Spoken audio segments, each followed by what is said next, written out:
first. McSween is at the non-striker's end. And already the Guyana team trying to just get into his head, perhaps. It looks like Shimron Hetmeyer just firing a left-footed kick at him. Wow. It was just playful because they were having a little conversation, a big smile on his face. It just seemed to throw a little kick at him there. So all in good fun. But it's serious business here. These teams are fired up. In fact, while I was walking in and looking past, just having a listen to what was being said among the teams, several of the Windward Islands players were geeing up each other, and they were telling each other, we got to win this game. And certainly from the attitude, what we saw yesterday from that final pair, they are up for the task here, and they are not going to be any easy pushovers in this match. Just to remind you that they haven't beaten Guyana since 2013. It's been a run of 12 games since they last beat Guyana, so they will be hoping they can change their fortunes here at the Queen's Park Oval. The starters off today, Niall Smith from the southern end, and he'll be bowling to Sherman Lewis.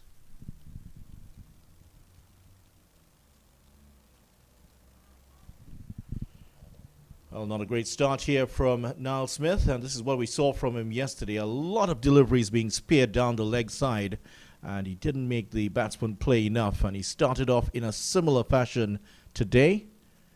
And Lewis started his innings very positively yesterday, but defensively, you have to say, McSween, well, he was just hitting everything.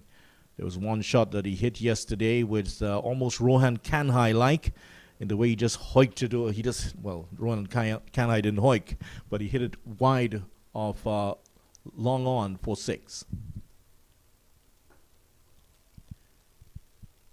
Nice looking defensive push there down to mid-on, and the field for Niall Smith.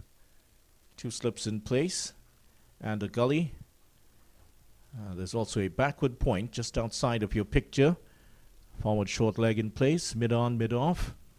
And in terms of, there's one fielder behind square on the boundary. So that's the field here for the batsman.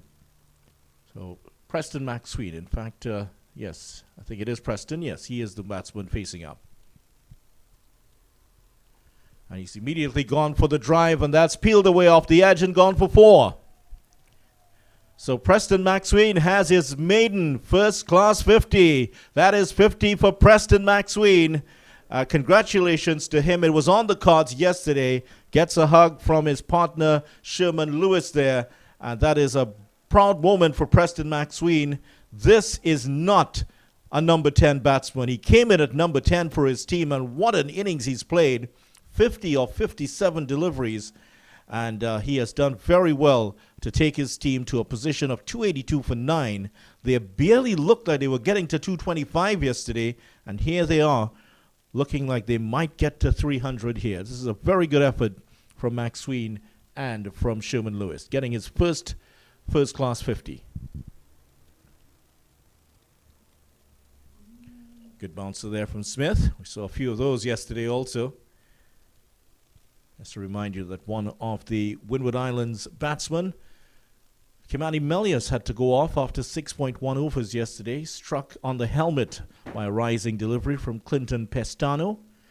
And he was out for quite a while. Eventually he came back in at the fall of the 5th wicket. Didn't last very long though, just made 2 runs. The youngster certainly rattled by that one yesterday.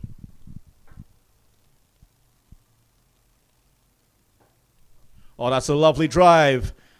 And that's gone for 4 again. Loud applause from the pavilion where the Windward Islands team are looking on in the direction of where that ball has gone. That's a lovely on drive. Not one of the easiest shots to play in cricket, but he made that look very easy indeed. 54 he is now.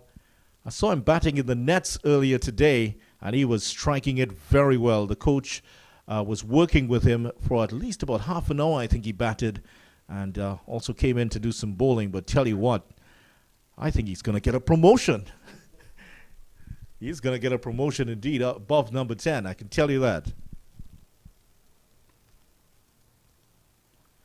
Good delivery there from Smith, struck for 2 boundaries as the over comes to an end. The first of the second day in this match Windward Islands Volcanoes are 286 for 9.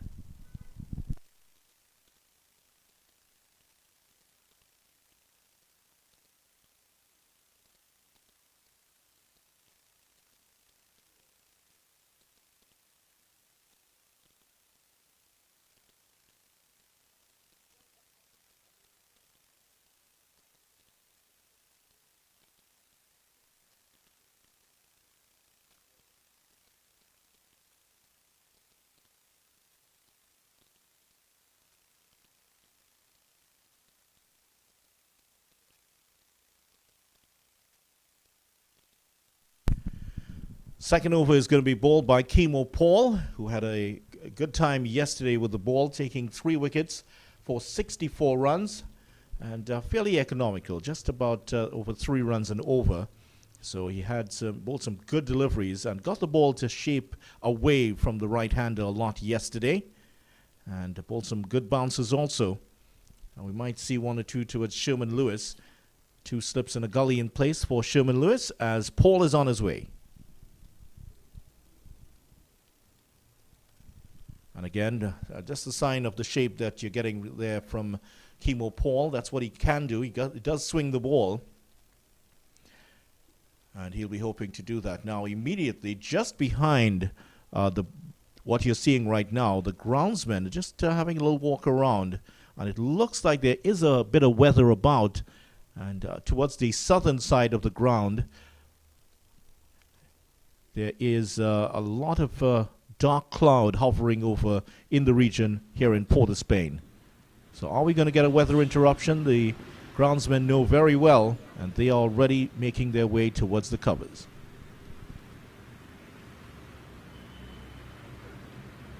That's a good delivery by Kimo Paul.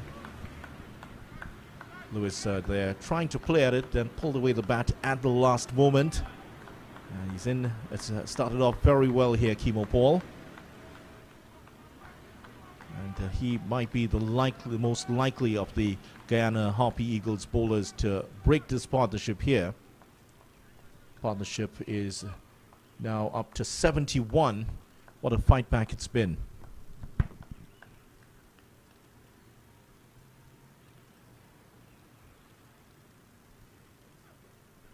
That's a good delivery, really testing the batsman outside the off stump here. And just going back to yesterday, Kimo Paul, that left leg of his just seemed to pull something towards the end of the evening. Was withdrawn. That was his second to last spell. He was withdrawn. He came back about an hour later, and he was noticeably bowling within himself. Not the same kind of pace and venom that he would have shown earlier in the day.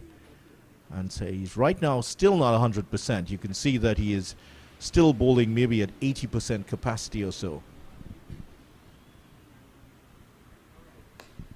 Edge, that could run away here as it gets darker here at the oval. And that's going to be pulled in just inside the boundary. And in the meantime, the batsman across for 3. The throw has hit the stumps, but it's been turned down by the umpire. That is a very good throw from the boundary. Tell you what, that's a good 50 meters or more. And it was thrown in and it hit the stumps.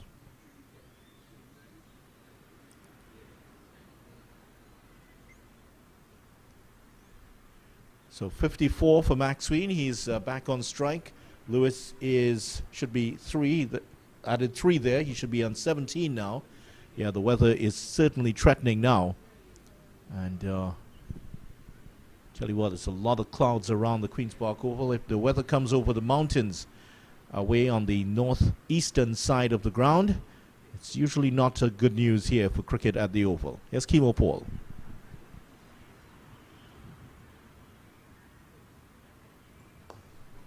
Drives at that one, peels off the edge again, and will pick up another one. So that's McSween on 55, bring Lewis back on strike.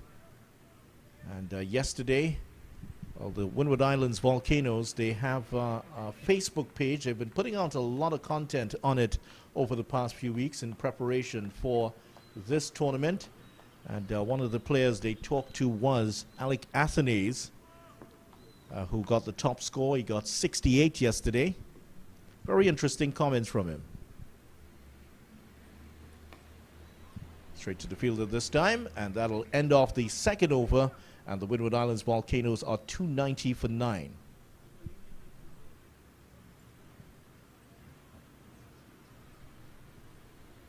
So Alec Athenaeus speaking yesterday to the media unit that Windward Islands Volcanoes have, and he thought that the batsman put in a good fight yesterday. While he was pleased with his 50, he wasn't happy at all with just getting 50. He felt he should have gone on to get 100. And he also praised the batting of Sherman Lewis and Preston McSween. He thought that they batted very well and showed a lot of fight for the team. He was actually nominated as the Lava Man for the day. It's a new initiative that the Windward Islands Volcanoes have put in, and that's, I'm sure, from the top. Shirley Clark, the new coach, has put in. The best player for the day is usually nominated the Lava Man of the day. Should get a single. He might even get 2 here if they hurry.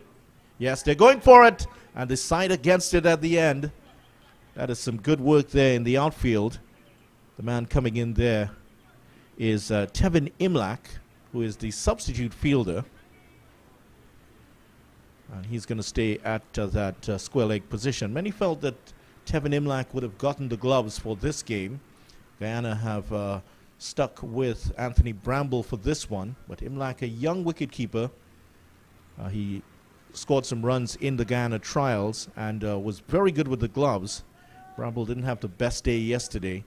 Many felt he was a little bit hard done by not getting a play today. Nice sprawling stop. Actually may have prevented at least a run there. But very disappointed Tevin Imlach. Didn't stop that one. So like the new initiative, the Lava Man of the Day, honoring the players who've done well during the day. And it's one of the new ideas that have been brought in by Shirley Clark. Total change in management of the team this year for the Windward Islands Volcanoes. Shirley Clark coming in. John Eugene, remember that name from T20 cricket, first man to score a T20 100 in the Caribbean here. He's also in as assistant manager. Didn't know too much about that one, McSween, but he's still going to get 1. Also a change in management in terms of the captaincy. Kevin Hodge moving up from vice captain to captain, and Keron Kotoy has moved up to in the vice captain's role. So big changes in the Windward Islands Volcanoes setup, and often they have been accused of being a bit lightweight in terms of their approach at this level, but not this year. Seeing a new attitude here from the Windward Islands Volcanoes. That's only going to be good for West Indies cricket.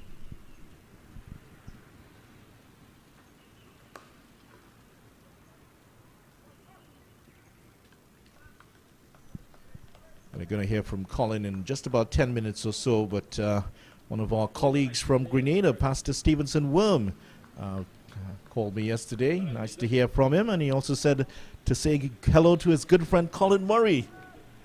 Pastor Worm, I'm sure that he's looking on today. Good morning to you. And we certainly did miss having you here today, but you know, with the COVID-19 situation, travel has been made infinitely more difficult.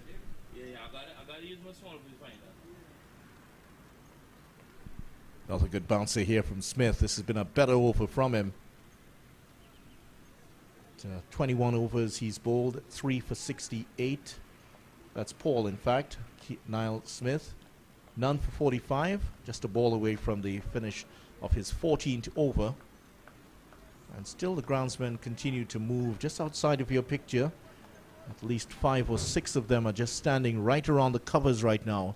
So it looks like we might have some rain coming up very shortly here.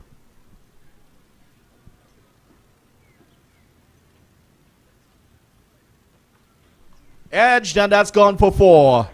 Through the vacant third slip position, and that flew away to the boundary for 4. Shimron Hetmeyer is giving chase only to retrieve. End of the over. Windward Islands Volcanoes 297 for 9. Preston McSween on 57.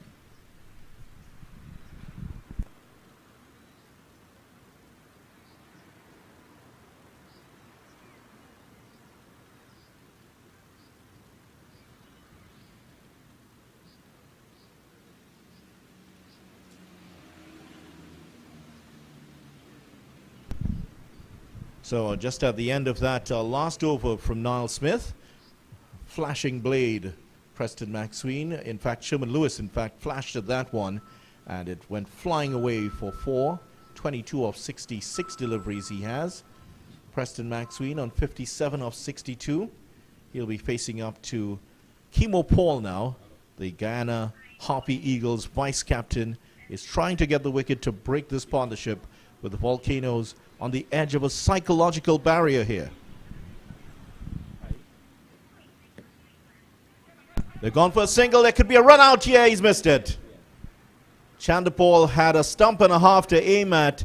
I'm not sure if he would have been out if he had hit, but that looked very, very close indeed. The batsman did not set off immediately, but they got through safely. So 298 for 9. Windward Islands have gone past 300 only twice in the last season. They got 387 versus Jamaica in the first innings at Kingston. That's on the 16th of January.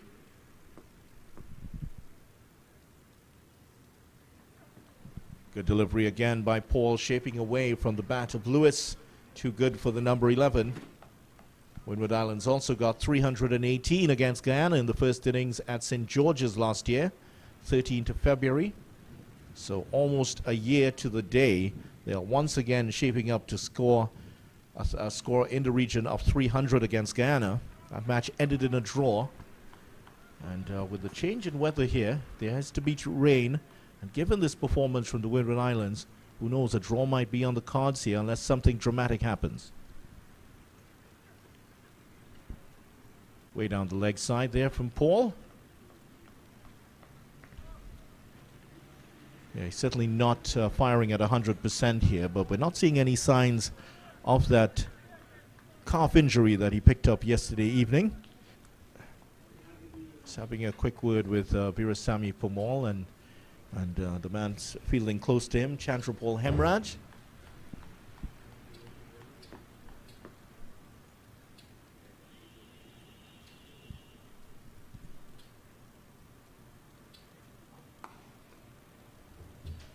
Lewis has batted well throughout his innings, and this is what he's done. Everything on the line of the stumps he's attempted to defend, and he hasn't hit too many shots in anger during this innings, and he's been the perfect foil to McSween, who has mixed defense with some audacious shot making. If the ball is wide of the stumps, if it's full, he's going to go after it, and he hit some lusty blows yesterday.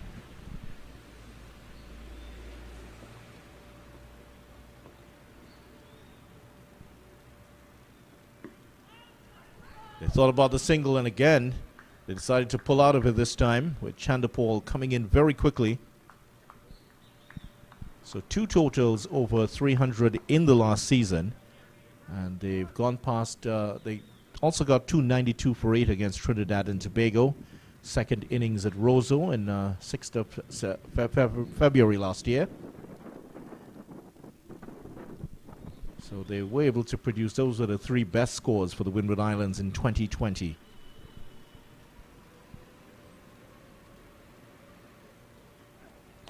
Slow delivery, that's going to run away for 4. Off the edge of Sherman Lewis's bat, and that is going to go down to the third man boundary. And he has picked up another 4 here.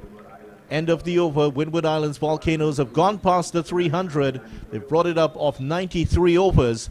But it has been a great performance by these two. The partnership now up to 87.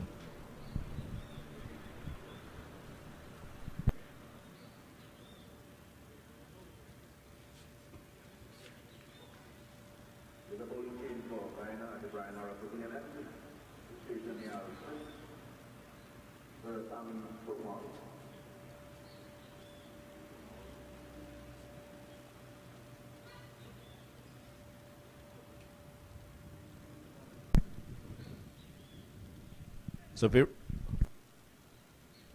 Veerasamy Permaul is going to come in at the southern end of the ground, and he has replaced Niall Smith, who's just bowled 2 overs this morning and looked largely ineffective against the batsman. Had a better last over, but has been withdrawn from the attack.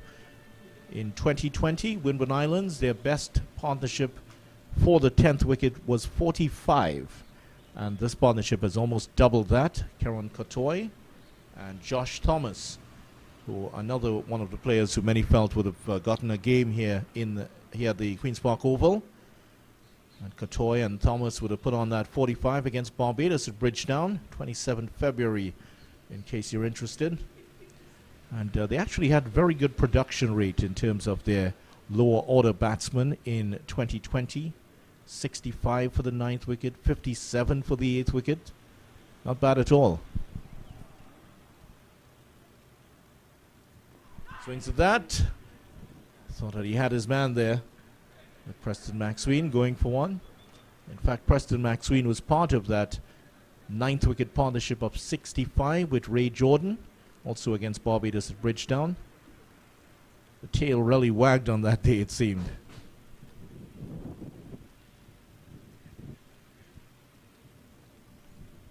Another swing, and was there contact on that? The keeper reacted in a way that suggested there may have been an edge.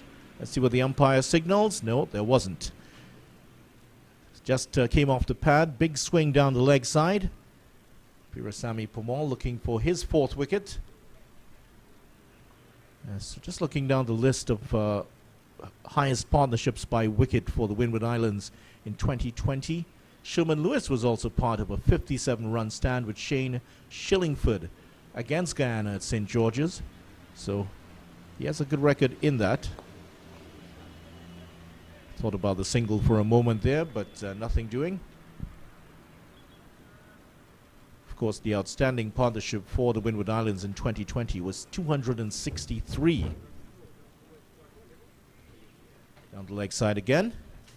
And do I have to tell you that Devon Smith was involved in that partnership?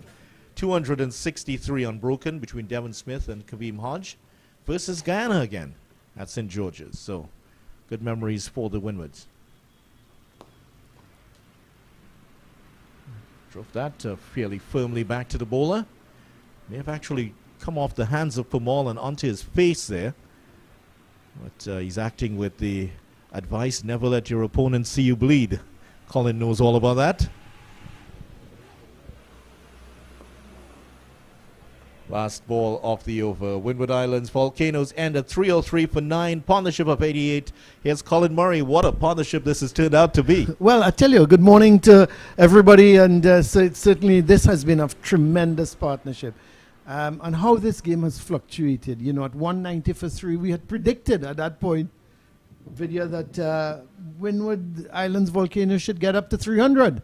And then when they slumped to 215 for 9, we thought, ooh, 230, 235 would have been a good target.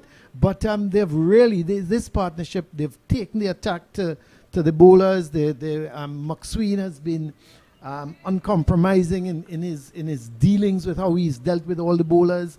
You know, the pitch has played really well. Let's be factual. It had pace. Here is Kimo Paul, however. A loud appeal goes up, and he was on the back foot, but it seemed to have been coming into the right-hander, and may just have been beating that leg stump. But certainly a decent delivery again from Kimo Paul, who's easily been, in my view, the best of the bowlers for the Harpy Eagles. Yeah, so, you know, we talked about the pitch yesterday. It was lively, had some pace, it had some carry, it had some bounce. And I thought after lunch, it didn't lose all that much pace. Here's Kimo Paul again. It didn't lose all that much pace. I thought the Guyana bowlers didn't utilize the conditions well. They bowled far too short. They bowled wayward. Let's see, Niall Smith and Clinton Pestano, in my view, they bowled too short. They bowled too. The line wasn't all that good. They bowled too many wayward deliveries, and I thought they didn't supplement the good bowling of Kimo Paul and the spinners. This is a big heave from McSween. We've seen that all too often.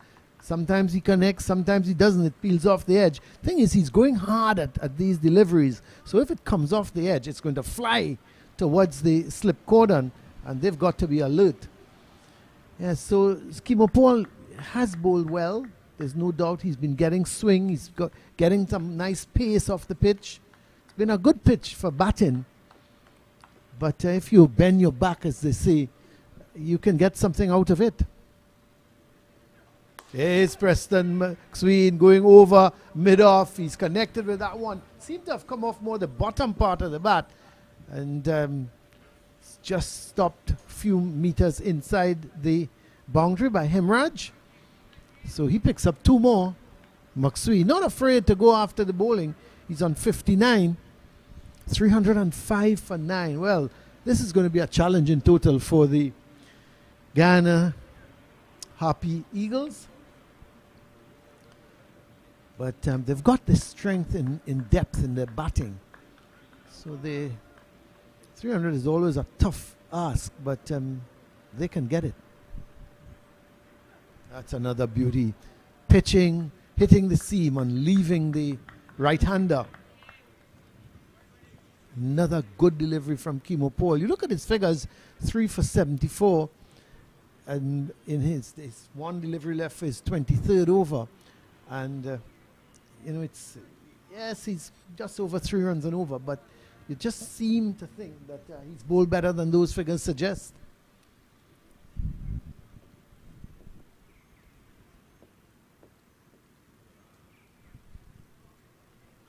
That's a big hit. Is it going to clear him, Raj? He's going out. It is going to clear him.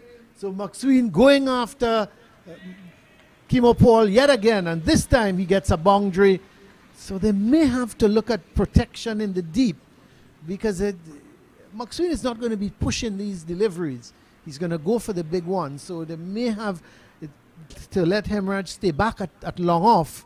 Give him the single. Let him push the ball towards mid-off. He's just not that way inclined, is Preston McSween. He's going to try to go over the top. So cover that area. Put the man back on the boundary and let McSween think now, where else can he go? Is there another area that he can go over the top? Can he go over mid-on? If he does go over mid-on, it means he's going to be playing slightly across the line. And with Kimo Paul able to move that ball away from the right-hander, he could very well get a leading edge. So Johnson has got to put on his thinking cap. Cut off the boundaries from McSween. So here's Pumal. Lewis again playing that second fiddle role, just picking up the singles and getting the odd boundary.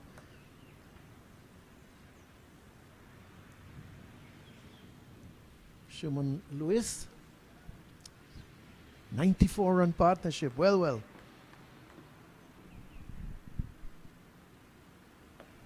It's connected with that. Hemraj has got some more work to do. Does well. Just a single in it. So Lewis goes to 27.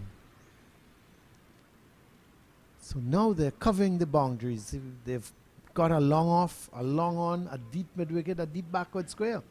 So you're now saying to McSween, you either have to go right over the top, go beyond the boundary, hit it for 6, or push for the single. And there's McSween. He doesn't know how to push for a single.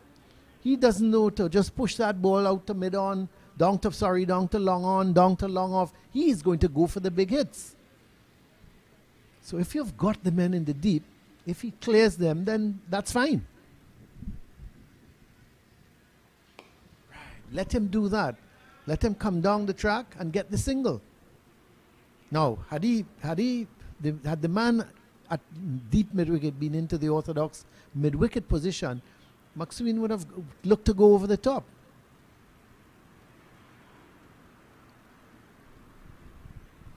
But it's a really lovely cat and mouse game here between bat and ball.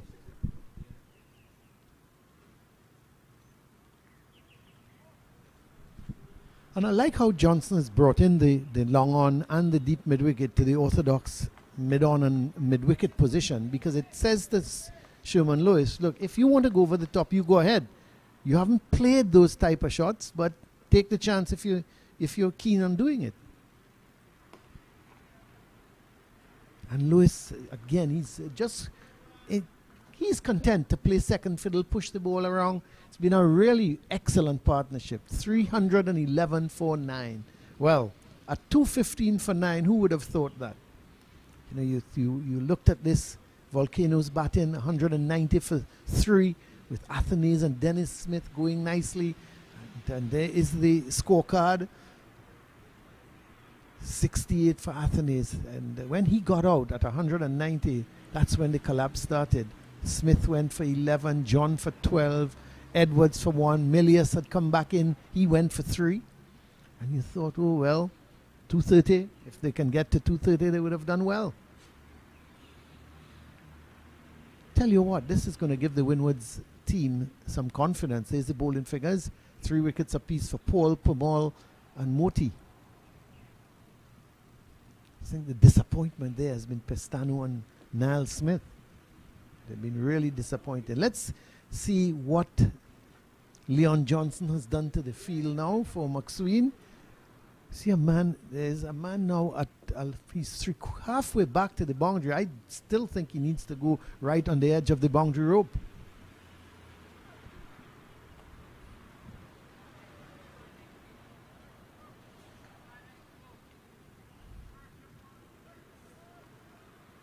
Yes, it's Moti. Moti is now he's coming into the orthodox mid-off position. I'm not understanding that, but maybe they're hoping for a mishit from McSween. And it just goes straight up in the air. But I would say stop McSween playing that lofted off drive.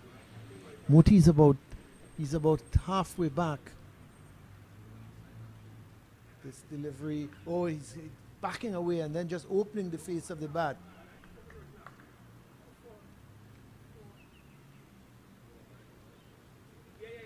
So the news on Milius is that he was recovering from his concussion after passing initial concussion assessments. He developed symptoms and he will take no further part in the match, and he will be replaced by Teddy Bishop, who now makes his debut. So that's good news for the youngster, but bad news for Milius. Kamani Milius, who lot has been said about that young man playing for the under-19 West Indies under-19 team, and they felt that his technique was good, his mental approach to the game was good, and there was a lot of hope for him eventually moving on to get into the West Indies team. But he hasn't progressed in first-class cricket. And now he would have been looking forward to this season, and the very first ball from Pestano, I think he didn't anticipate the pace of the pitch and the bowler. That's over. Oh, this is ridiculous now, because he's gone over mid-on. A delivery just angled into him. And, you know, I'm just not understanding this captaincy from Leon Johnson. You know, you've got to cut off the shots, the boundary shots of Preston McSween. He's going to go over mid-off, he's going to go over mid-on, and you've got to put the 2 men back. Put them back and then say to Preston McSween, well, if you want a boundary, you've got to hit it somewhere else. But once it's pitched up, give him credit, give McSween credit. He's hitting it straight back over the mid-off and the mid-on. But with that boundary, it brings up the 100 partnership. Well, 100 partnership for the 10th wicket. What is Kimo Paul going to do now? And he's gone after it this time over extra cover. Moti has to run around to his left. He's going to cut it off just inches from the rope, and they pick up 2 more runs. Now again, my point is, if Moti was back on the long off boundary rope, he would have then had to run to his left and would have had a much better chance of taking that catch than having to run back and across. It's just not making sense to me, and this field placing. Really not making sense. Because mid-on has stayed where he is in Pumal, and Moti is still about halfway, 3/4 way back to the boundary rope. Well, in the meantime, McSween has gone to 70. It's badly lined from Kimo Paul. So he must be frustrated as well. Because every time he pitches it up, looking for that swing. McSween is just putting that left leg down the track and going straight over the top. 317 for 9. This is turning out to be not only a good partnership, but the Windward Islands Volcano score is looking very, very good now at the moment. 317 for 9. And this pitch has something in it for the bowlers. And I think the likes of the same two batting there, McSween and Lewis, they can create some problems for the Guyana batting lineup.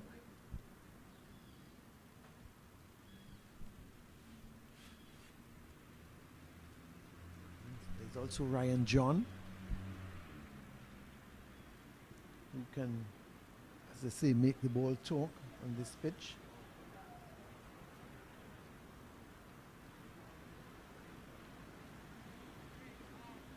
Pamal is going to continue. He's bowling around the wicket. No sun here at the Queen's Park Oval at the moment. No immediate threat of rain. But certainly not like yesterday when it was hot, sunny, humid. It's much cooler today.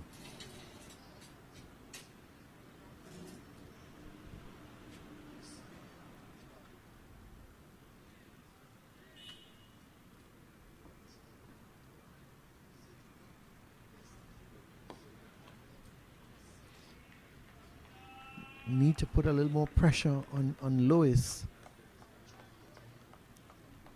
Put in a silly point so that he just is not able to reach forward and push that ball out on the offside.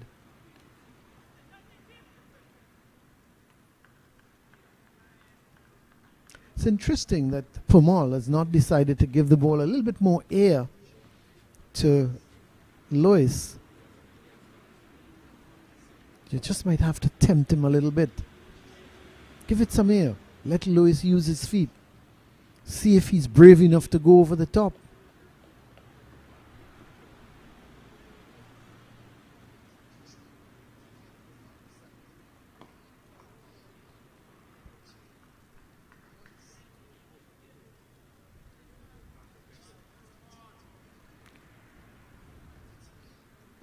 It's been a good over though. No runs yet coming from it.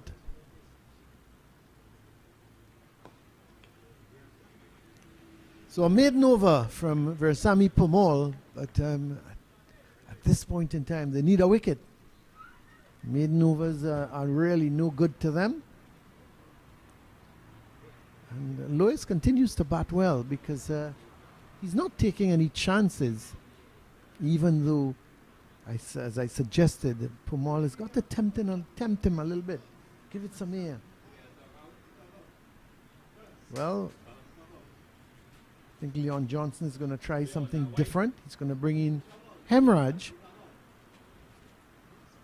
for his first bowl of the game. But he's also left arm orthodox. And that's a problem. I think I mentioned it yesterday, that if you've got to fold, there's the Windward Islands players on one side and the Guyana team on the other side. I suppose if you get a close-up, you'll see who's smiling and who's not. Yeah, that's the one thing I think with the Guyana team. They just lack that little bit of variation. Yeah. A name is coming. A name is not coming to me at the moment, but he's the off spinner. And I'm sure Vinod Mamchan knows all these things. You know, I've got to depend on him. He's got into the West Indies team in the T20 game, and off spinner and Sinclair. I know Vinod. Vidya Knife Ramphal. Sorry, he knows all these things. I was saying Vinod Vidya Ramphal knows all these things, and yeah, he's a reserve. I would have certainly looked to go with him. This is Hemraj though, because you need that little bit of variety. He's an off spinner. Yeah, Ashmi Ned is he's the left arm spinner. Ned, is he? I think he's left arm orthodox. Single there. Yeah, Kevin Sinclair is as Vidya is saying, he is the man that maybe they need to think about getting into this Harpy Eagles team. They just need that variety. It's lacking. He's gone after him. And is it going to be stopped on the boundary? Yes, that's good work. They pick up 2 runs, but that's good work out there in the deep mid-wicket region, and it limits the scoring just to 2. So McSween goes to 73. Total goes on to 321 for 9.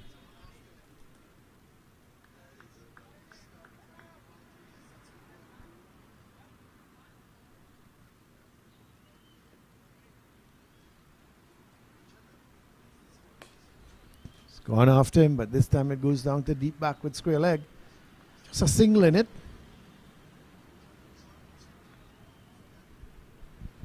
.322 for 9. McSween on 74. Well. Batting at number 10.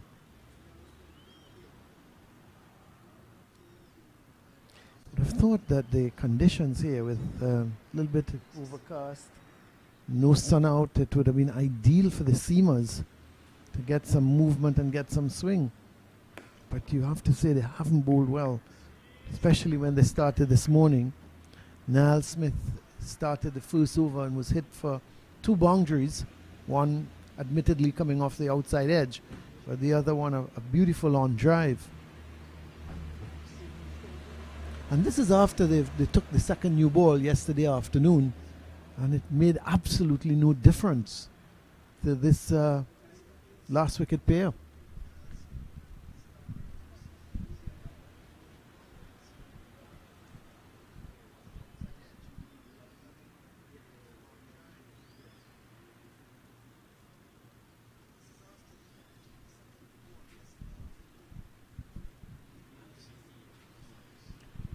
So Pamal is going to continue. He's had 26 overs, 3 for 77. Operating from around the wicket. And that's a poor delivery, and it's got the treatment. It was short, it was outside the line of the off stump. It stood up there, and it asked to be hit through the offside, and McSween obliged. He hit it over the top of the cover position because there's no one deep on the offside except for a long off, and he backed away and he hit it beautifully over that cover position, and taking some fielding adjustments as Johnson has moved the forward short leg out of position, and he's put him three-quarter way back to a deep point. Oh, this is a great shot, but I think it's going to drop just in front of it. It's Smith down at long off. Now, I thought he needed to try and get that catch, but he allowed it to just bounce in front of him, and he seemed to have moved very late as McSween was going after the bowling and tried to clear Smith at long off, and it dropped just in front of him. But he sort of stood up, and those are the sort of catches you've got to take. You've got to make the attempt. It's no point you let that ball drop in front of you. Dive, try and get it. Lewis is going to continue to play second fiddle here. How important his knock has been.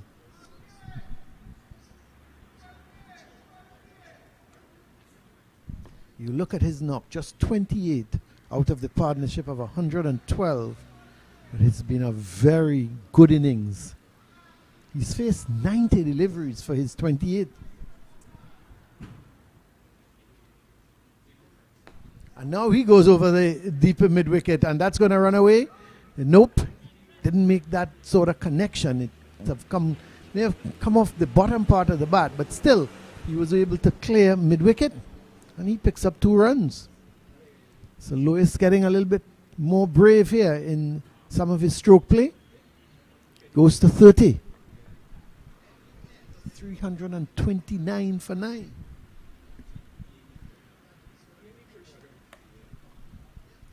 Remembering they started the day on 277 for 9. So it's been a tremendous effort on their part. Really a super effort. Hemorrhage is going to continue. He's had just his 1 over for 5 runs. Is he going to give it some air and tempt McSween? And after this over, you're going to hear the voice of Vidya Ramphal. As he's going to take up the commentary.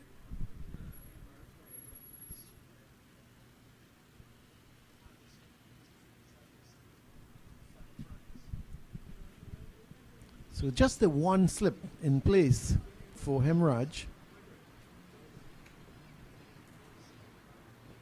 And then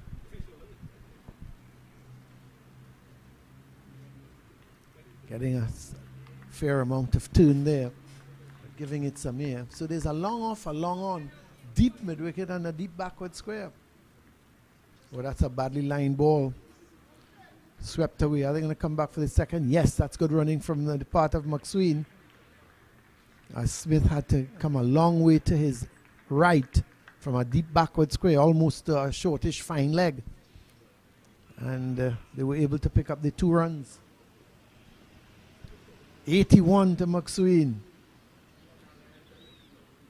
That's good bowling from Hemorrhage. He's giving it a little bit of air, but starting it from just outside the line of the off stump. So it's turning away from McSween.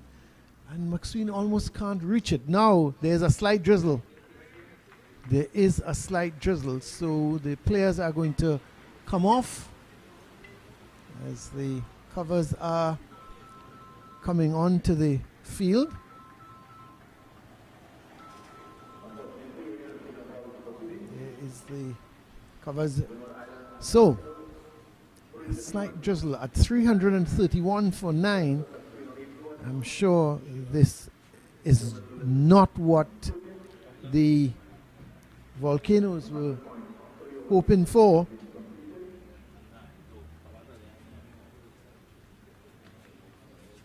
And there is the ground staff doing their work.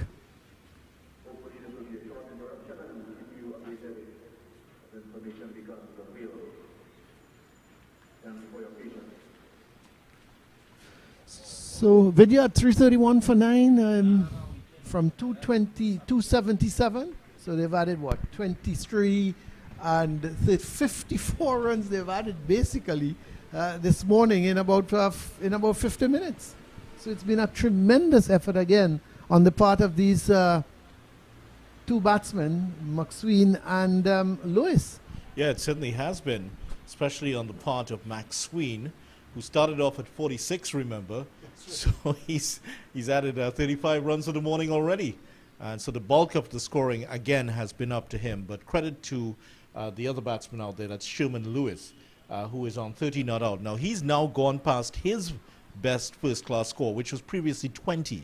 He averages 6 in first-class cricket. So this shows you what an extraordinary effort it is for these 2 batsmen. They have exceeded all expectations in this innings. But what it also says, in a larger sense, is how good this pitch is. Oh yeah, no, yeah, it's an excellent. I think we talked yesterday about before lunch and even an hour or so after lunch, the ball was coming through nicely onto the bat. Which meant that it had something in it for the bowlers. You looked at young Milias, for example, when he was hit. That was a delivery that was short, it was rising, it had some pace, and I think he didn't anticipate 2 things. One, the bounce of the pitch, and secondly, the pace of the delivery. So he was hit early on, and it just showed you the kind of pace and bounce the pitch had. I thought after lunch it had lost some of the pace, but the bowlers, in my view, didn't utilize the conditions as they should have done. They bowled too short. They bowled, a lot of the deliveries were wayward. And give the Windward Islands batsmen credit, because I thought they handled the situation well until that slump when Athenaeus got out, and then the things fell apart. But these 2 have come back, and they've shown you, hey, this pitch is good for batting. Yes, if you bowl well on it and you bend your back and you put the ball, as they say, in the right areas, which I always say line and length as far as I'm concerned, but I'm old school. The new thing is in the right areas. But I always say line and length, you're going to get your rewards. You know what? And you bend your back. You're going to get something out of the pitch. But credit to the Volcanoes. Yeah, certainly. Big credit for them in this. And this is I think it is their highest score in the last 2 seasons, going back to 2020 when they had 300 best, second best in fact. Their best was 387 against Jamaica. So they've now gone past that 318 they got against Guyana in St. George's in 2020. So that is an excellent effort from them. And if Guyana were thinking this is going to be an easy game, it certainly is not going to be. You know, it's going to be interesting because the momentum now has swung to the Windward, the Volcanoes. So how are the mental approach now of the Guyana team? Because yesterday, at 2:15 for 9, the likes of Hemraj and Chandapol and Hetmeyer, they must have been licking their lips. They would have been looking at that pitch and they were saying, well, come tomorrow, you know, I'm going to make 100. But you look at it, an hour into the second day, and they're still in the field. You know, it's like openers when you start to get your mind attuned when the 9th wicket falls, because you say, okay, the last wicket, the last pair, if the last 10, 15, 20 minutes, that's fine. But you start to actually mentally decide how you're going to approach your innings. And the likes of, as I said, Hemraj and Chandapol, yesterday, they must have been getting prepared to go on bat sometime yesterday afternoon. Now, as I said, you know, so the whole psyche now is, can they, when eventually these two get, they're not looking as if they're going to get dismissed quickly, but whenever they go, one of them, McSween or Lewis, goes, the approach of the Ghana's batsmen will be interesting. You know how, I mean, this is, as I said, this is a great pitch for batting. There's no fears. The ball is coming onto the bat nicely. If you take your time and you play each ball on its merit, you will score runs. There's no doubt in my mind. I honestly think this pitch is ideal for somebody like Hetmeyer.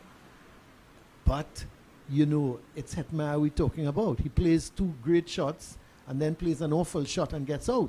He's got to settle down here. And if he settles down on this pitch, he's going to make 100. There's no doubt in my mind. He's got that ability. You know, so it's interesting. I think the game is nicely poised. Yeah, it certainly is. It's going to be an interesting match.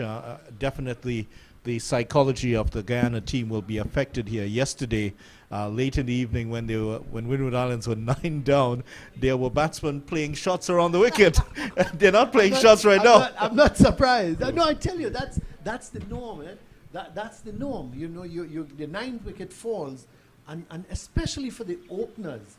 You know, it's the openers you got to think about more than anything else, because when you see the 9th wicket down, you're thinking, okay, we should put on the light roller now, and I'm going to be there within the next half an hour. I should be batting, and you're starting to look at the pitch and decide, well, you know, is the pitch doing anything? Is it turning a lot? Is it what about the bounce? You know, because you now start in your own mind to picture when you get out there to bat what it's going to be like.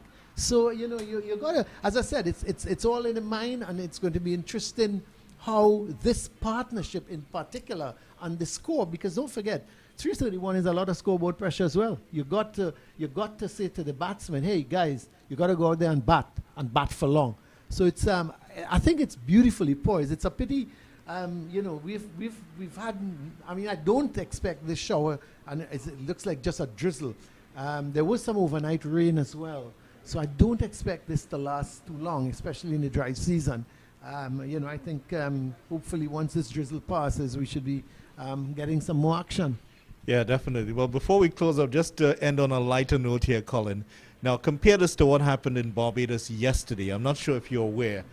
Leeward Islands batted first in that match, and they lost their 9th wicket at 172.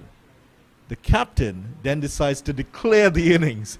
Now, if you are Jeremiah Louis, who is the 11th man, and your captain says, we're going to declare, how do you feel about your batting after that? I would be very, very disturbed. I would be very disturbed. I would go to him certainly and say, Captain, what's the situation here? You've got no confidence in my batting? You know, I mean, it's incredible, because the only logical thing I can conclude from that is he must have wanted the Barbadian openers in and probably try to get a wicket or two. You know, he must have felt, we're 172. Maybe he's got, as I said, not the confidence in Louis to get 50 or 70. So he figures, look, let me get them overnight, because it's a difficult period when openers go into bat with maybe 7, 8 overs to go. Well, the problem is it was 53 overs in the day, so there was oh my word! There was still a lot of overs. So Jeremiah Louis must be looking at his skipper and saying, look at what's happening in Trinidad now. Yeah. I agree with that, but it's interesting. I didn't realize there were 53 overs. Because when I checked the score, I saw Barbados were 27 for none. So I figured, well, maybe they had about 8 overs left in the day's play. Yeah, well, that's the other curious thing about that. Barbados playing at home, and Craig Braffett batted, he and his opening partner, Shane Mosley, batted out 22 overs. For the 27? For the 27 runs, well, that's why. I really didn't check that score. I just checked the score. I didn't go into the details on it. Oh, my word. So they batted 22 overs for 27 runs. That's very, very interesting. But you're right. You know, I just don't understand the thinking behind it. You've got a 4-day game to go. Okay, your batsmen have failed. You're 172 for 9. Well, let bat out. You know, it doesn't really matter, especially if you've got, as you say, 53 overs have been bowled. Go on bat. You can never tell. You know, it's like here. Let me tell you, Vidya, cricket is such a mind game. It's interesting. At 215 for 9, unless your bowlers and your captain says to his bowlers at that point in time, come guys, don't slack. Don't slack off. Let's put the pressure on. Let's get this last wicket. Because it's an easy thing for bowlers to say, well, this is the final wicket. We're going to get them out shortly. And then you lose your momentum. And all of a sudden, which is what has happened here, the momentum shifts. And once the momentum shifts, it's difficult to get back into that groove. Yeah. You know, so anything can happen. The 9th wicket is down, the bowlers get complacent, and could have happened in Barbados. You know, the bowlers could have said, okay, well, the last pair, and we've got 9 of them already. You know, and who knows? They could have got to 210, and I tell you, 200 seems so much different to 172. Yeah. You know, it's only 28 runs away. But when you look at the scoreboard, you say, geez, they made 200, you know, rather than 172.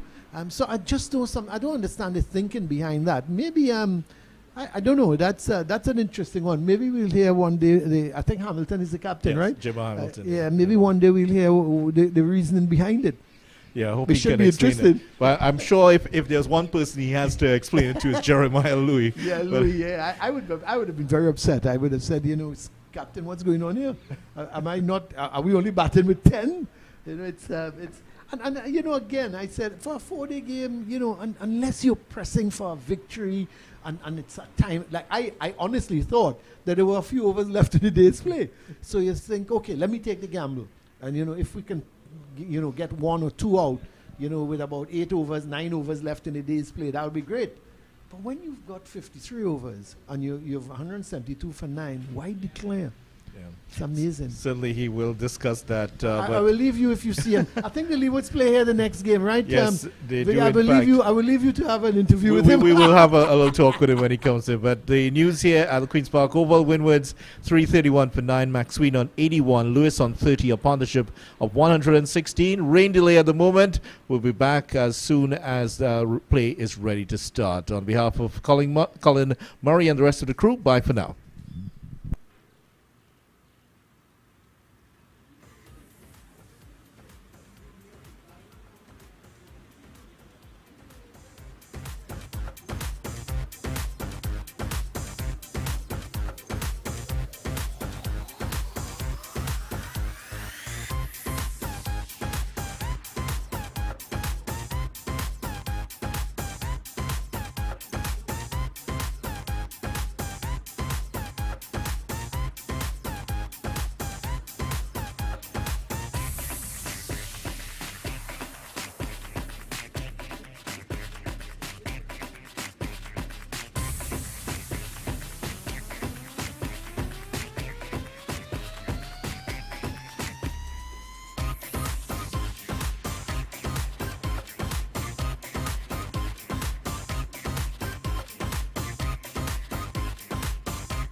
Welcome back to the Queen's Park Oval for continuation of coverage in this West Indies Championship match between the Windward Islands Volcanoes and the Guyana Harpy Eagles.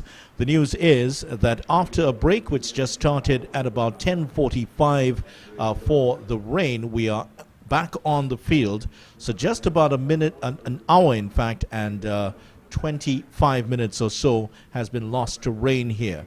During the morning session, it was one in which the Guyana Harpy Eagles would have been expecting to knock over the Windward Islands Volcanoes and get out there to bat. That has not happened for them.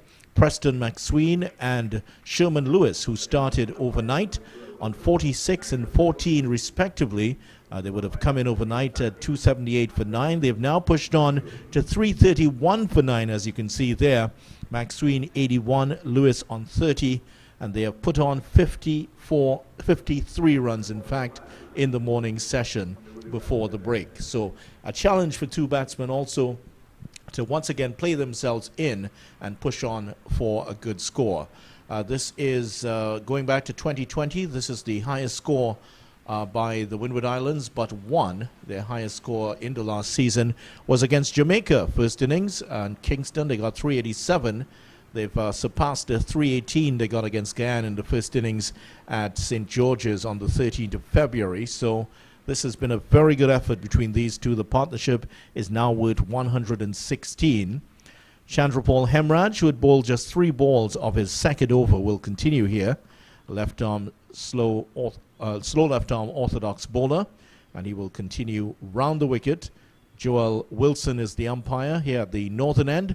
At the southern end, it's a familiar face, Nigel Duguid. And that's what he's been doing here all through the morning. Just outside the off stump, no shot offered by Preston McSween, who is in sight of his first-class 100 here. And will pick up a run here, maybe even a double. They decide against it, though. And there are several fielders on the boundary for McSween. Those fielders will come in now as the more defensive-minded Sherman Lewis, who also has achieved a milestone in his career. His 30 not out is his best first-class score. It was previously 20, just 24 runs in his entire career. In his before this is what I saw. Hasn't really batted much, so he's done extremely well here. And a little snippet of what he has done all the way through today. Just batting, showing the full face of the bat to the bowlers from Guyana Harpy Eagles. Windward Islands Volcanoes, 332 for 9 at the end of the over.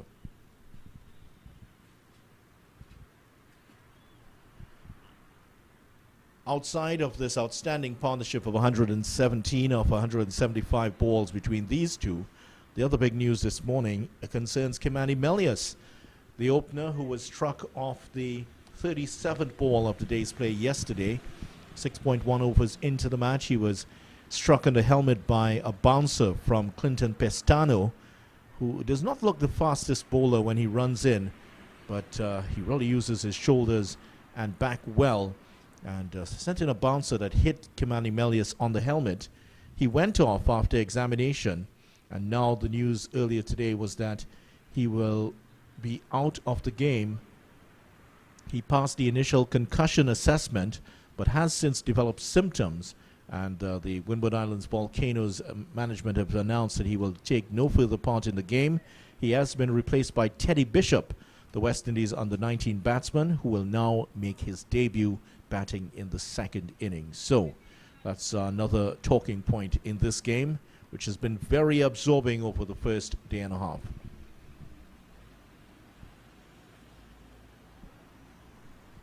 Here's Sammy Pomal, who is in his 28th over now, 3 for 84 for him. Champion bowler for Guyana. Has not been very effective against this last pair, however. That's another big hit, but it's all along the ground. Tell you what, that took some fielding. The man on the boundary had to just judge the bounce well enough. And that's one more to the total for Preston McSween. And the triple Nelson is up. 333 for 9. Because there's all sorts of superstition in cricket about the Nelson. Many tell you that it's unlucky for batsmen. Well, certainly these two batsmen, they have rode their luck throughout this innings, and they will say not so at all. Sherman Lewis is facing up here, and immediately the field comes in. And sort of just asking him, if you want to get runs, go over the top here. The only fielder out on the boundary is that long off position, and there's also a backward square leg in Clinton Pestano, who's now gone to forward, a deep forward square leg. But Lewis, all the way through this innings, he's batted very sensibly, defensively. When the ball is there to hit, he's put it away. But it's been an outstanding innings from him.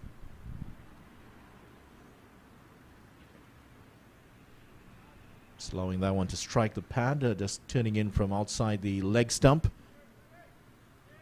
Let's see what line that Virasamy Pamal will implement to him here. He's gone from round the wicket to over. Yeah, so he's just trying to get that ball maybe a little further in towards the leg stump and just ask him to play forward and hopefully prod a catch to Tej Narayan Chandapal, who is close in on the leg side.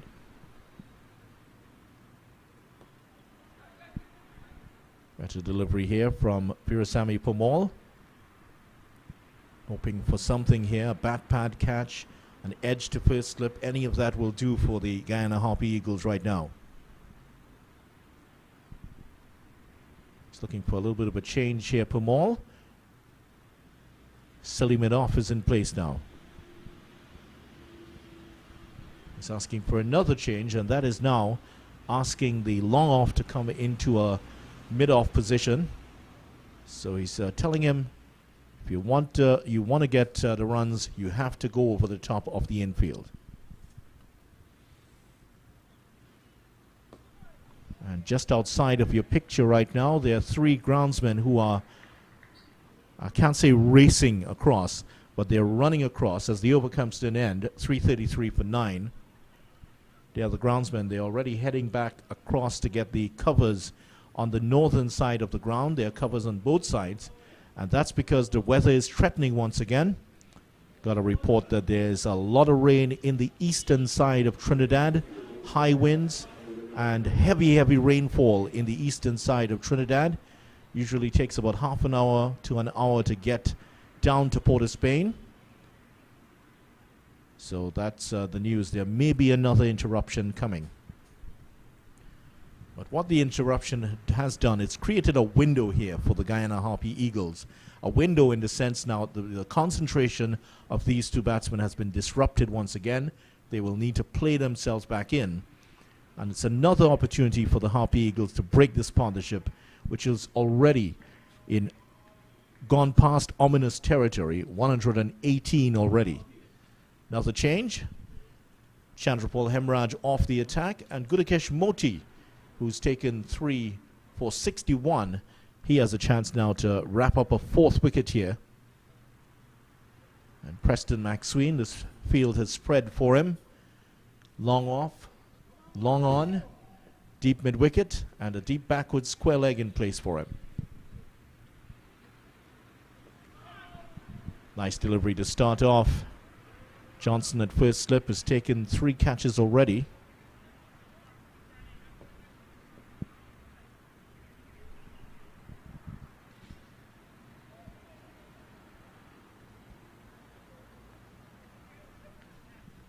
It's a snippet of what he's trying to do here, just to get the ball to turn away from the batsman and an edge to the keeper, or perhaps to the first slip.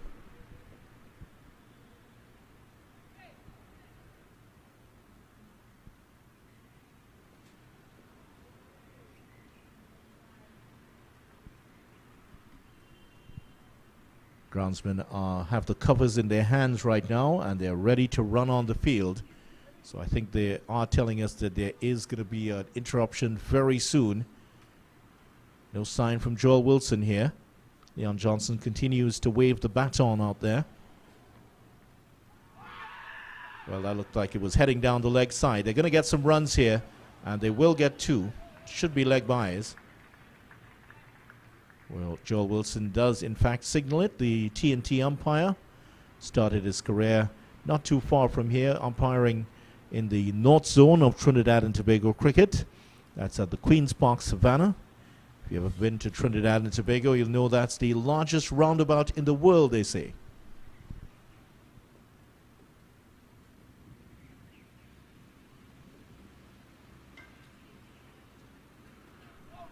Nice delivery again, and Guyana may have been feeling like they've been running around that Queen's Park Savannah several times over, because it's been a difficult task to break this last wicket partnership for them.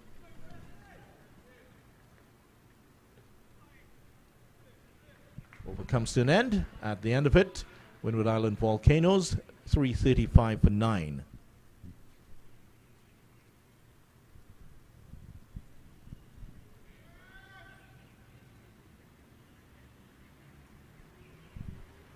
So Kimani Melius out of this game, and concussion. There's a lot of talk about concussion in sports. It's in all sports now, and rightly so. There is a concussion guide for team medical representatives. They are the groundsmen. As you can see, the gentleman in the middle, in the yellow, he is in the most difficult position because he's the one who could be engulfed by the covers if he slips in any way. Not too sure about his footwear, though. So it's going to be another change. Well, a change at the northern end, but at the southern end, Permaul is going to continue. Second over of a new spell. That could run away for 4 here. 2 fieldsmen after it, and they're not going to beat. They're not going to beat that one. That's gone into the boundary. Well, I think Pestano, he was over the boundary when the ball hit his hand the second time. Was that an attempt at a run out here? Well, they've called dead ball, and they're asking Pestano what is his decision. And Pestano is saying he doesn't know, but actually what happened was that Clinton Pestano was across the ropes when the ball contacted his hand, so that should be 4. The batsman had stopped running, and Veerasamy Permaul took the bails off, but the umpire had already signaled dead ball. So let's see what happens here. So the umpire is just conferring here to give a decision, but to my eye at least, it seemed that Pestano was over the boundary when the ball hit his hand, so that should be 4. Well, they've signaled dead ball here.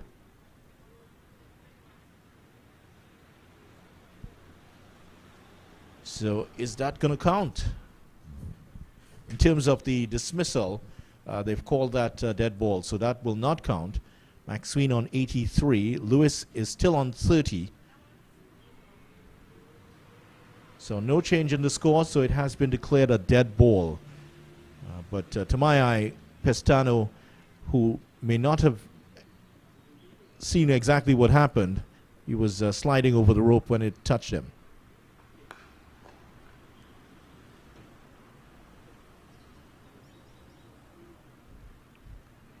Another single to Preston McSween, and he continues to move on towards what will be an amazing 100 here. His previous best score in his career was 47, and to give you a context of how well he's done here, in the 9 first-class matches before this one, he scored 89 runs. So he's almost gotten his entire tally in this one innings here.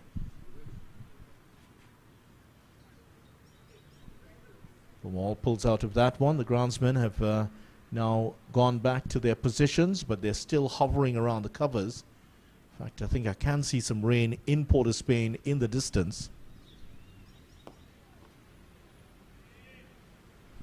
So very frustrating morning here for the Guyana Harpy Eagles, who were thinking that they were going to respond to a total in the region of 215. That hasn't happened. Guyana 5-time champions between 2016 and 2015 and 2019, losing the title in 2020. They want it back badly.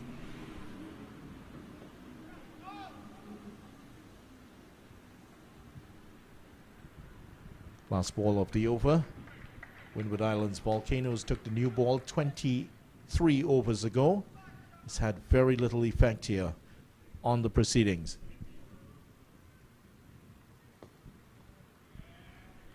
End of the over. At the end of it, Windward Islands Volcanoes 337 for 9. And the covers are going to come on now. So we're going to have another interruption here. And in this interruption, which comes at just about 12:20 local time, the Windward Islands Volcanoes are heading back to the pavilion. It's 337 for 9. Preston McSween on 81 and Lewis on 31. So just the one run added for him. So we've had a short bit of play here. Just the 6 runs added here in this time, most of them extras, and the covers back on once again. So Windward Islands 337 for 9, and this might be the pattern all the way through the afternoon, because I have been told there's more rain coming from the east of Trinidad. The good news is, however, is that the Queen's Park Oval drains very quickly, so I think we will see some play later on here. So we'll leave you with a short break now until the weather gets back to where it should be. The news is that the Windward Islands Volcanoes have progressed to 337 for 9. McSween on 84, Lewis 31. We've just had about 15 minutes of play and another rain interruption here. So we'll bring it back to you as soon as we have further play here at the Queen's Park Oval.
Welcome back here to the Queen's Park Oval, and the good news is the rain has stopped.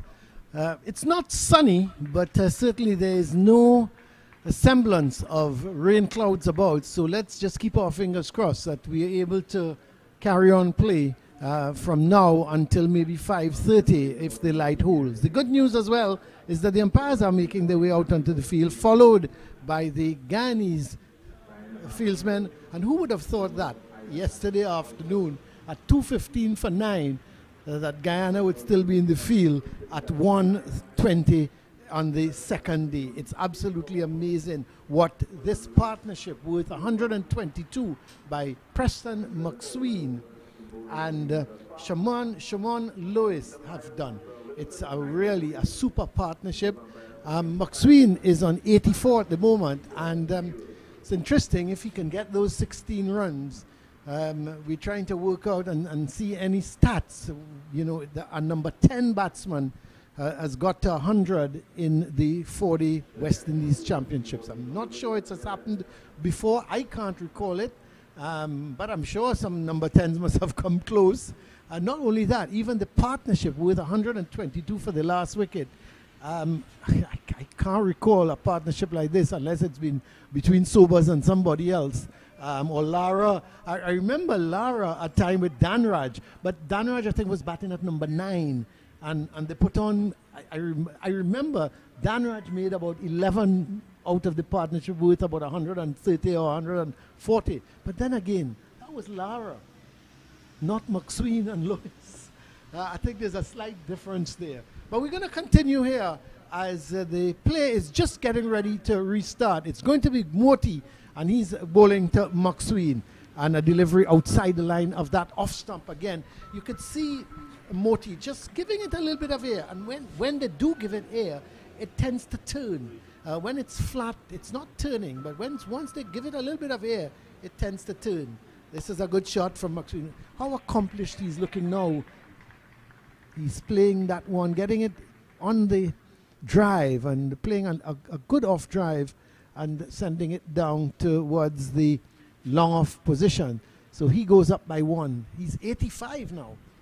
338 for 9. Of course, play was stopped at just about 10:45 with a total on 331 for 9. An early lunch was taken at 11:30, and they resumed at 12:10, but only for 10 minutes as the rain again interrupted play with a total on 337 for 9. So it's now 338 for 9. Well, that must have shaved the off stump. An arm ball, this time from Moti, one that came back in with the arm. Don't think Lewis read it. He would have been playing for that ball spinning away from him, but it was in fact the arm ball. And that has nothing to do with the pitch, Mr. Lewis. He's doing a little bit of gardening, but it was as I said, it was not the orthodox spinning delivery that was spinning away from the right-hander. Look at that. Who would have thought Lewis at number 11 would be playing those type of defensive shots? Getting right to the pitch, bat and pad close together. Here he goes again. He looks as if he could bat all day, doesn't he? It is really a superb partnership between these two.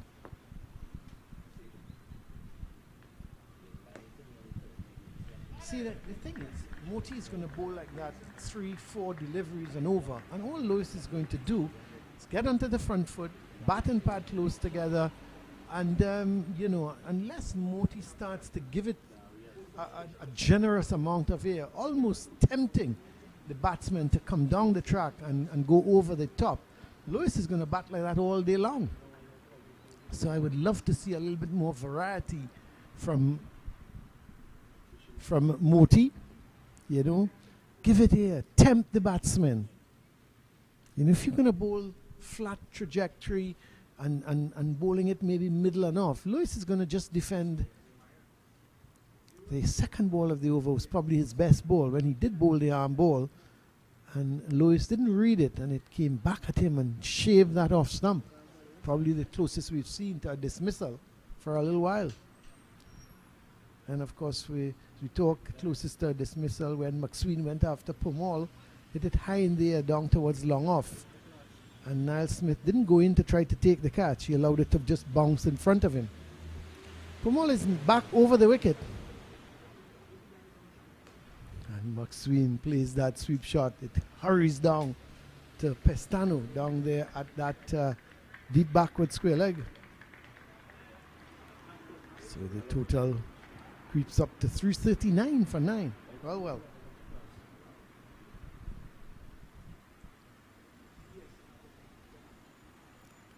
So they've gone on the attack a little more against Lewis. That silly point is in position. I would put in a forward short leg. If you're going to bowl flat and not give it air, put in that forward short leg as well. That's a good delivery. Spinning across the right-hander. And that's the beauty of bowling, Pumol bowling over the wicket, because he's gonna sear it into that middle and leg and get it to turn.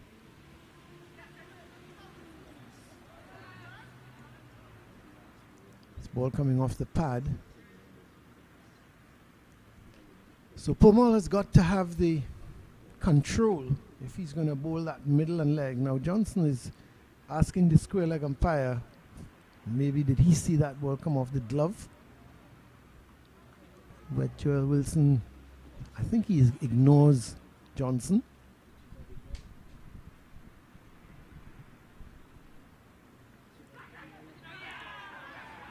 Another appeal going up, and Lewis is unmoved, so is the umpire. And McSween must be very nervous at the non-striker's end on 86. So he's come down to Lewis and says, listen, leave the shots for me. Just keep defending your stumps.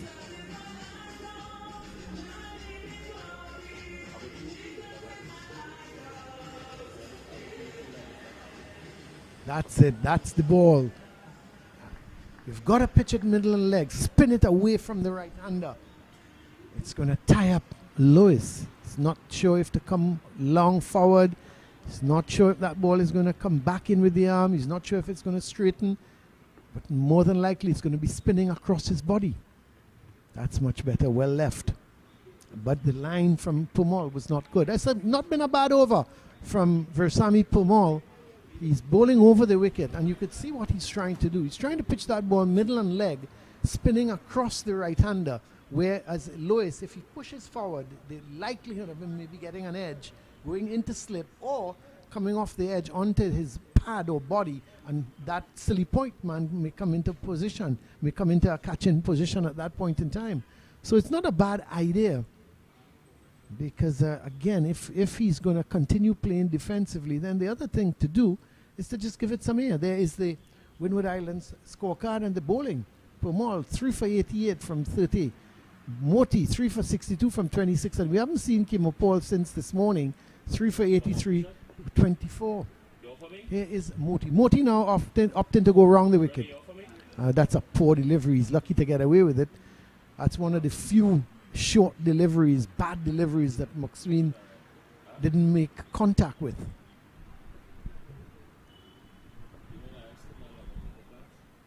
That's a lovely delivery. A loud appeal goes up and he's finally given. And McSween stands there, but it was a good delivery. It was pitched up, spun, and McSween pushed forward, got the outside edge, and finally the Windward Islands Volcanoes innings has come to an end. 339 all out. McSween goes, caught Bramble, bowled Moti for 86. A partnership certainly worth 124 runs for the final wicket. It's been a super effort from McSween and from Lewis, and it's a pity that he didn't get his 100. But 339 is a challenge in total to a Guyana team. The Guyana Harpy Eagles, they got to do some batting. They will have to do some batting. There's no doubt about it. But they've got the ammunition. When you look through that batting lineup of Johnson, Paul, Hemraj, Chandapal, Singh, Bramble, and then you've got the bowlers. And then, of course, you have Hetmeyer as well, sorry. So it's a good batting lineup, and a batting lineup that certainly can challenge those 338. Well, we have it here as 338. The board has 339.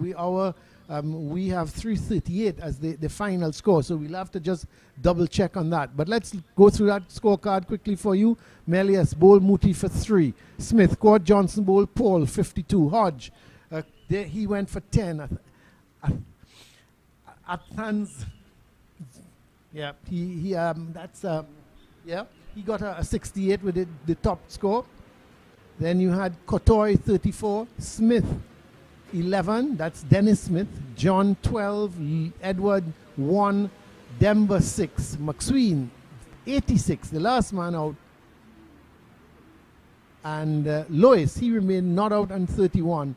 As I said, we've got 338, and in fact, the board has 339, so we'll just have to make that correction. It's whether it's 338 or 339. So we do have it as 339. So the Volcanoes closing their innings on 339. The bowling, well, Smith, he only had 14 overs, none for 49. Then Kimo Paul, 24 overs, 3 for 83. Pistano, 10 overs, none for 30. Pomal, 30 overs, 3 for 88. Moti, 26.2 overs, 4 for 62. He was the pick of the bowlers, getting 4 wickets, and Hemraj just had 2 overs for 8 runs. So that's the situation here at the Queen's Park Oval. The Windward Islands Volcanoes finally bowled out for 339. So it's going to be a tall order for the Guyanese batsmen. We'll have to wait and see just how they will start against a pretty useful bowling attack. When you look through that Windward Islands bowling attack, there's the quickies in John, Lewis, and McSween. Then you've got Edwards, the left-arm spinner. He should do some damage. I haven't seen much of Demba, so we'll have to look and see what he does in terms of thing. Then there's Kotoy as well, the leg spinner. He should have some bowling to do on this kind of track. And so it's going to be an interesting battle. It's going to be a 339 is a formidable total, but as I said, you look through that Guyanese batting lineup, and it's laden with talent. Whether they have the perseverance and the attitude to stick it out and to play each ball on its merit, we'll just have to wait and see. But make no mistake, this Windward Islands bowling attack is a good one. McSween tends to swing the ball, tends to swing it both ways, as a left-arm quickie tends to bowl the away swinger from the right-hander and gets it to come back. And young Lewis is pacey, tends to, we'll just wait and see how much control he has, but he is quick. Shaman Lewis, he's seen him in action before, and he does come quickly onto the batsman. We'll just have to wait and see how he reacts to this pitch. Pitch is still playing good. It's a good track in terms of the ball is coming onto the bat. You know, if you bend your back on it, you will get something out of the pitch, but it's also very good for batting. So I think it's a fair pitch. Certainly not a pitch that is more in the favor of the bowler than the batsman, or more in favor of the batsman and the bowler. At 190 for 3, you thought that the Windwards would be getting in excess of the 300, and then when they had that collapse, the Guyana team certainly had come back into the game. But that last wicket partnership between McSween and Lewis has taken the game away from the Guyanese, and you've got to say that the Windward Islands should be slight favourites to get first innings. But with the rain we've had, this game could very well be heading for a draw, unless we see some bad batting by either team in the first innings by the Guyanese and maybe in the second innings by the Windwards. We've seen teams score this type of total before. come back to bat badly in the second innings and lose the game after winning on first innings. And we've seen that on numerous occasions with the Windward Islands, where they've done well in their first innings, have won a game, and then when it comes to the second innings, they didn't put up the type of attitude that you expect. And some of the batsmen go out there carefree, lose their wickets, and the opposition gets right back into the game. At the moment, the ground staff doing all the preparation for the start of the Guyana Harpy Eagles innings.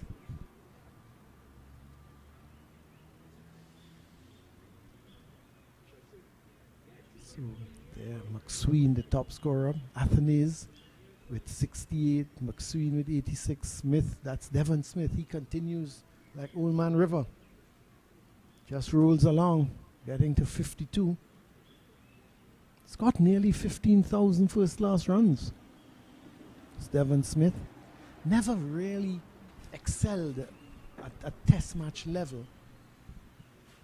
He was always knocking on the door, but never really excelled. So we'll just have to wait and see if what sort of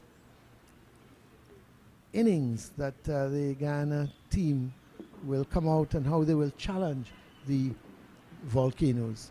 So we're going to take a break while the teams and the ground staff prepare the pitch in terms of rolling.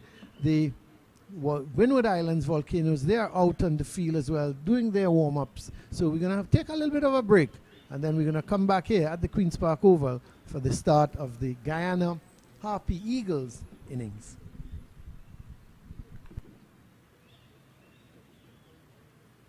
Shakira, I just want to find out a little bit more about your journey in the sport of cricket. If you could kindly share how you got involved in the game of cricket and how has that journey been for you? I grew up in a neighborhood filled with boys. So if I wanted to play anything, I had to play whatever the boys were playing. So I played cricket when I was young, I played football, anything the boys were doing. But my uncle was very heavily involved in cricket. He played club cricket, and I remember always going to his games. And I just grew a love for cricket from a very young age. Ended up playing in primary school. I played secondary school under Roddy Eswick, actually. We played about 2 games. We had a girls' team, and we were only able to play about 2 games, but I was still able to train with him and never looked back from there. You mentioned your uncle, you mentioned Roddy Eswick. Who would you say was your inspiration at that time when you just started this great game of cricket? I'd have to say my uncle. He did encourage me. He always took me to his games. And yeah, like I said, that's where I really grew my love for the game. There was also a guy in my neighborhood who helped me a lot. He perhaps taught me how to bowl. So I owe a lot to him as well. Now, beyond the formative years, you debuted for the West Indies in 2008. How was that experience achieving and accomplishing your childhood dream of playing for the West Indies? Oh, I was very excited. I never actually thought there was a chance of me playing for West Indies. But then we had to form a Barbados team simply to allow Pamela Levine to be able to qualify to play for West Indies. I think that was sometime back in 2005 for that World Cup. And when I got the call in 2008, I remember how excited I was, and I was a huge fan of Dwayne Bravo. I wrote 47 on everything. I have 47 on all of my shirts. When I got my shirts, before I got the playing shirt, the playing jersey, I wrote 47 on all of my training clothes, and decided hoping that I would become 47. Unfortunately, I got number 4. I mean, I've grown to love the number 4 now, and perhaps that's why I like Shea Holt so much. But yeah, I remember how excited I was back then. I was only 16. Well, Dwayne will be happy, even Shea Hope will be happy that you took some element of their numbers into your own game. In terms of great memories on the field of play, you had 5 for 15 against New Zealand. Care to share your top 3 memories, whether it's performances or experiences on the field of play? Personally, that was perhaps my greatest achievement. Obviously, New Zealand, one of the top-ranked teams, and in that 5-wicket haul, I got some of their top batters. I remember I was only getting about 2 wickets a game, and someone spoke to me and said,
Welcome back to the Queen's Park Oval for the Guyana Harpy Eagles response to the Windward Islands Volcanoes score of 339. What a fascinating game this has been.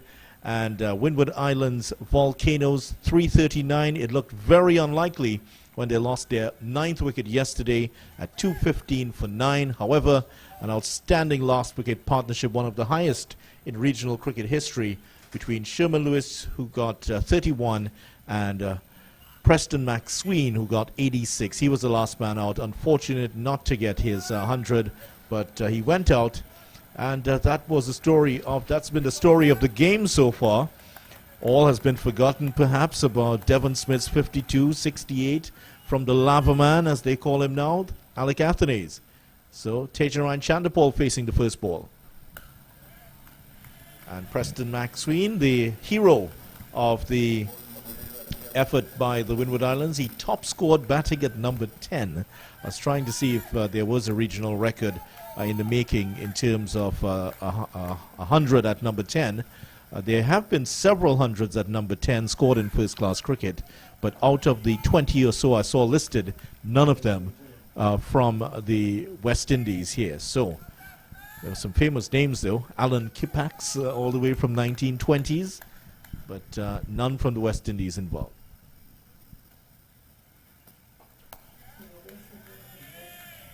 There was one in terms of test match. Tino Best got 96. Yeah, he got 96 in a test match for the West Indies, batting, I believe, at number 10 or so.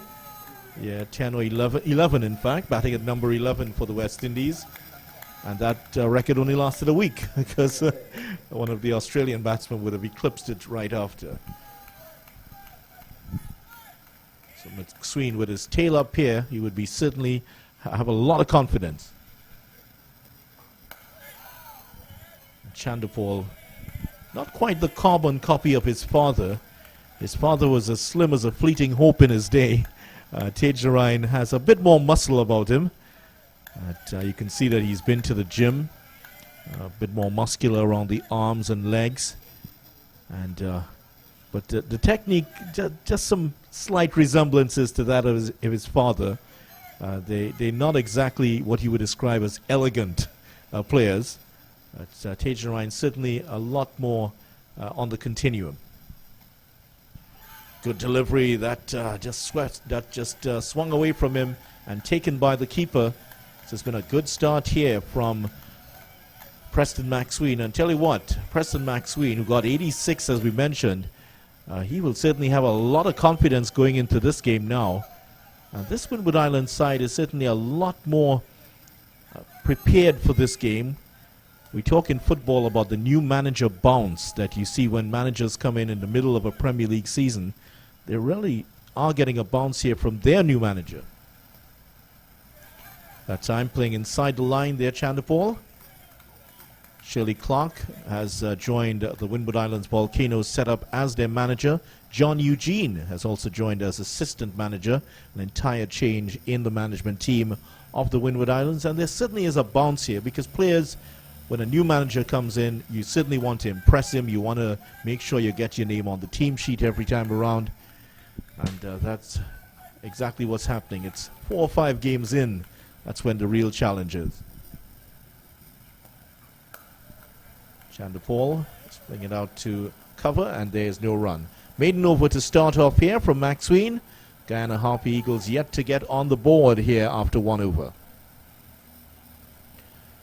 Just in case you're just joining us, to remind you how things went throughout the day. The Volcanoes started off the day at 278 for 9, McSween on 46, Lewis on 14. And after 2 rain interruptions, the innings ended at 337, McSween 86, 31 for Sherman Lewis, both batsmen getting their best first-class scores. 4 wickets for Moti, 3 for Pamal, and 3 for Kemo Paul. And certainly the sign is for the Guyana team is that they're a bit lightweight outside of those top 3 bowlers. They're a bit lightweight in terms of penetration. Now, what do we have here at the southern end of the ground? It's Sherman Lewis.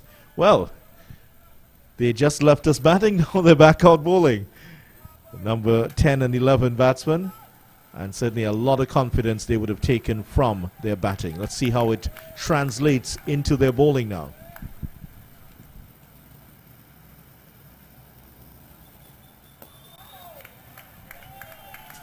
On the money immediately. Talked about that new manager bounce from this Windward Islands team. Just listening to them while they were warming up earlier today. There were several of their players just clapping and geeing up each other and telling each other, we have to win this game. And they certainly are confident here. It's really interesting to see if they don't win the game, how they will react to that. But we're still miles away from that yet here.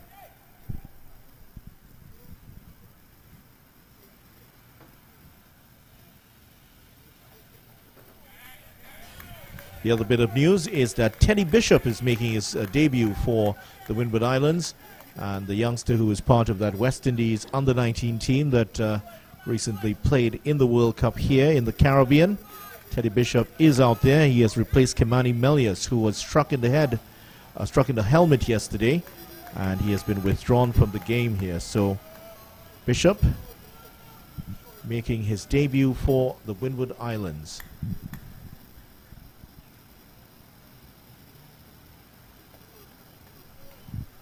No ball. Chandrapal Hemraj just allows that to go through. 2 left-handers starting out here for Guyana. And there are several left-handers in this team. Vishal Singh is also left-handed, as well as Gudakesh Moti. Well, he'll come in much later on.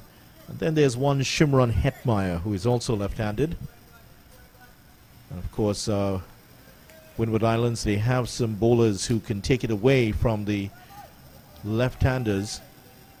Devon Smith can turn the off break, but I don't think he's going to bowl much. This one outside the off stump. Alec Athanaze is an off spinner, so we would expect that he will play some role in this match. Not a lot of wickets in this Windward Islands team. In fact, outside of Sherman Lewis, who has 86 wickets, none of the other bowlers have above 50. 47 for Larry Edwards, 44 for Kavim Hodge, and 31 for Preston McSween.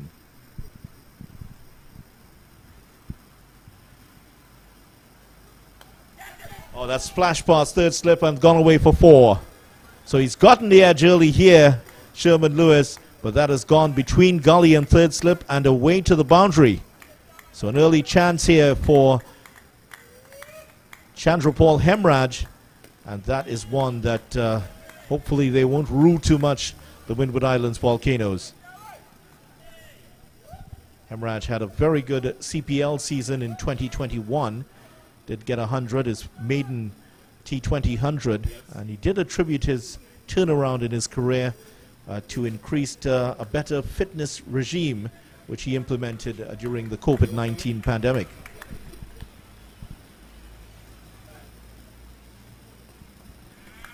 And after the CPL, he was also called up to play at the Everest Premier League. Yeah, the Everest Premier League, playing in Nepal. And he did go across to Nepal and play a couple of games there. I'm sure that's the highest cricket he's ever played, because it was something in the region of 10,000 feet above sea level. Not sure how he coped with that. It'll be an interesting story if we ever get it from him. One ball remaining in the second over.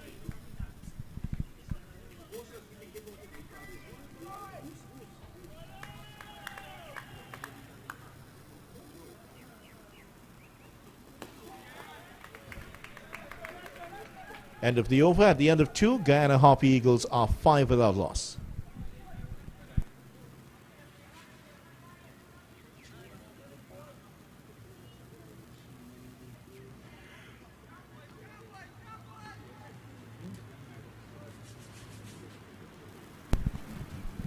Into the third over of the Guyana innings, and let's see how they approach this in terms of how the psychology has changed here. Tagenarine Chandapal, the son of West Indies legend Shivnarine Chandapal, facing up to the first ball of the third over. Well, he had a little acting gig, I understand, over the last few months. There was a film made about the very famous India victory over the West Indies in the 1983 World Cup. One of the players that would have been involved in that game was Larry Gomes. And guess who played him in that film? Tagenarine Chandapal was fitted with a curly wig and did in fact play Larry Gomes in that movie. I'm sure you had to imitate some of the mannerisms of him also. The movie was a huge hit, and that victory for India in 1983 certainly was the catalyst of the growth of Indian cricket. Tagenarine Chandapal, not sure if he had any speaking to do in that particular film. But then again, Larry didn't exactly speak much, did he?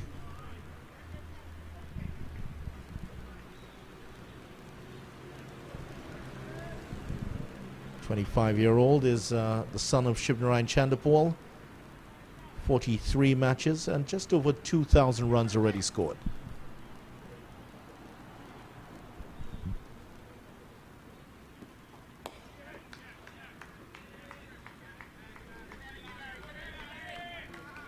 Not the best of averages, but he'll certainly want to work on that. 29.18, the averages in first-class cricket. 200s and 1050s or so already scored. We'll be hoping he can push on in this season. Last season he played all 8 matches, scored 315 runs, and the average not great, 24.23.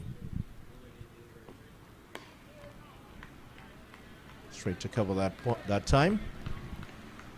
And it is a big challenge for this young man when you grow up with a father like Shivnarine Chandapal, who's an established West Indies legend, scoring runs in all formats, and has been a part of the West Indies team for such a long time. Made his debut back in 1994 and a celebrity in the West Indies in so many ways.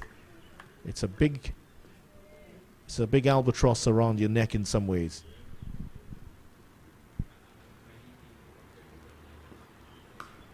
Cut away, and that's going to run away for 4.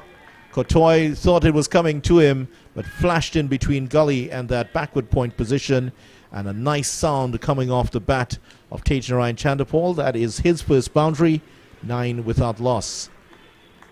Outside the off stump, just trying to get the batsman to play, and too short, too wide, and cut away beautifully.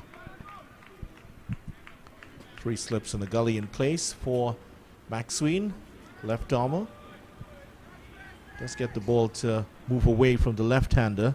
That's what he's trying to do here.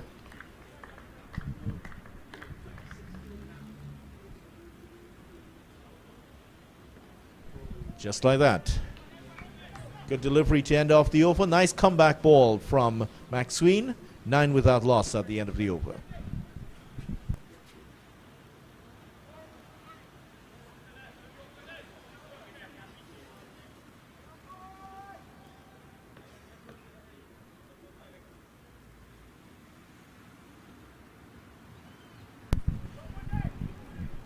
Guyana have a tall task here, 339. They would want to get off to a good start in this competition. The return of the first-class competition here in 2022 after a 2-year break. But this match with the interruptions here and the lengthy first innings of the Windward Islands Volcanoes, certainly a draw would be on the cards here, barring some alarming collapse in one of these teams. And now the Windward Islands have brought in a fourth slip here.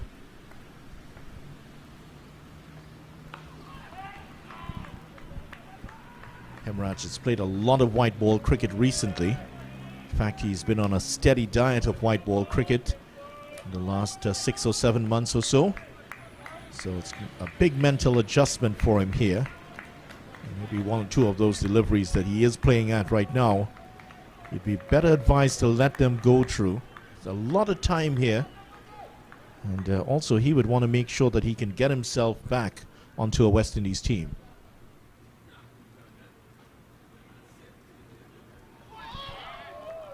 Good delivery again here from Lewis. Did play 6 ODIs for the West Indies. That didn't exactly set the place on fire. Just 82 runs in those 6 matches. Averaging 13.66. So he certainly would want to see himself back on that West Indies team. Perhaps address the West Indies selectors, get on the T20 team, the ODI team, and perhaps even the Test team, I'm sure.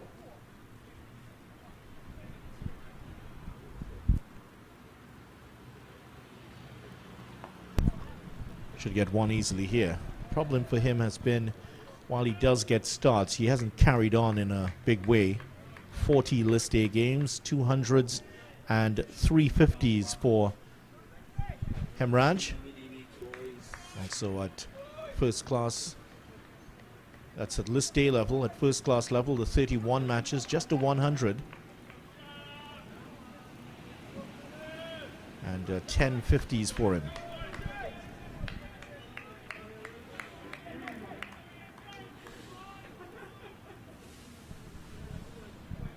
Chanderpaul is going to face up to Lewis for the first time here. They maintain those 4 slips and the gully. Backward point in Katoy. 2 fielders in front of the bat are at mid-wicket and mid-off.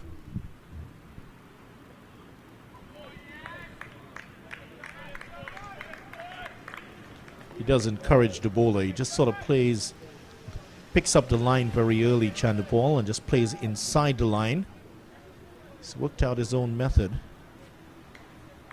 Of course, it helps to have a father who would have excelled in every format for the West Indies.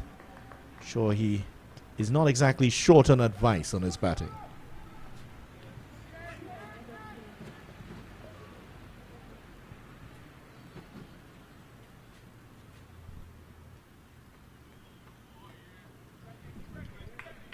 If anything, you can be critical of the Windward Islands and their start so far. Not quite making the batsman play enough here. It's a difference between perhaps first-class cricket and at the Test level.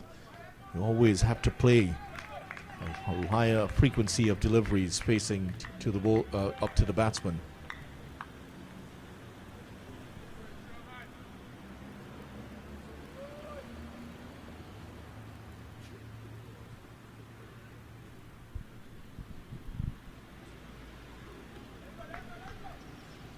End of the over. At the end of it, 4 was gone. Guyana Harpy Eagles are 10 without loss.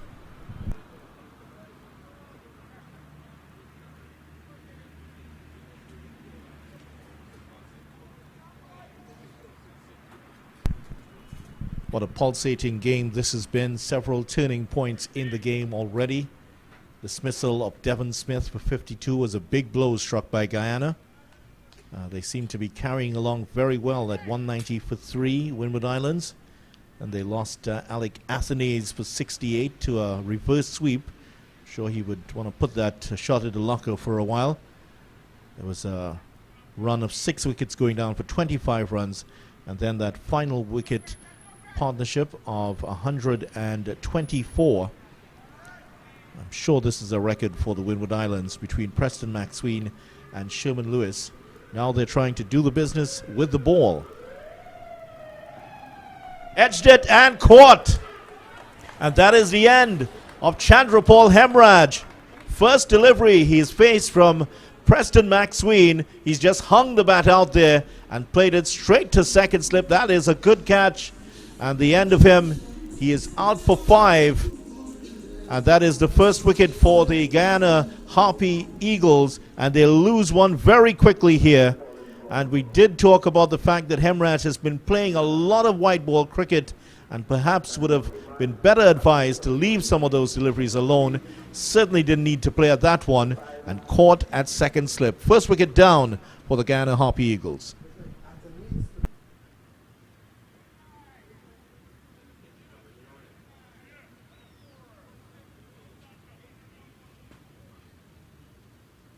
Incoming batter, Chevron McMahon. 10 for 1, 4.1 over.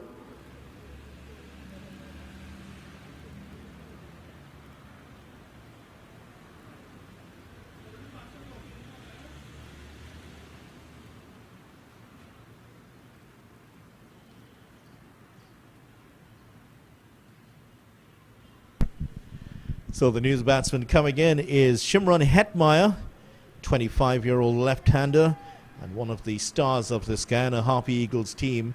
And he has not played a lot of first-class cricket. He averages just 37.71 for a batsman of his quality.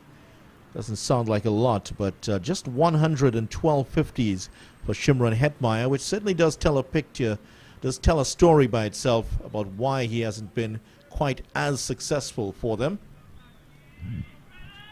And it does look like Alec Athenies was the man who took that catch. Outstanding catch at second slip, just diving across. And you would think that the catch would come to your left hand, or at least to your left side. That one's between first and second slip, and he took it very well indeed. McSween is getting the ball to just go away from the batsman in the air. And Chandrabal Hemraj would possibly reflect on that shot and think that he really did not need to play at that one. Let's see what Hetmyer has to offer as he faces his first delivery from McSween.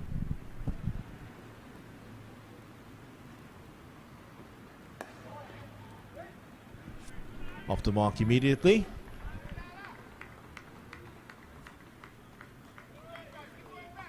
Challenge for Shimron Hetmyer is, can he curb those instincts, those natural aggressive instincts that would have been honed in a lot of white ball cricket that he has played.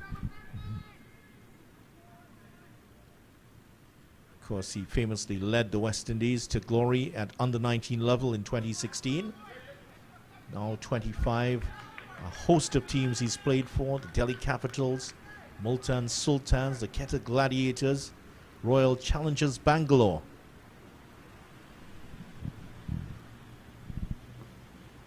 Deflected away, that should be 4, it is. Down the leg side, not a great delivery from Preston McSween. And Chandapal just getting enough of a deflection to get it away to the boundary for his second 4. 15 for 1, Guyana Harpy Eagles.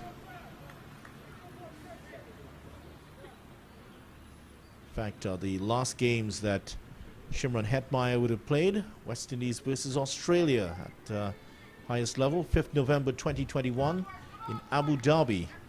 No, West Indies fans would not want to remember some of those matches. He did get 81 against Sri Lanka. 81 not out. Another losing cause there for the West Indies. And that one's going to run away again, deliberately getting under it. There's no third man, and that will run away towards the boundary for 4. 4 slips in place and a gully, and the man at backward point will just chase that down and send it in. That is a good shot by Chandapal, and he picks up another boundary here, 2 in a row.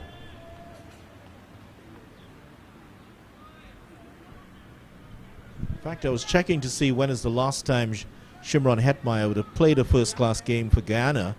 It was against Barbados at Providence in 2020, so he did play that last match that they would have played when they lost to Barbados. Straight to mid-wicket.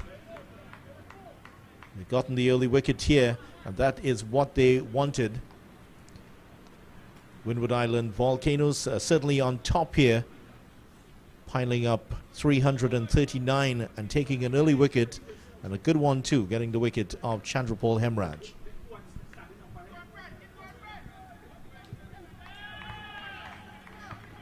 Also, don't forget, this is the first time that Kaveem Hodge has led his team onto the field as captain.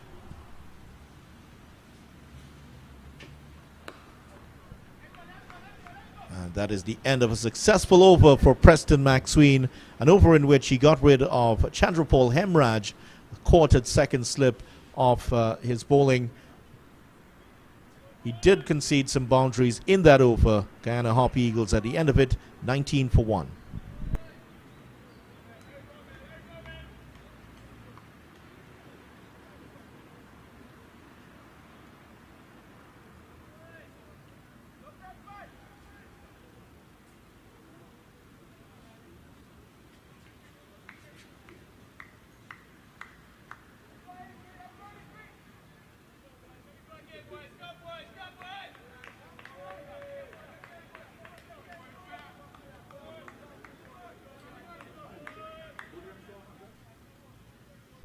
Sherman Lewis will continue here. His third over, he's conceded only 6 runs off his first 12 deliveries.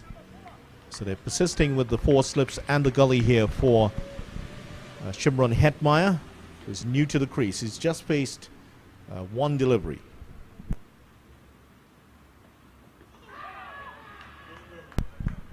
Stifled appeal here.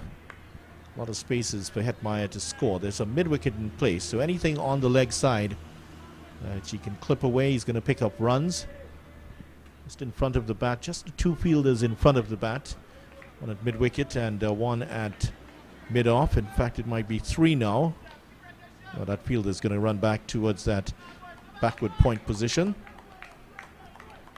So Kaveem Hodge, the new captain, certainly was looking forward to the role when he was appointed.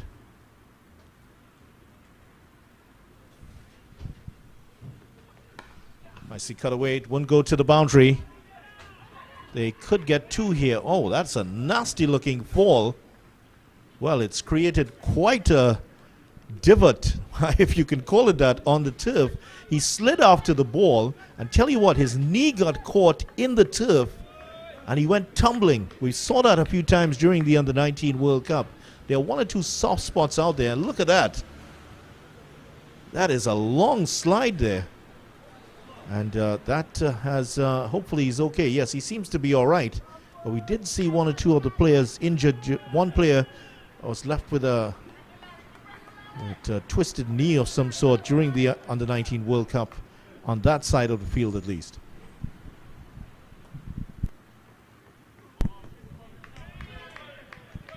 So Hetmeyer on 3, Chandrapal on 12. And Chandrapal has dealt in boundaries so far.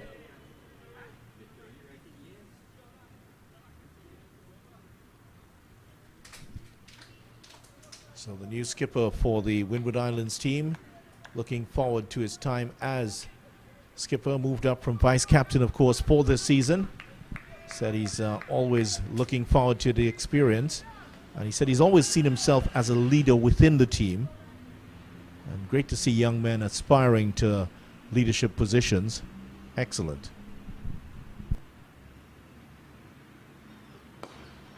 That's beautifully played by Hetmeyer. Very talented batsman, and showing a little bit of it there. Pitched up to him and got into position in a flash and pushed it powerfully past that fielder in that mid-off position. Even his dive, he couldn't cover the ball, and that's away to the boundary for 4. So Hetmeyer has his first boundary. He is up to 7. And he has started well here. 7 of 5 deliveries already. That's what we're used to seeing from him anyway in T20 matches. But the real challenge for him is can he rein in those aggressive instincts? Certainly resisted the temptation to go after that one. Well, the man who is pulling the reins for the Windward Islands team, that's Kaveem Hodge. He certainly was asked about the new management team that is in for the Windward Islands, and he credited them as bringing in a lot of new ideas and a new mindset, and also trying to introduce a new team culture which is good. We've seen the Windward Islands struggle for many, many seasons now. And a strong Windward Islands team is only going to be good for West Indies cricket on the whole.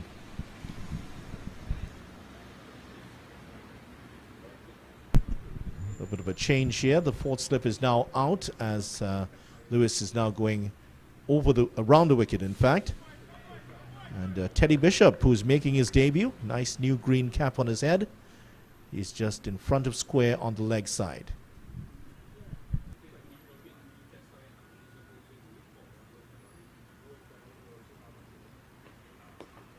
Flicks it in the air, down to that fine leg position. They thought about two. Chandapal is sent back quickly by Hetmeyer. And tell you what, that would have been close if it had been thrown in there. So after 6 overs, the Guyana Harpy Eagles, an eventful start here, Colin Murray, 26 for 1. And it is certainly the Windward Islands Volcanoes on top here. Yeah, certainly on top. And they would have been happy to get that early wicket, that wicket of Hemraj. Not a very good shot by him. Thought the delivery was just outside the line of the off stump. And he went for just pushing at it. Really, he should have left it alone.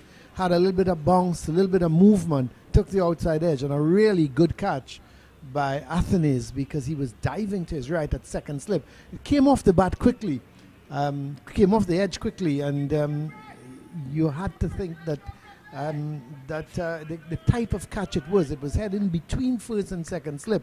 And Athenes dived to his right and came up with a really wonderful, smart catch.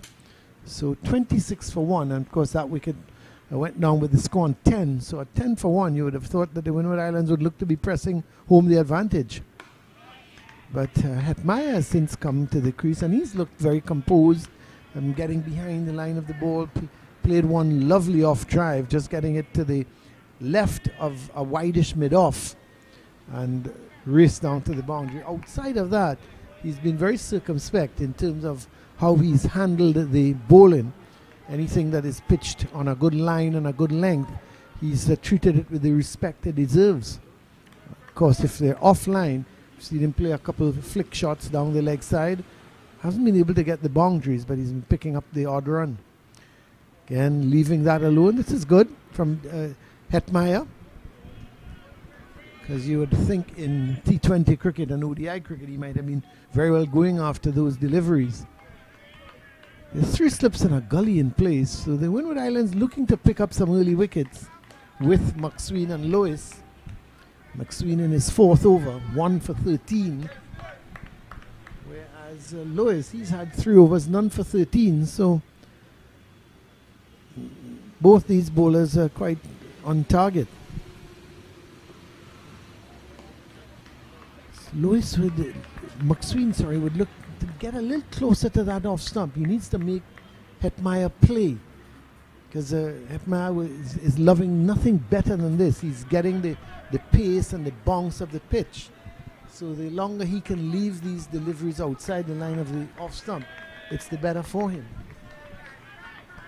Nice conditions for swing bowling, because it's not hot, it's not sunny, it's not overcast, but very cool conditions. And this one swinging away from Hetmeyer, that tempted him. It was almost half volley length, but it was moving away from the left-hander, and he was looking to go after it to try to hit the square on the offside. That's a good delivery from McSween. He's getting the movement. Nice breeze blowing across the ground. And because of that, he was able to get that ball to move away from Hetmeyer.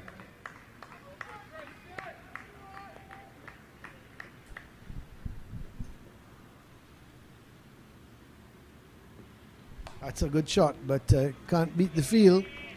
Shortish delivery coming back at him this time. And cramped him for room, so he wasn't able to play that expansive square drive that we've seen Hetmeyer execute over the years. This was more of a push, trying to find the gap between maybe backward point and gully. So McSween isn't bowling badly. He's bowling a good line, a good length. He's getting some movement. I think the only thing he would want to do is to attack that off stump a little bit more, just outside the line of the off stump. Runs here for Chandapol, sorry for Hetmyer, because this one was swinging away from him, but he was on the front foot, and he was just looking to work it towards the onside. May have come off a little bit more of an inner part of the bat, but a good over from McSween beat Hetmyer once outside the line of the off stump, and has been concentrating more or less bowling outside the line of the left-handers off stump. Of course, the three batsmen so far, Chandapol, Himraj and Hetmyer, all left-handers, which is good for the bowlers that they don't have to keep changing their line. See a bowling change. It seems to be Ryan John is going to take up the attack from that Brian Lara pavilion end.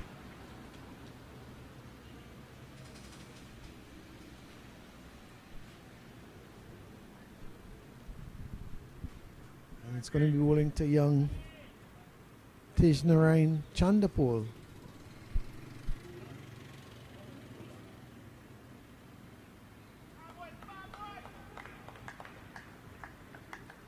He's operating from around the wicket, is John.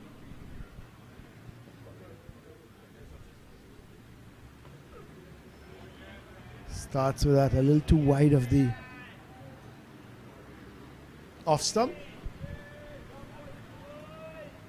And Chandapol will leave that alone every day of the week. But you've got to wait on John to get his line and get his length. Let's see what he's not as quick as Lois or McSween. So there are only two slips in a gully for Ryan John.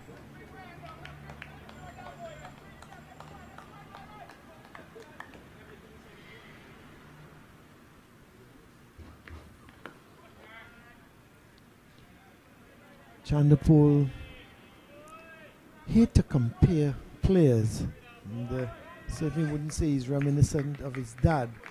What he should have is the temperament of his dad. If he can get that, then he would be playing international level cricket, because he's got the ability and has a stance almost like his dad, not as pronounced. Sometimes when you see Shivnarayan Chandapol take strike, you swear the man who's coming in to bowl is bowling from mid-wicket.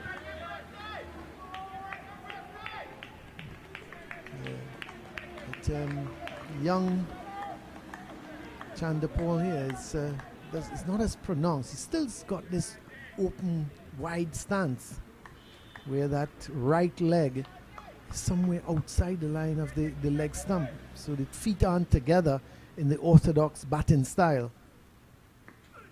That's a good shot. That's well fielded. Well, half stopped by Lewis, and they were thinking of two. And eventually they had to settle for the single. Yeah, so when you look at Chandapol, he's got that wide stance as well, but certainly, as I said, not as pronounced as Shiv. And Shiv seemed to have got worse over the years. And when I say worse, meaning that right leg of his went even further towards a square leg type of position. But he was quickly into line. Give him credit for that, even though he looked. It's not one you would look to coach to the youngsters and say to look at, but in credit to him, because from the time the ball was delivered, he was across and in line.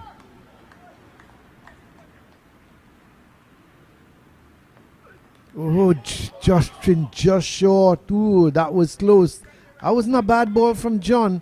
Seemed to have a little bit more bounce in it, and it caught Hetmyer a little bit by surprise. He got the outside edge, and luckily for him, it dropped just in front of Athenes, who was already taking one catch, the catch to dismiss Hemraj, but this one was dropping just in front of him. And what that has given Hodge the idea to maybe put a third slip in. And he's done that with young Bishop.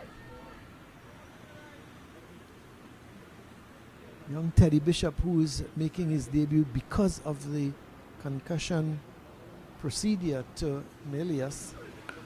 He's into the team, so he will bat in the second innings as Melius is taking no further part in the game. It's the end of the over. John, he's bowled his first over. Just 1 run conceded in that over. 8 overs have been bowled. And the Harpy Eagles, they've gone on to 29 for 1.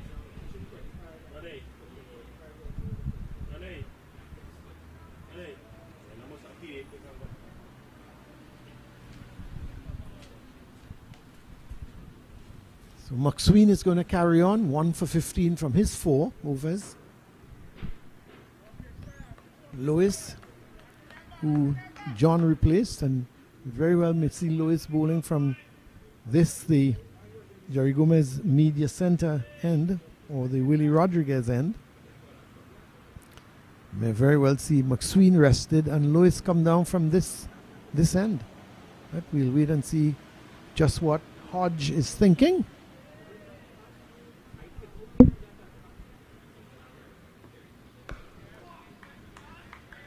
It's a good ball again from McSween. So let's have a look at Chanderpaul's stance when he faces up to McSween in the next delivery. As I said, it's not as pronounced as Shivnarine, but still you could probably batting on a middle and leg. And let's look at that right leg. Now Shivnarine's right leg would have been even further wide. So he's not side on. But look how quickly he gets into line. That left leg moves across to the off stump, and then his right leg gets somewhere middle stump, and he's picking up the line of the ball early. So even though you look at him and you think to yourself, well, once I remember Peter Willey, the former England batsman, was very much like that. And I was saying as a young man in those days, looking on at Peter Willey, and you said, listen, you just got to get that ball outside the line of the off stump, and he's bound to get an edge. But look at the Tajanarine starts, and he gets across quickly, picks up the line, and then just allows that one to go. He plays inside the line. So even though it's, the thing about it, we talk of coaching manuals, and we talk of that a player should be side on. At the end of the day, it's what works for you. And I tell you, it certainly worked for Shivnarine Chanderpaul.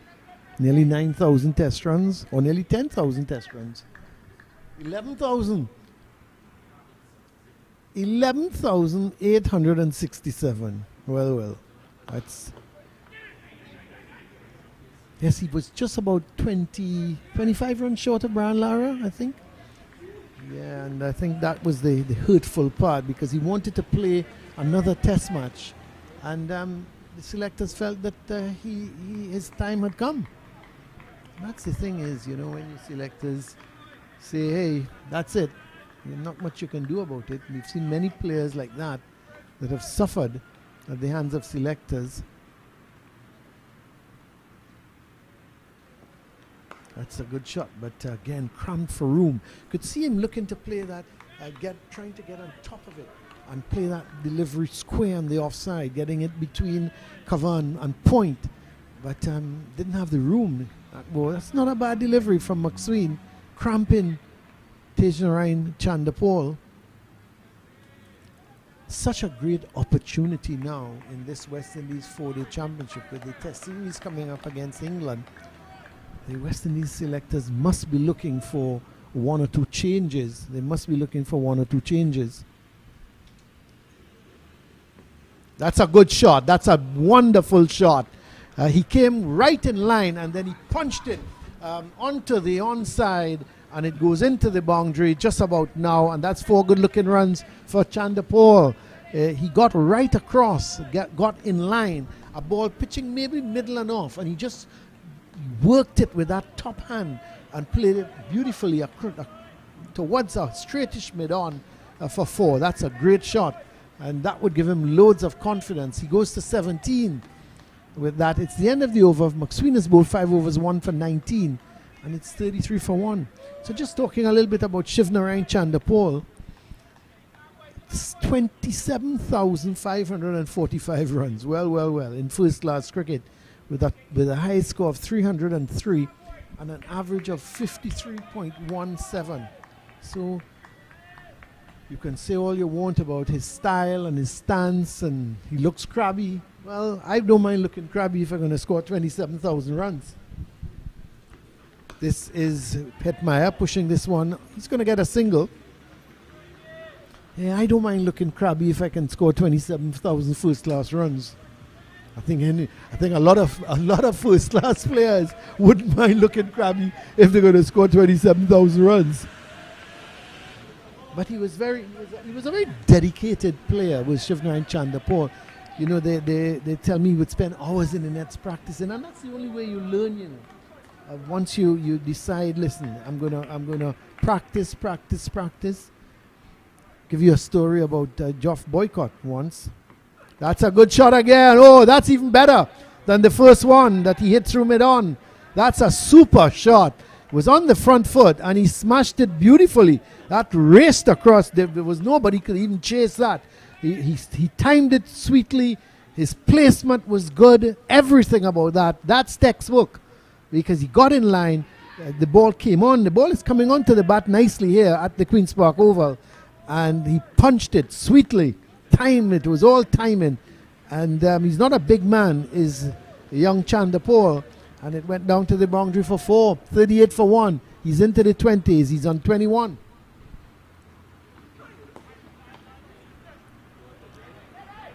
Cramped a little for room there. But I remember Geoff Boycott coming to Trinidad and playing for England against the West Indies, and the test match was being played here. And in those days, they would play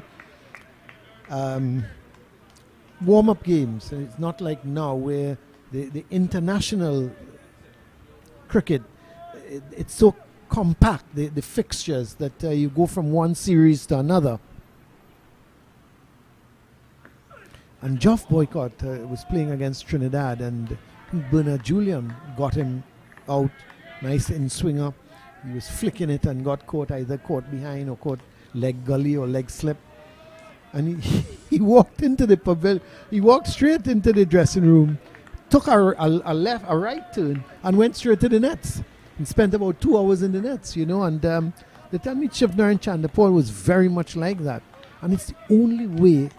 You know, we need to instill that in our youngsters. You even look at and hear reports now. You look at Premiership football, and you listen to reports, and they tell you the better players tend to stay back after a practice session. You know, whether they practice penalties, free kicks.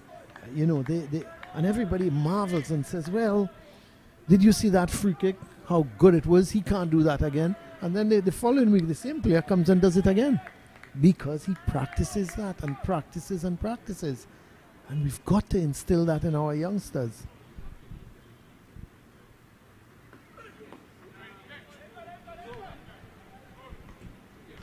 So the end of the over from Ryan John, just 6 runs coming in the over, but what a shot from young Shivnarine Chanderpaul. A shot through extra cover. For me, one of the shots of the game was really a beauty. And so 38 for 1. Remember, the target is 339.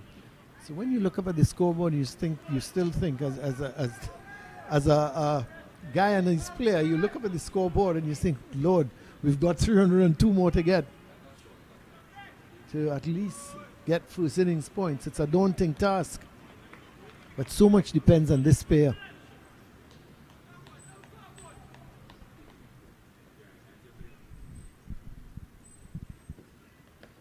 Well, that's 4 in the dark. It's probably going to run away to the boundary. It does. But he was thinking of playing at it. And at the last moment, Hetmeyer withdrew the bat. But he was too late, and it actually ran off the face of the bat and went between the third slip and the gully. So 4 in the dark for Hetmeyer, but he's going to take that.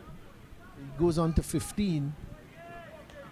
I'm sure the West Indies selectors would be looking at Hetmeyer here seriously to get a big score. And if he does get a big score, he could very well force his way into the West Indies Test match squad. That's if he wants to play Test cricket. That's another issue. It's a good delivery, swinging, but starting it a little too wide of the off stump. Yeah, it's all dependent on the individual. A lot of the youngsters now, the glamour of playing T20 cricket all around the world and the big bucks are what they're looking at. And representing the West Indies at Test match level seems to be not on the agenda, which is such a pity, because a lot of the young men playing for the West Indies at the white ball level, both in the 50 over and the T20, are such talented players, and you think that they can make the transition to Test match cricket, as we've seen with the Australians, we've seen with the Indians. When you look at that Indian team, for example, that is playing in the ODI series against the West Indies currently, there are about 5, maybe 6 players on that team that have played in the Test matches.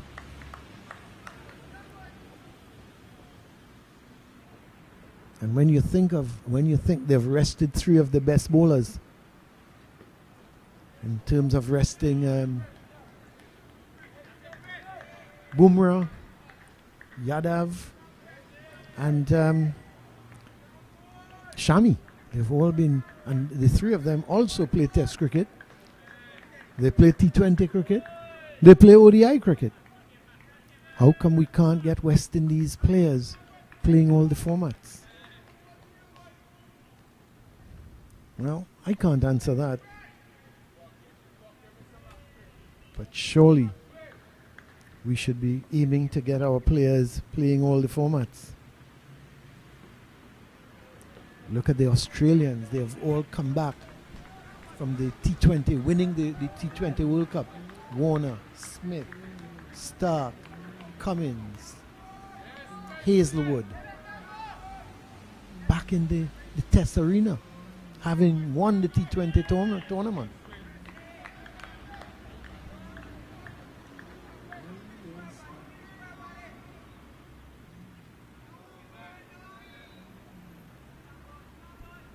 Sun is trying to peek out here at the Queen's Park Oval, but not much success yet. Yeah, when you think of yesterday being so hot and sunny, contrast today.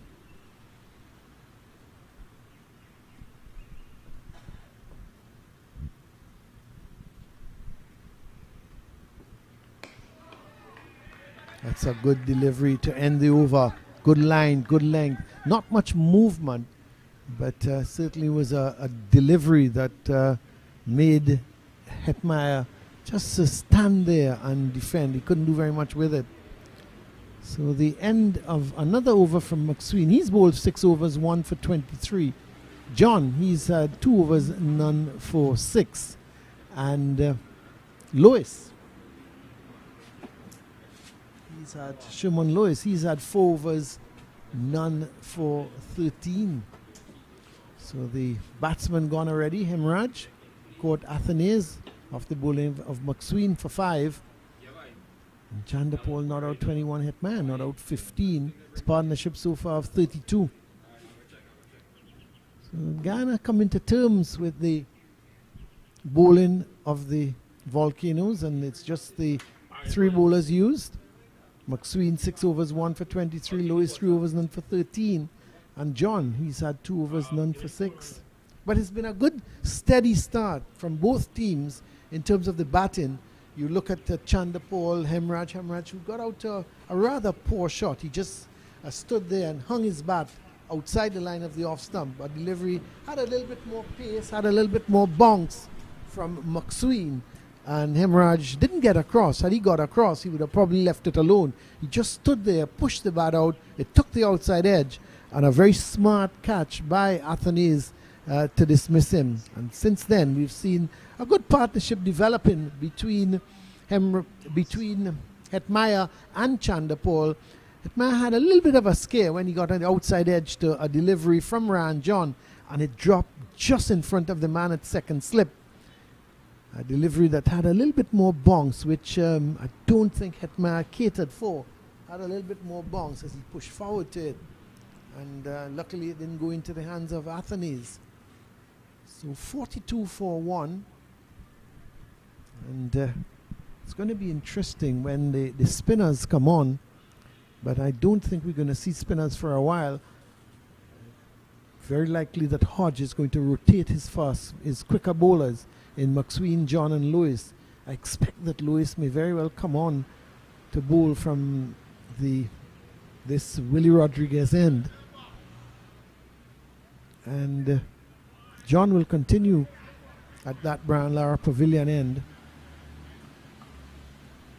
And, may have the left arm spinner in Larry Edward. Might see him. And of course, Kotoy himself bowls some leg spinners. I enjoy seeing leg spinners at all levels, much more at the T20 format.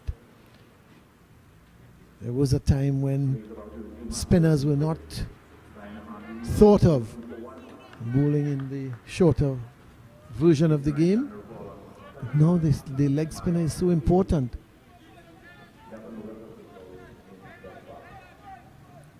So it's going to be Ryan John to continue after the water break. We've had 11 overs so far.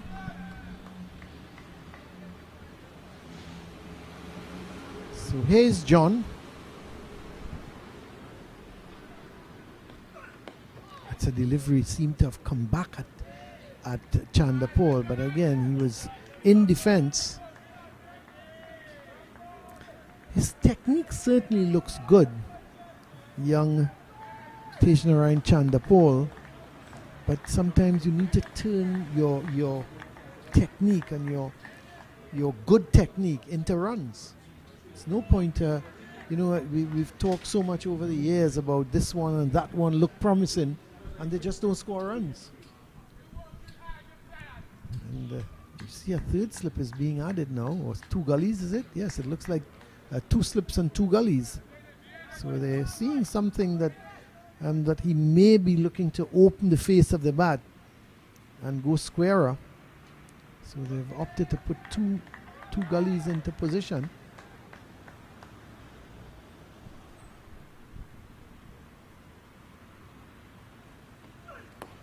That's a good shot as well. Was airborne for a little while, but not as classy as the last shot he played in the previous over when he played a super extra cover drive. This one he was reaching for it. You could see Chanderpaul reaching for that ball, pushing out at it, and because of that he was never over the ball. Got a little bit of the ball was airborne simply because he was reaching for that and wasn't able to get over it and get his head over the ball and keep it down. Luckily for him, the placement wasn't bad as it was going just to the right of mid-off.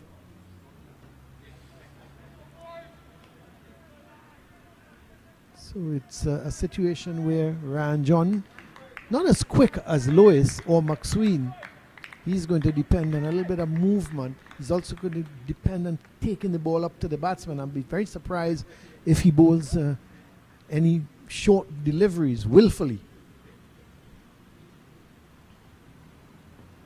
There he is again, up to the bat, just outside the line of the off stump. He's going to be steady, hoping to get some movement as well. Now for Hetmyer, we see there's 3 slips in place. So that second gully has moved. So it appears that they've done some homework, obviously, on Chanderpaul, and may think that he's going to cut the ball. And if he does, it's going to be uppish towards that second gully.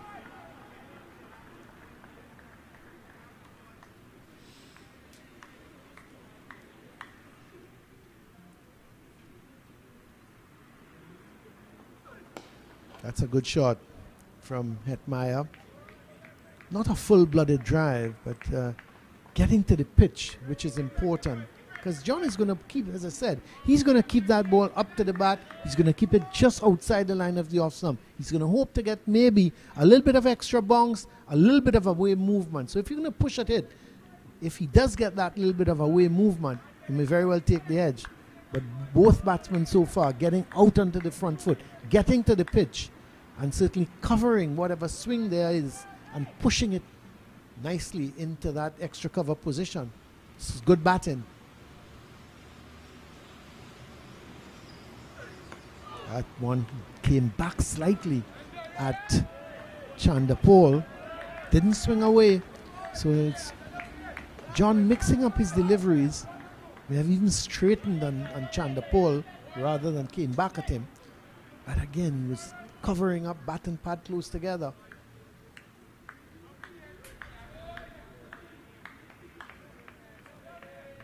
Chandapol is on 22. Hetmyer is 16. One delivery left in over number 3.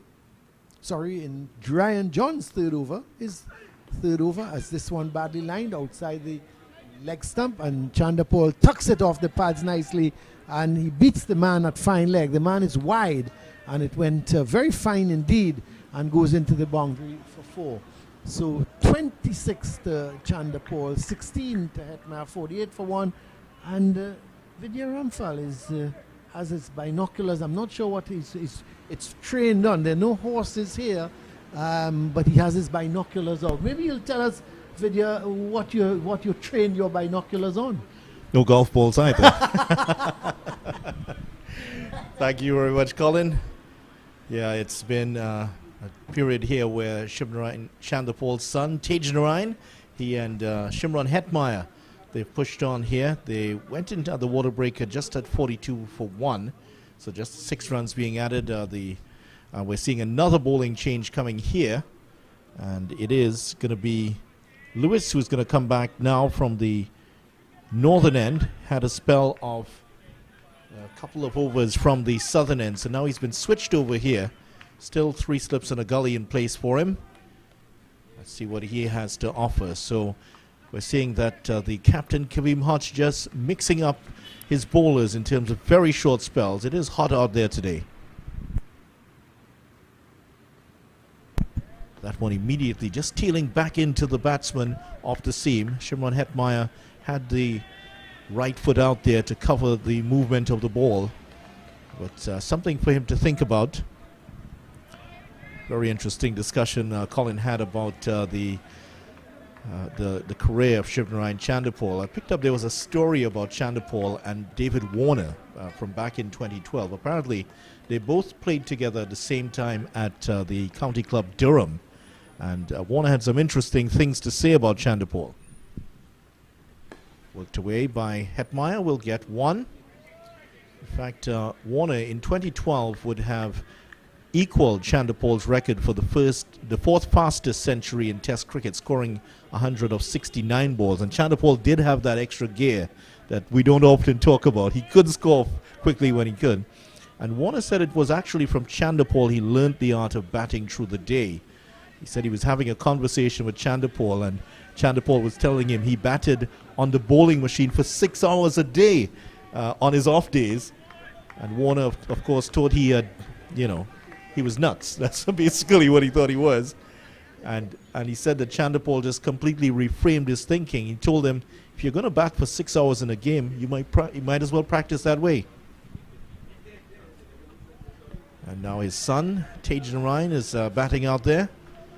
What a wonderful player he was, Shivnarine Chandapol. And certainly his influence continues to be felt on the game. His son is here. They actually played a match together against Trinidad and Tobago at the Oval some years ago. And also, it was interesting. It didn't escape my notice that the batsman who was dismissed is also named after Chandapol, in fact. So what an honor for him. He's batting with the man whose name he got as his first name, batting with his son out here. Interesting indeed.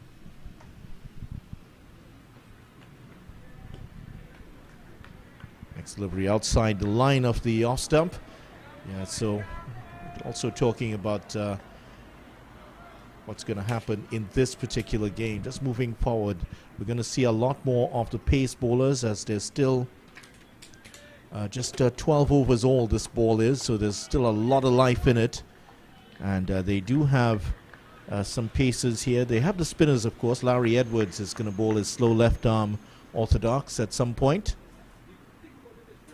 They also have Katoy, who can bowl some leg breaks. Nice looking on drive, but straight to the fielder. Don't think we're going to see Devon Smith bowl off breaks today. I don't think that at 40 years old you're not going to be bowling at all. Alec Athanaze can also bowl some off breaks there.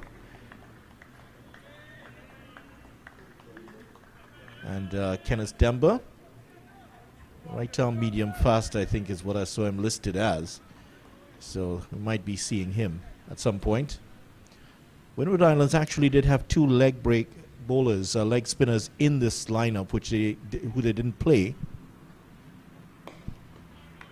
And one of them is Akeem Ogist, the West Indies under-19 captain, and Daryl Cyrus, who are two uncapped players. They were left out of the squad.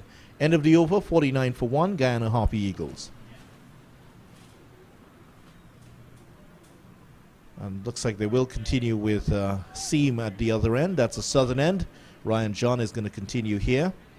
There's 9 wickets in his 3 matches. Well, I say just 9, but that's not bad actually.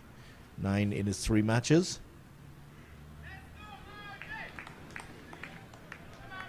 The strike rate really does tell the picture in terms of what these bowlers can achieve. And the most dangerous of the Windward Islands bowlers would certainly be Preston McSween, who just gets a wicket about every 46 balls or so. Ryan John in the low 60s. So just about every 10 overs or so he's going to take a wicket. Flicked away. This should be 2 here for Hetmeyer. Yeah, I think they will settle for 2. And so far he has batted well. He has seemed to rein in those aggressive instincts as we talked about. He didn't have a very good COVID lockdown, I can tell you. He put on a lot of weight, and there was a lot of discussion about his weight during that period. And certainly at the IPL, at different levels, everywhere he played, there was a discussion about how his figure had changed so much. But I am told that he has been working very, very hard, and he looks a little bit smaller, if anything. Of course, that fitness discussion has become very fiery here in the West Indies, because, of course, many have pointed out the fact that 1 or 2 of the players on the West Indies team could not pass the fitness test, but still continue to play. And so it's a fiery issue, and one that has gone all the way through. We've had this discussion for many years. But I mean, if your job is cricket and it is sports, it is really something that you should look into. Driven away, and that's going to run away for 4. Full and outside the off stump, and just stroked away there beautifully by Shimron Hetmeyer for 4. And that is the 50 up for the Guyana Harpy Eagles. It is up 55 for 1. So they're going along at a pretty fairly quick clip here.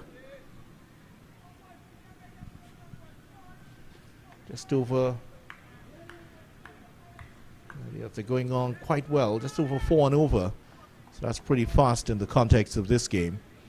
It's a good pitch, and if you do have the technique to cope with whatever it has in it, the assistance to the bowlers, there are runs to be had here. Driven nicely again, but straight at the fielder this time. And just in case you were wondering about, we were talking about places up for grabs in this West Indies team. Here's the last West Indies team that played. That was against Sri Lanka in the 2nd test. Craig Braffett, Jermaine Blackwood opened the batting, and Nkrumah Bonner, Shea Hope, Roston Chase, Kyle Mayers, Jason Holder, Joshua De Silva, Kemar Roach, Veerasamy Permaul, and Jomel Warricker.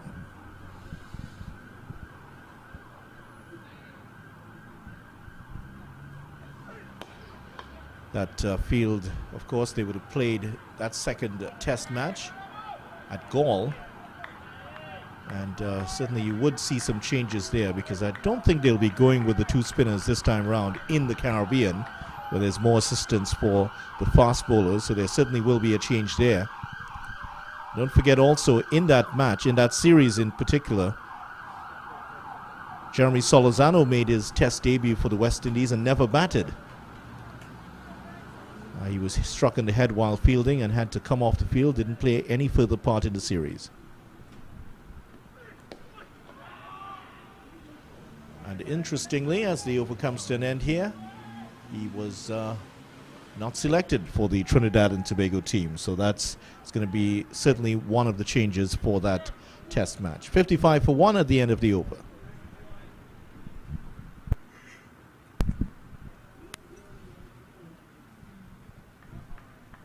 Of course, the bowlers used for the West Indies in Sri Lanka: Kemar Roach, Jason Holder, Kyle Mayers, and the spinners in there: Virasamy Permaul, Ruston Chase, and Jomel Warrican. In fact, Permaul had 5 wickets in the first innings, Warrican 4 in the first innings. Didn't do so well in the second innings, however, as Sri Lanka went on to win that game.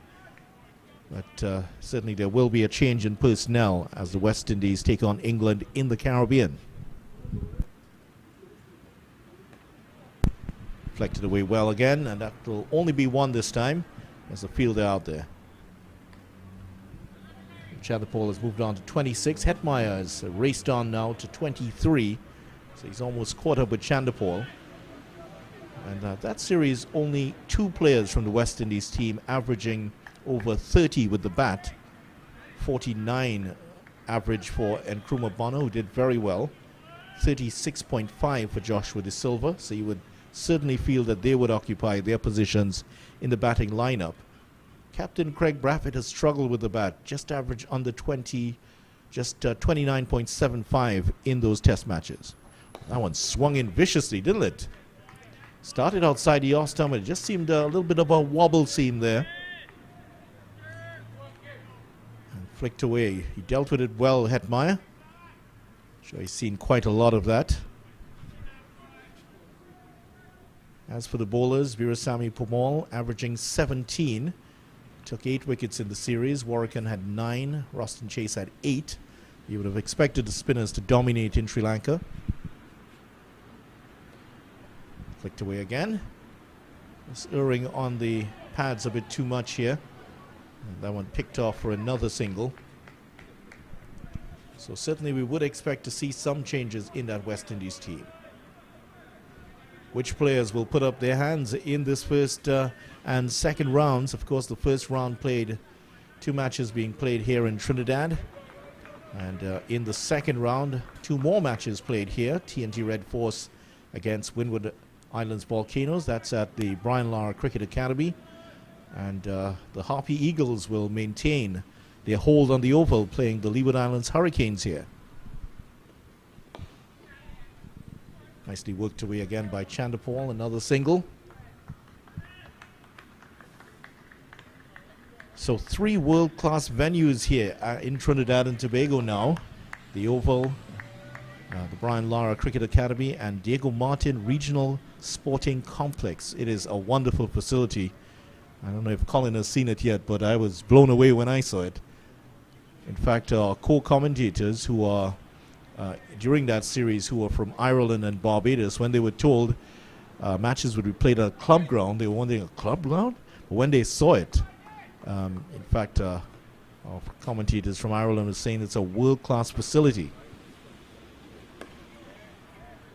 And in addition, our good friend from Barbados, Nikhil Chandani, he also said that it was very impressive indeed. So it'll be a great addition to Trinidad and Tobago cricket to see more cricket being played in that part of the island. And certainly it would have been interesting to see perhaps maybe if the West Indies board could have played all 3 matches here at some point. Certainly Diego Martin can cope. Driven away. And Couture is very fast indeed, isn't he? Just to move across, and he looks menacing there, fielding in that backward point position. End of the over, 58 for 1.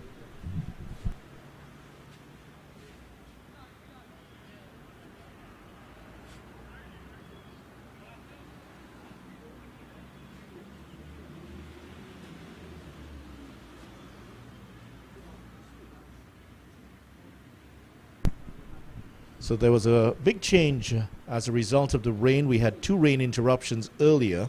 And in case you're wondering why it's not tea yet, tea is at 3 p.m. 10 overs were lost because of rain. So that's why we're still on right now. And very nice conditions here. I was told that there's still a lot of rain in East Trinidad.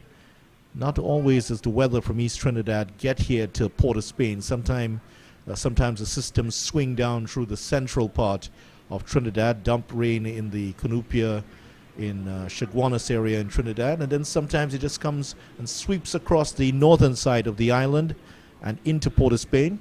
Always a headache for Colin Murray when it does that. Always gives him trouble to get home. Shimron Hetmyers decided to change his weapon now. As the 12th man came out with 3 different bats, and he chose one. Didn't see if there was any problem with the one that he sent back in. But the new one certainly looks brand new, I can tell you. I'm sure he's knocked it in. That one rising there on Chandapal. Does well to play it out to cover. Katoy again doing the fielding. He's been a real live wire in the field. And the vice captain just shouting out instructions. He's there. He's the second in line behind Kaveem Hodge. Katoy is 32. Hodge is 28. He has a good season, Hodge. We could see him as captain for another few seasons here for the Windward Islands.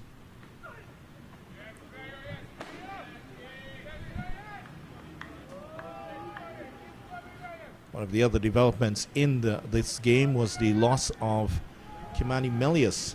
He is a concussion substitute, and he was substituted, in fact, and the concussion substitute in the game is Teddy Bishop, who is standing in the final of the 2 gullies right now, just outside of your picture. And cricket finally catching up with football. Substitutes were installed for the first time in cricket in 2019. Plays at that one and misses. He was off balance when he played the short Chandapal, and that one just going past the edge. That's why the 2 gullies are there, and there are also 2 slips in place. But you might be a little bit alarmed that there's a big gap between those 2 gullies and the second slip. The cricket ball is unerringly finds those gaps.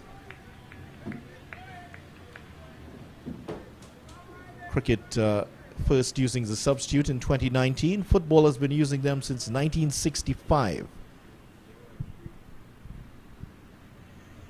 Of course, a great streak of conservatism always in cricket. But our thoughts with Kimani Melius, and hopefully he will recover well and regain his place within this Windward Islands team.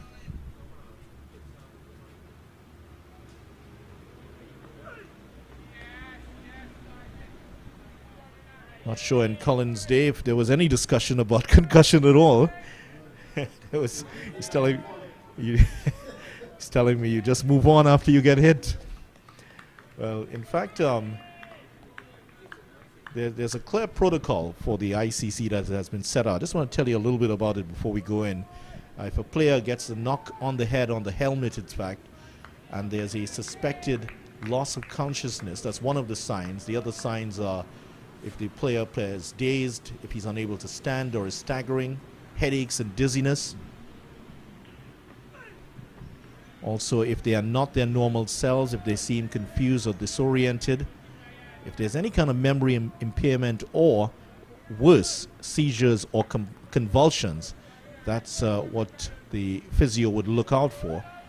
And in fact, there's a list of questions they ask the batsman if he's a batsman or fielder if they hit on the head.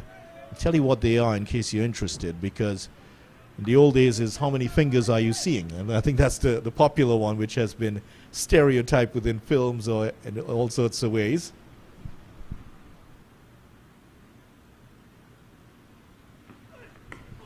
Yeah, they first ask you what venue are you at today, what session of the game you're in. Over comes to an end here. Guyana Harp Eagles 58 for 1. So it's called the Maddox question for cricket training or matches. I'll ask you first, what venue are you at? What session of the game are we in? What team is bowling or batting at the moment of the game? You also ask, what team do you play on what team did you play in your last match? Who won your team's last match? And here's an interesting one. Is it morning, afternoon, or evening? Now, if you can't answer that, obviously, you're having problems. And then the final question they would ask is, what were you doing, bowling, batting, or fielding last? And I mean, they might sound a bit hilarious to someone who is fine and in good sense like Colin. I can't put myself in that category. But if you do receive a knock in the head, those questions may actually be very difficult to answer. So that's called the Maddox question for cricket training or matches in terms of if there is a concussion.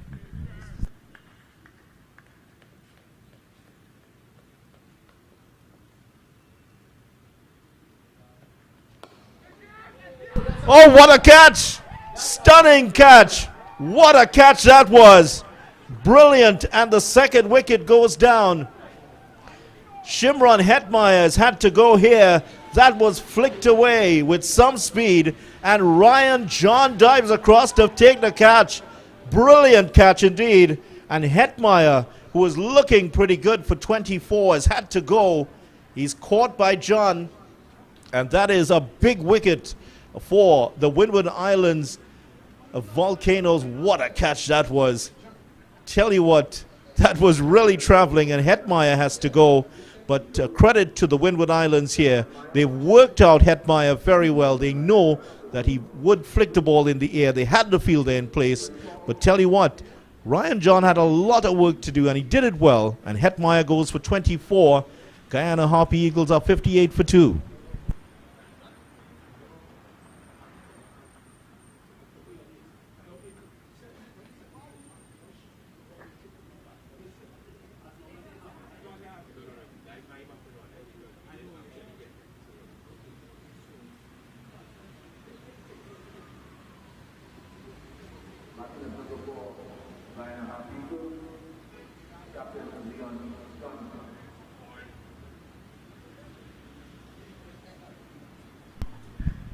What a catch we've just seen here at the Queen's Park Oval. One of the best you'll see for quite a while. Ryan John fielding at mid-wicket. Shimron Hetmeyer flicked that one powerfully. And I was looking towards the boundary to see where it went. But Ryan John just flung himself across to his right and picked it up just inches from the ground. And that was a stunning catch. So Hetmeyer has gone for 24. Big wicket for the Windward Islands Volcanoes, and the Harpy Eagles lose a second wicket, 58 for 2 now. So this is a big change in the match here. That could be potentially one of the turning points. Chanderpaul is still there on 28 of 50 deliveries, and the captain Leon Johnson is now out, and he knows the enormity of the task that's facing him here. And the Windward Islands Volcanoes are sensing there is blood in the water here. They can push through and pick up a wicket or two. They are well and truly on top here. Johnson had a good season in 2020, 8 matches, 472 runs, 36.30 he averaged, and actually had a massive 189 he got in that series. And that one's flicked away again. That was a good delivery.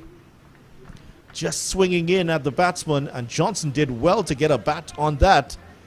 He's looking very dangerous here, Sherman Lewis.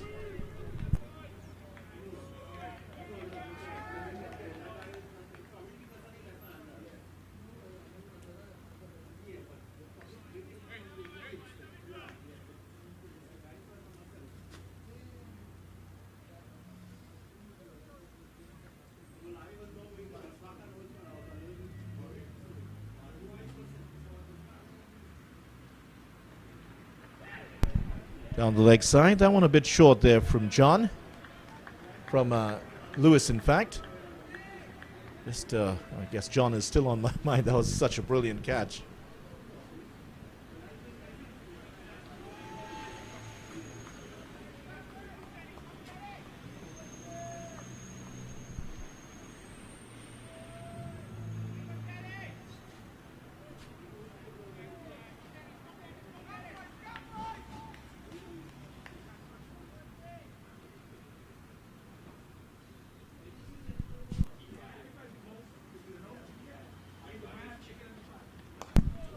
flicked away by Chandapal, and he'll pick up one here.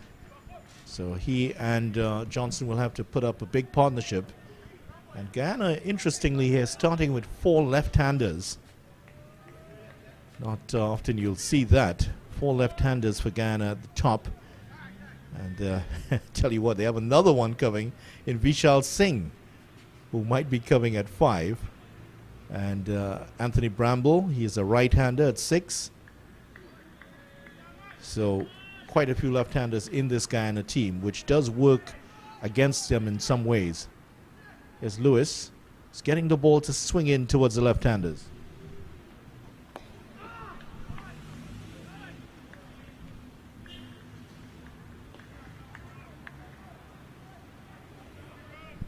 So this has been a great start here by the Windward Islands Volcanoes, getting to 339. And a very big last wicket partnership of 224 in fact. 124, what am I saying? 124. Big partnership of 124 between Preston McSween, who got 86, and Sherman Lewis. Lewis is doing the business with the ball. That one's swinging in again. And it's very late movement here, but Johnson equal to it this time. Over comes to an end. The end of a successful over here from Sherman Lewis. Second wicket down. Shimron Hetmeyer gone in that over. Guyana Harpy Eagles are 60 for 2.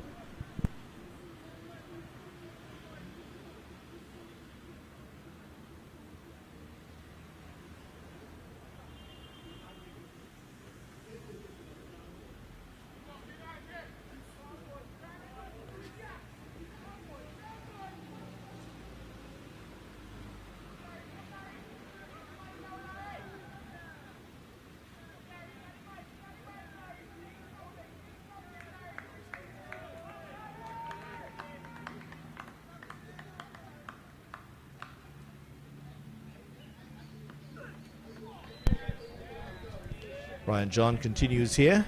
Sure, he will be encouraged by that fantastic catch he took in the last over.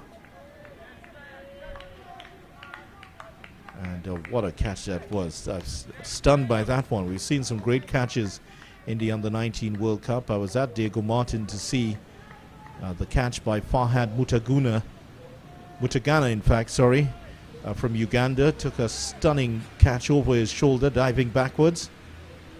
That was special from John.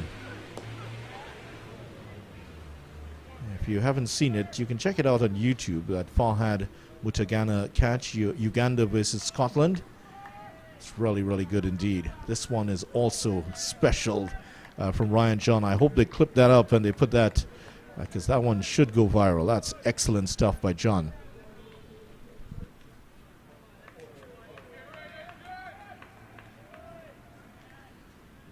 So we were talking about the concussion substitutes earlier, and let's hope that Melius is going to be fine there. Fine talent indeed from St. Lucia. One coming into the batsman. Chandapal's gone for the run, but he couldn't pick it up in time, Preston McSween, and he makes it pretty comfortably in the end. Just to update you on what's going on in some of the other games around the region. 2 other games, in fact. Let's start off down at the Brian Lara Cricket Academy here in Trinidad. And Trinidad and Tobago have gone past Jamaica's score of 141 yesterday. TNT now 160 for 2. Yannick Karaya, 39 of 124 deliveries. He's really digging in there. 19 for Isaiah Raja. So TNT taking a lead there, leading by 19 runs.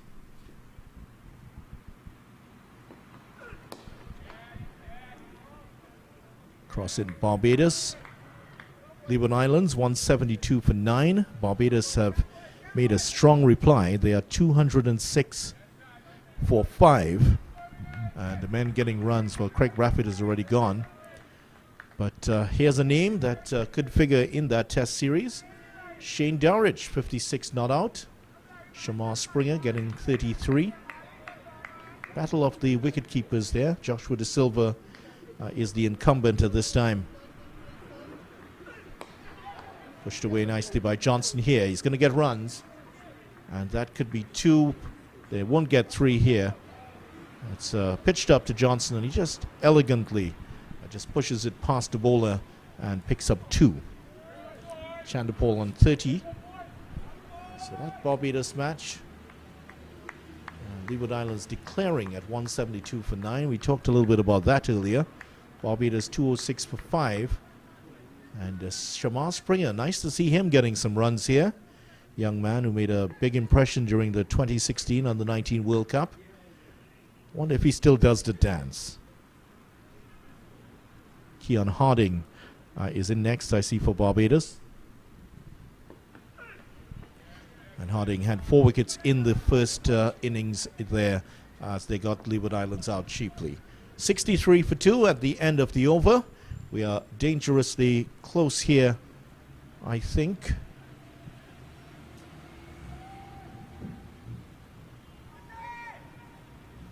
We're continuing here for the moment. Guyana Harpies is 63 for 2. Well, we were told that tea would be at 3 o'clock, but obviously some change has been made here. So we continue.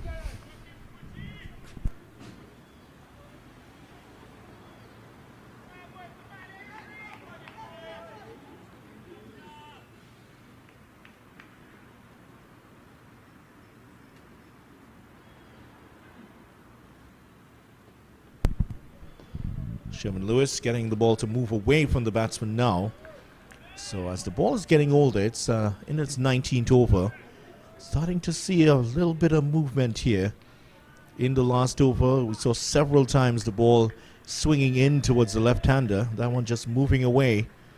So he's getting the ball to start talking here.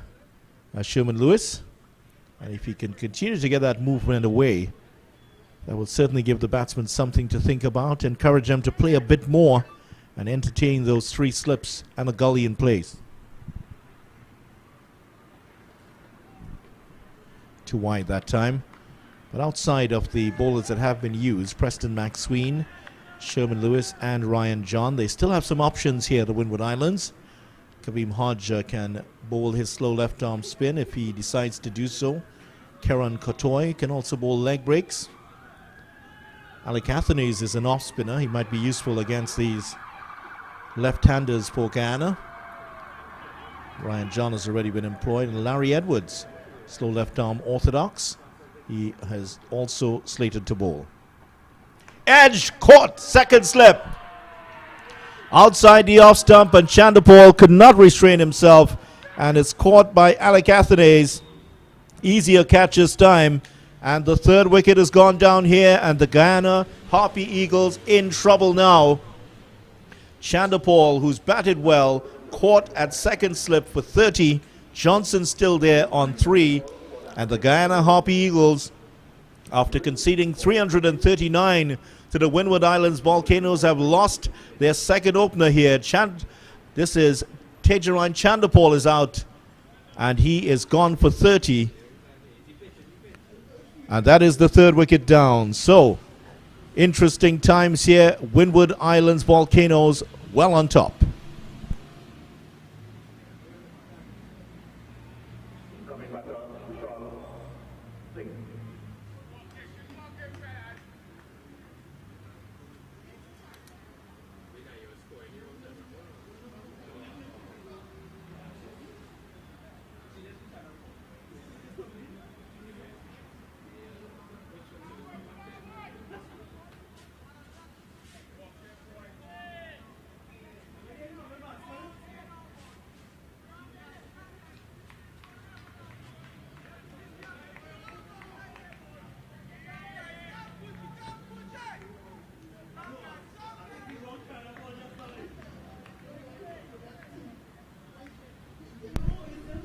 So another left-hander in for Guyana. It's Vishal Singh here.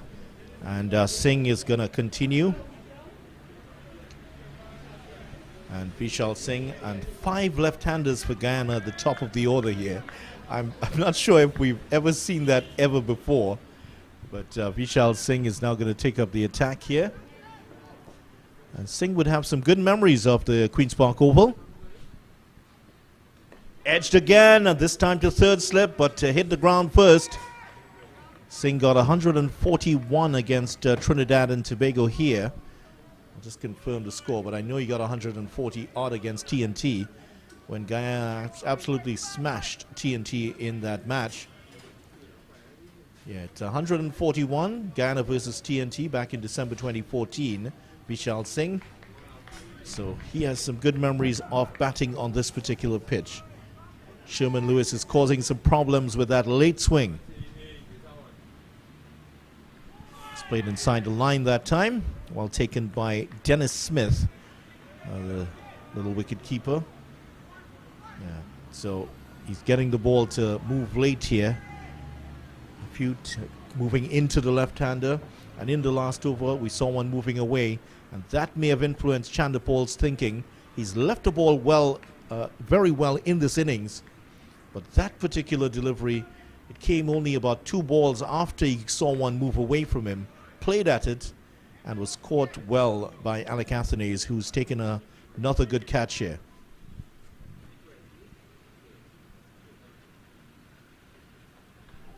Oh, look at the movement on that one. Wow, that one did not pass the off stump by much there. And Lewis is wondering why that didn't cannon into the off stump. The over comes to an end. At the end of it, 63 for 3.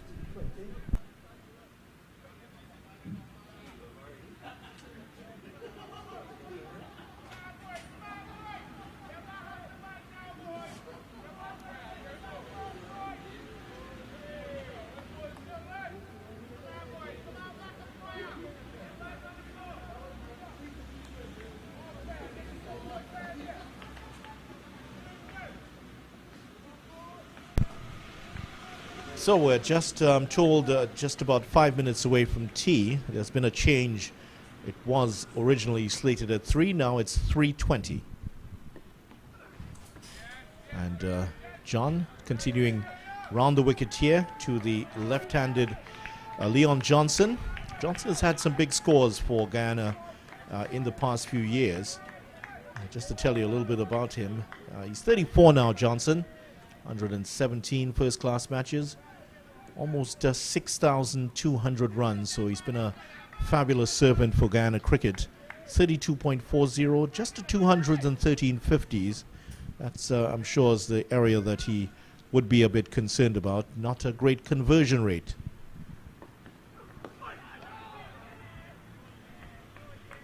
Leon Johnson, and at the other end, Vishal Singh, another 33-year-old. 76 matches for Guyana, just under 4,000 runs.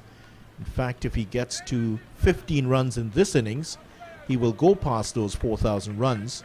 So he's approaching a milestone here. And Singh has 818 50s for Guyana. Far more successful in terms of his conversion rate.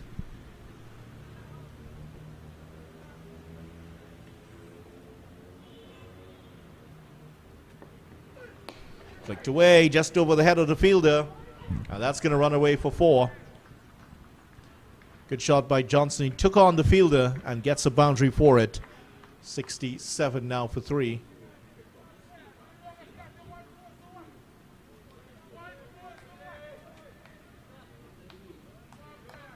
Vishal Singh, who's at the non-striker's end, did play 3 test matches for the West Indies. That was against Pakistan in a series in 2017. Didn't have a great series, just averaged about 10, and was dropped from the West Indies team. But certainly was well worth a place in the team at that time. Just did not take the best use of his chance. Johnson thought about the single for a minute. Is it too late for Johnson to make it back on the West Indies team at age 34? If he does have the weight of runs behind him, he certainly can. His last test match was back in 2016, so it's been 6 years since the West Indies have looked his way. Played 9 test matches between 2014 and 2016, averaging just about 25, so not great returns for Johnson. One suspects that he needs to pile up some big runs if he is to get back into the West Indies team. We have seen players after the age of 30 push on. Hopefully he will be able to do that. Singh also is another in that category. And Singh just taking his guard now. He's going to be facing up to John for the first time.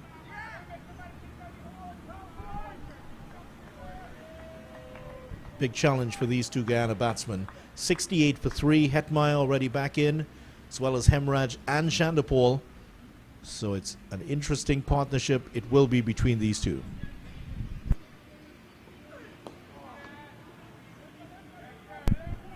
End of the over. At the end of it, Guyana Harpy Eagles are 68 for 3.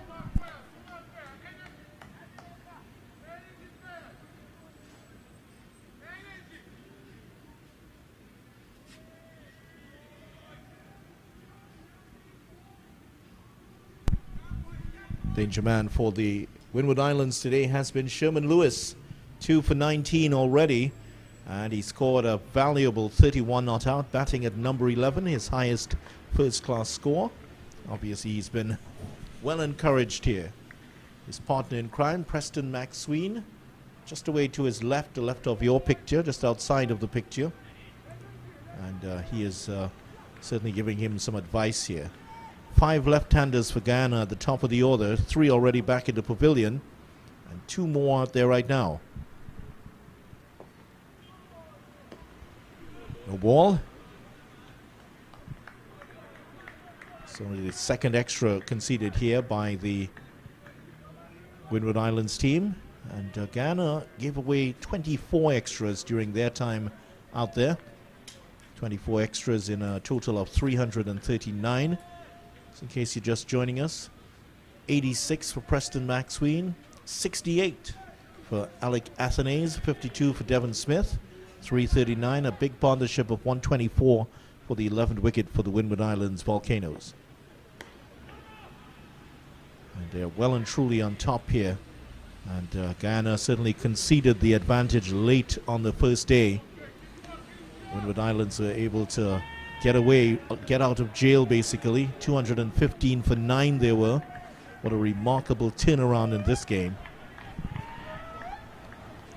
Remember, the Windward Islands have not beaten Guyana since 2013. So it'll be a huge feather in their cap if they can get the win here, this particular team.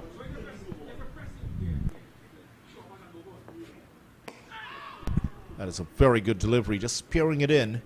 Maybe a hint of movement also there towards Leon Johnson's stumps.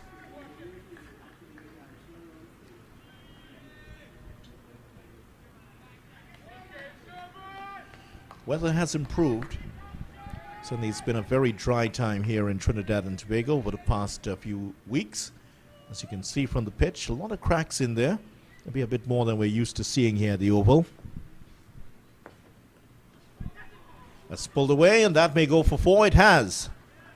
Just helped on its way there by Leon Johnson, and he picks up a boundary. He's up to 12 now. Vishal Singh yet to score, 73 for 3. Of course, the Oval here was used for several games during the Under-19 World Cup. In fact, just last Monday, the plate final was played here. United Arab Emirates beating Ireland in that one. Both teams are finishing their best finishes in the Under-19 World Cup. And one of the players involved in that tournament is here on the field right now. Young Teddy Bishop, fielding at mid-wicket.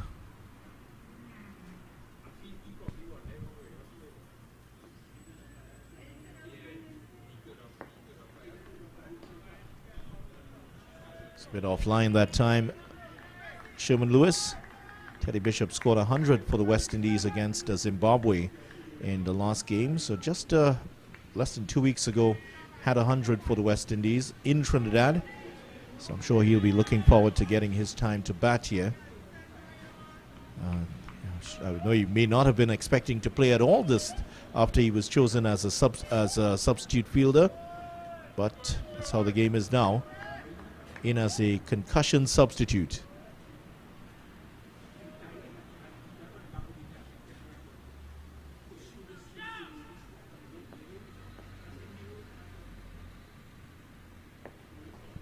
Driven that straight, aerial, and down to the boundary. It could go for 4. It has gone for 4.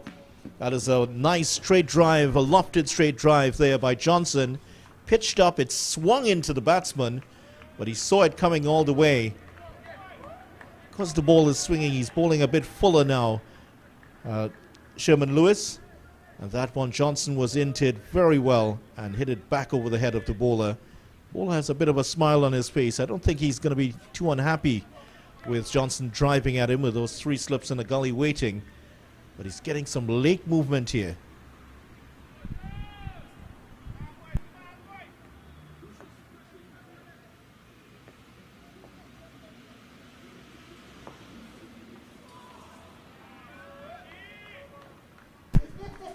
That is the last ball before tea, and Johnson shoulders arms and he's heading off.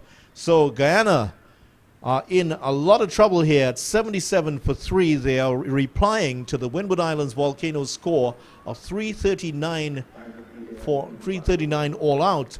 Guyana go in at tea here on the second day of play in this West Indies Championship match. Vishal Singh is yet to score. Leon Johnson 16 of 18 deliveries. The Guyana Harpy Eagles are 77 for 3. And it is a partnership that has gone on to 14. Still early days here yet. Windward Islands, 2 wickets for Sherman Lewis, 2 for 28, 1 for Preston McSween, and Ryan John, who took that spectacular catch, none for 26 off his 7 overs. All seem so far. And there is the match situation. Preston McSween, 86. He has been the story of this match so far in that 339. And he's also taken a wicket as Guyana are 77 for 3. They trail by 262 runs, and they need 62 runs to avoid the follow-on. That may not be a problem, but who knows? It's a funny old game. Join us in just about 15 minutes or so for continued commentary on this West Indies Championship match.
Finally, I'm here.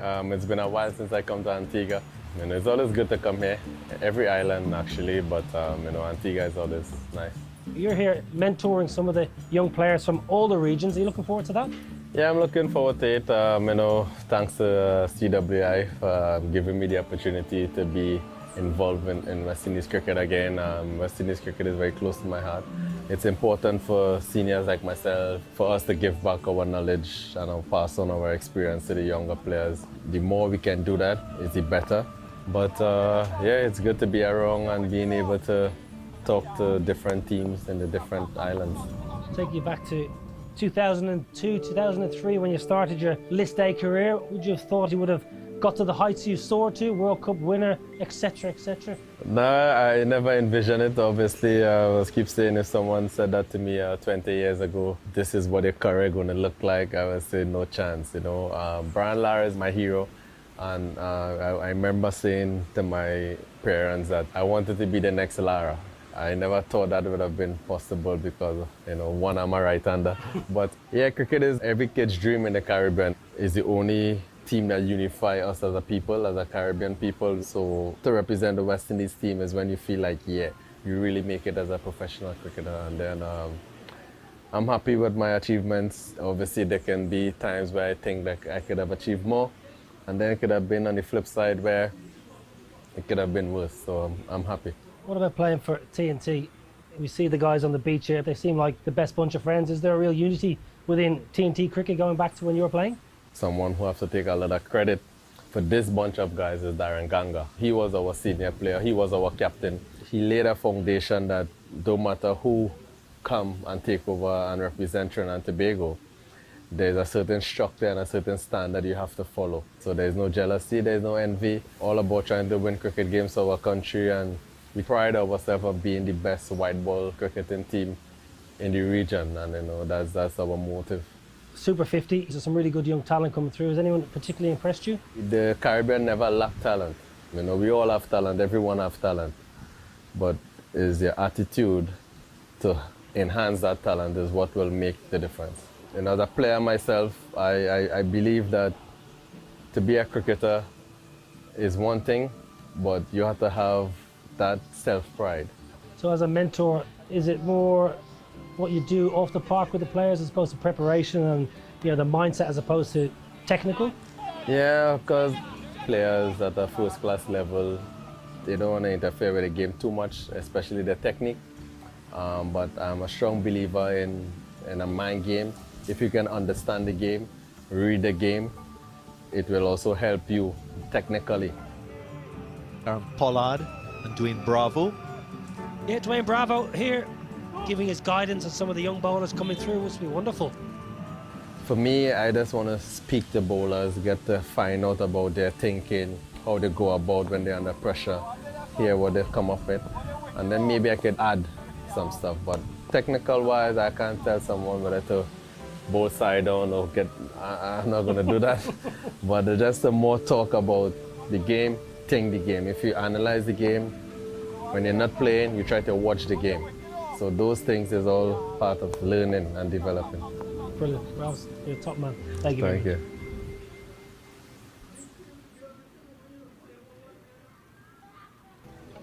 We have the absolute pleasure of joining Craig Brathwaite, the 37th West Indies Test captain, for a chat, a casual chat. First of all, welcome, Craig.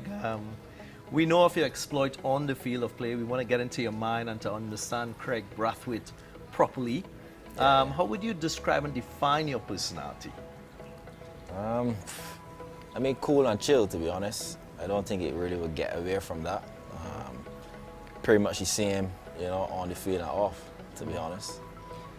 Now, in terms of your growing up in Barbados, it's well documented what you've achieved on the field of play, but who would you say are your greatest influences in terms of getting you involved in cricket and shaping you as a person?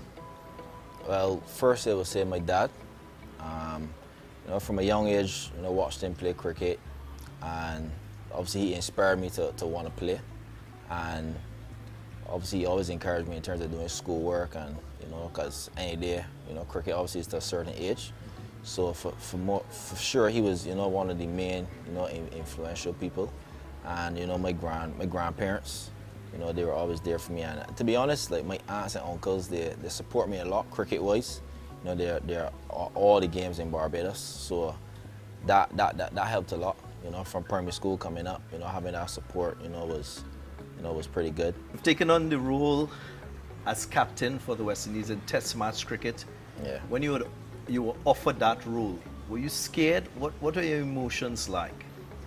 I won't say I was scared. I think I played, you know, over 60, you know, Test matches and a lot of first class games, and you know, went through a lot of different experiences, saw a lot of different stuff.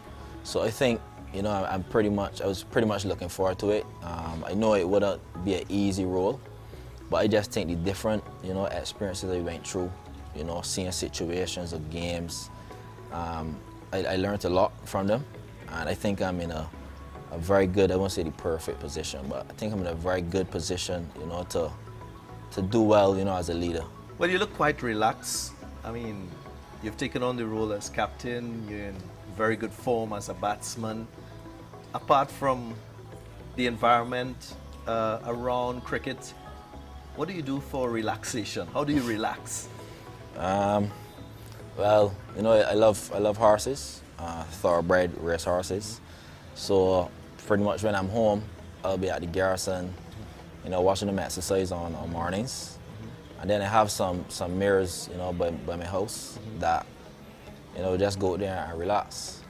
I'm pretty much, obviously friends, you know, obviously would chill a lot with friends, but you know, I love horses, so that would take my mind away. Tell us, I mean, why horses? What got you into that love and admiration for horses? Well, my father, again, because he used to go horse racing, so he used to take me, and I actually wanted to be a jockey. You know, to be honest, I have a friend who used to, you know, we used to ramble every Saturday, Kyle Carter. You know, he's currently a jockey now. But then obviously cricket took over when I was like 10 years old, playing on Saturdays, so I couldn't go to races anymore. And then, you know, cricket took over. But my father used to take me every Saturday, and I mean, just seeing a horse run and hearing the paw and stuff is amazing. So it's pretty much from my father taking me is where I would have got, you know, the love for the sport.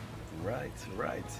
So we're now getting into Craig Brathwaite. You mentioned earlier that a lot about captaincy has to do with off the field and things that you do off the field.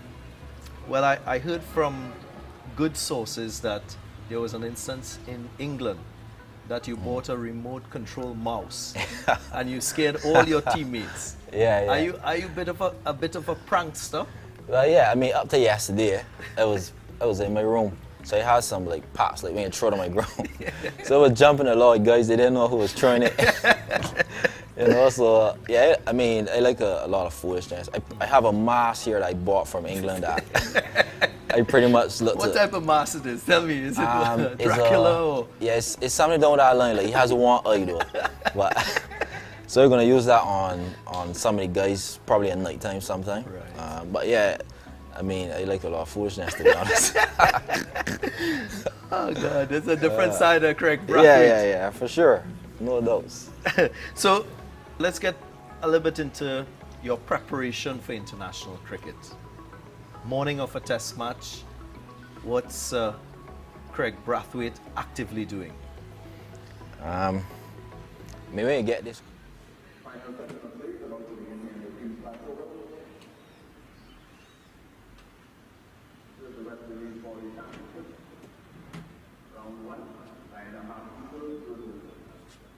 Windward Islands, welcome to 669 orders. Mark Eagles will resume on 77 to 3. John Johnson 60. The short thing gets the score. With a minimum of 59 overs left to be played. On the umpires, Joel Wilson, Nigel Wilson. Welcome back to the Queen's Park Oval, as the umpires are already out in the middle, and we will await the Windward Islands Volcanoes as they would make their way out. And they've had a good day thus far. having scored 339, they've got the Guyana Harpy Eagles on 77 for 3. The men are already out. Tajnarain Chandapol, he went for 30. Chandapol Hemraj, he went for 5. And Shimron Hetmaya, an absolutely brilliant catch at mid-wicket from Ryan John off the bowling of Lewis to dismiss Hetmaya for 24. So 77 for 3 at T. Leon Johnson, he is there not out on 16, and together with Vishal Singh, he's yet to get off the mark. He's just faced 4 deliveries. And Lewis, the main wicket taker, taking 2 for 28 thus far. McSween picked up the other wicket, that of Hemraj. And let's see the man who's going to pick up the attack. It seems to be McSween, is it? Or is it John? Ryan John. It is Ryan. John is going to bowl from that Brown Lara Pavilion end.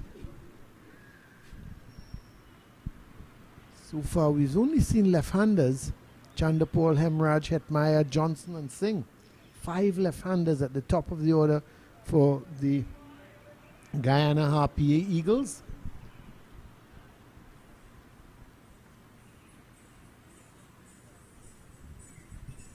Very attacking field here with 3 slips and a gully. John is going to be picking up the attack after the tea interval. Is he going to be over the wicket or around the wicket? He seems to be deciding to bowl around the wicket to Vishal Singh. Singh, who's faced 4 deliveries.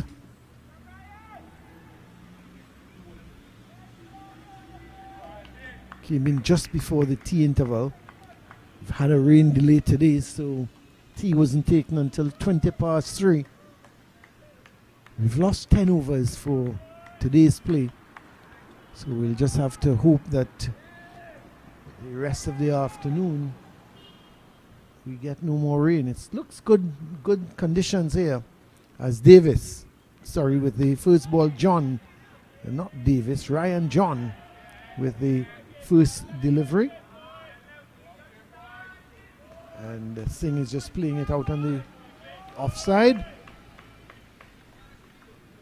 John not very quick, tends to depend on movement, swinging the ball away from the left-hander, starting it wide of the off stump. Hasn't been bowling badly as Ryan John. 3 slips on the gully, they all go down. Oh, that's a good delivery. Excellent delivery. Pitched. He seemed to have hit the seam and just straightened. And Vishal Singh was neither playing forward, he was neither playing back. He just stood there, pushed the bat at it, hoping for the best and hoping that the ball, in fact, would have hit the bat. But it beat everything and went through to the keeper. That's a really good delivery from John. Getting that ball to hit on the seam, and in so doing, it just straightened. Had some bounce in it as well. That's a bad delivery. And put away beautifully by Vishal Singh. Not a man moved, but it was a really poor delivery to follow up by John. It was short. It was a nothing delivery. And Vishal Singh gave in the full treatment.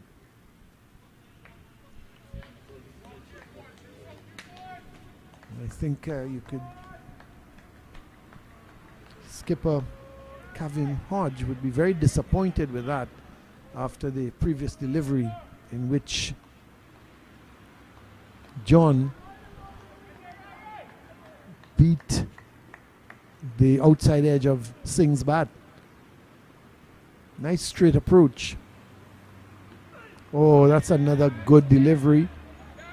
Really good delivery. Pitching, this time leaving the left-hander. And that's what he's got to do. Got to pitch it just maybe getting it slightly closer to the off stump. And if he can get it just to leave the left-hander by pitching closer to the off stump, he may very well get the edge of the bat. But it's been a good bowling display from the Windward Islands quickies thus far. In John, Lewis and McSween. John is the only one not to pick up a wicket. Oh, a loud appeal goes up. Seemed to have come off the inside edge. I thought there were two songs there. As this one came back at the left-hander, and he was looking to push it towards a mid-off, and it darted back at him. Took the inside edge. So John mixing up his deliveries, which is good. It's getting movement both away and into the left-hander, and bowling just that nagging back of a length where the batsman can't come forward, and going back, they've got to be very watchful. It's been a good first over after tea from John. That's a bad delivery. So he's bowled two pretty bad deliveries. One short outside the line of the off stump, and this one just lined outside the leg stump. And Singh picks up a single. So he goes on to 5 at the end of the first over after tea. So they've moved on nicely from 77 for 3 to 82 for 3. And the first over completed by John. He's now had 8 overs, none for 31. And is it going to be McSween or is Lewis going to continue? Lewis very successful from this, the Willie Rodriguez end. And it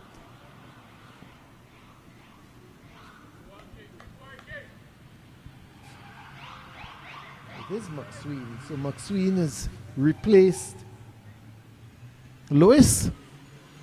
McSween having gotten the wicket of Chandapol Hemraj. An excellent catch at second slip by Athanaze. Was diving to his right. Ball was heading between first and second slip.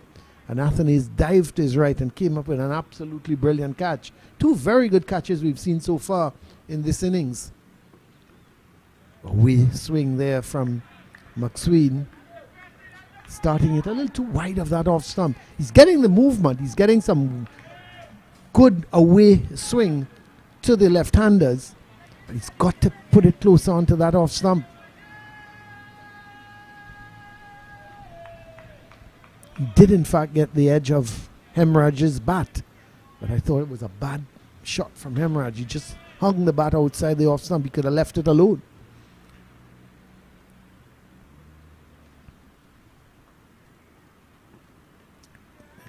Singh there watching that carefully. So McSween, I know it's his first over after tea, and he hasn't bowled for a while because Lewis had replaced him after he had bowled 6 overs. So he's got to recharge his batteries, so to speak. But he's got to get his line right. He's getting what he wants in terms of movement. Now, he's got to get the line right. He's got to get the length right.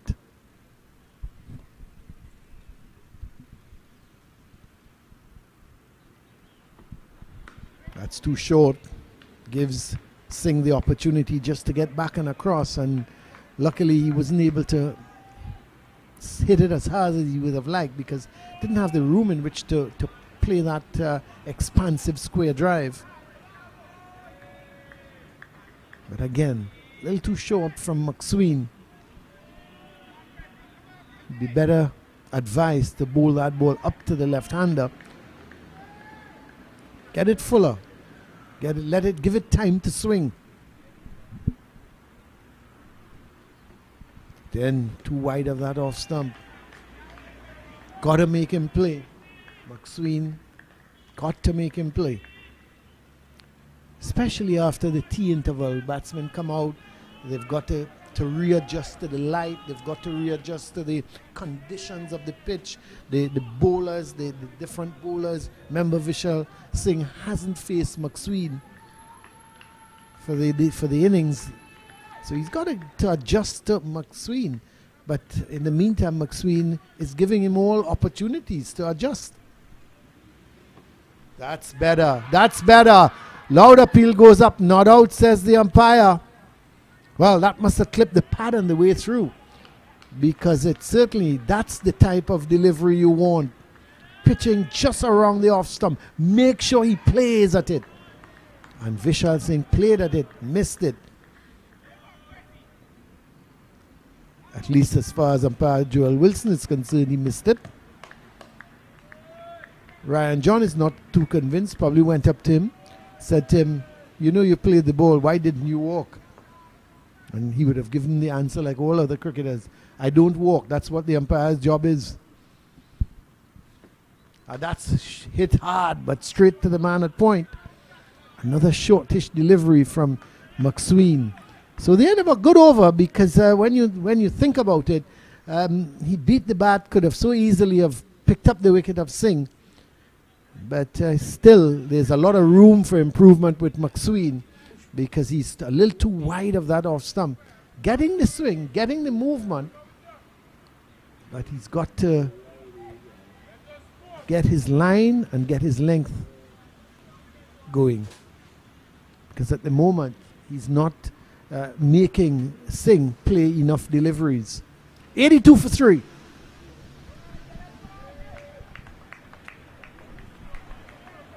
Ryan John is going to continue.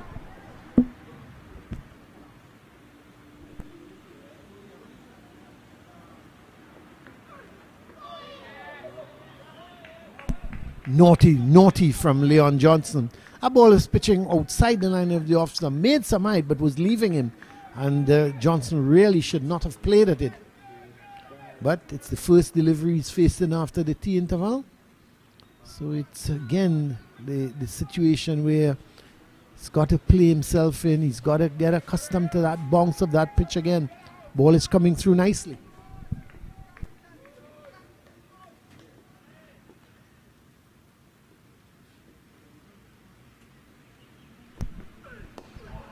It's a good delivery from John. Maybe just on the off stump. And Johnson covers up. Leon Johnson, who in fact has played Test cricket, and it's another one that lots have been talked about, that would be an international cricketer, but hasn't lived up to those expectations.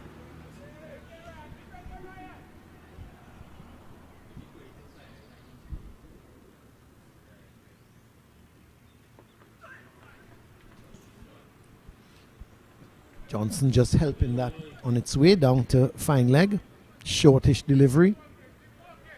And really a nothing ball. That's a free hit for Johnson. And John lucky to get away with it, that wasn't pulled much squarer for 4. Johnson is on 17.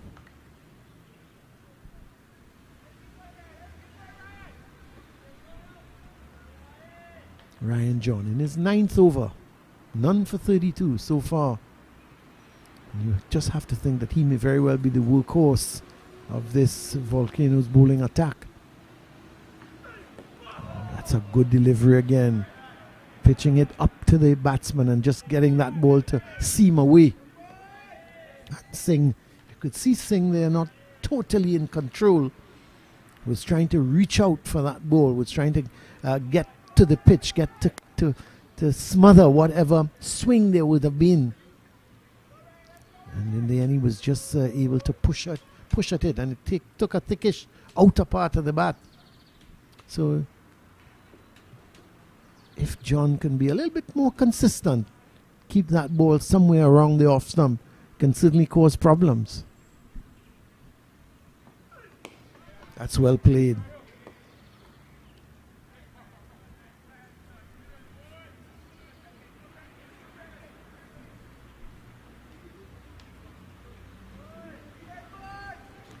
So the Windward Islands Volcanoes must be very chirpy, because they are totally on top in this game.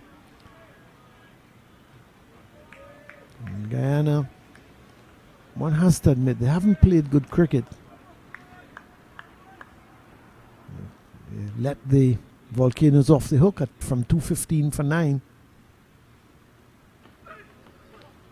Runs here. It's going to go into the boundary. No, it's not. McSween stops it, and they only get a single. Yeah, so they haven't even the batting. It's the end of the over, 84 for 3. So even the batting, you look at this batting lineup, and you look at 1, 2, 3. Chanderpaul, Hemraj, Hetmyer, all very capable batsmen, all batsmen capable of getting big scores.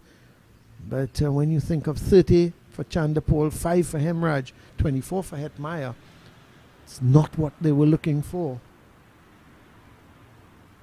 Mind you, I felt a little bit sorry for Hetmyer. It was an absolute brilliant catch from Ryan John at a shortish mid-wicket. But the late, great Sir Everton Weeks always said, between 1 to 50, do not hit the ball in the air. He said, and when you get to 50, if you haven't hit the ball in the air, why would you want to hit the ball in the air after you get to 50? He always said, when you get to 50, you give the bowlers a chance if you hit the ball in the air. Great man, Sir Everton Weeks.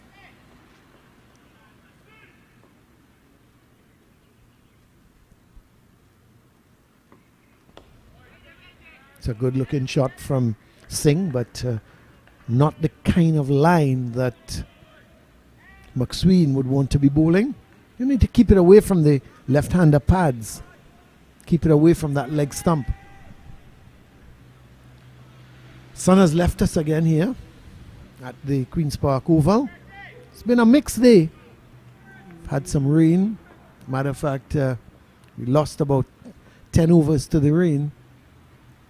And hopefully we'll be able to carry on until about 5:30. That's a good delivery. Well played by Singh. McSween getting back on that off-stump line. I still think he's too wide of that off-stump. Obviously a little bit of chatter going on there between Ryan John and Vishal Singh. Ryan John seems to be the man to do the talking to the batsman, or as the Aussies would say, the sledging.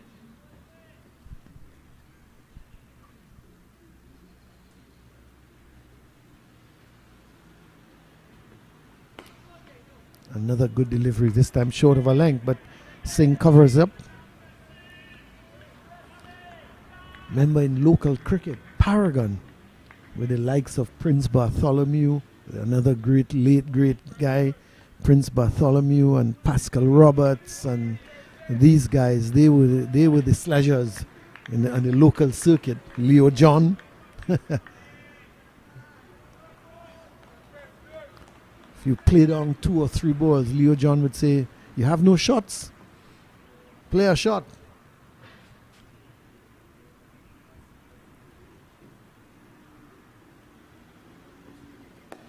That's a better delivery. Angled into Vishal Singh. He looks pretty comfortable. Defensively, looks well equipped. See the umpire coming across and having a word with Ryan John, as if to say, well, why you keep coming up to the wicket? The square leg umpire coming up there had a word with Ryan John, because after every delivery he walks up to the stumps. Not sure what he's saying to Vishal Singh.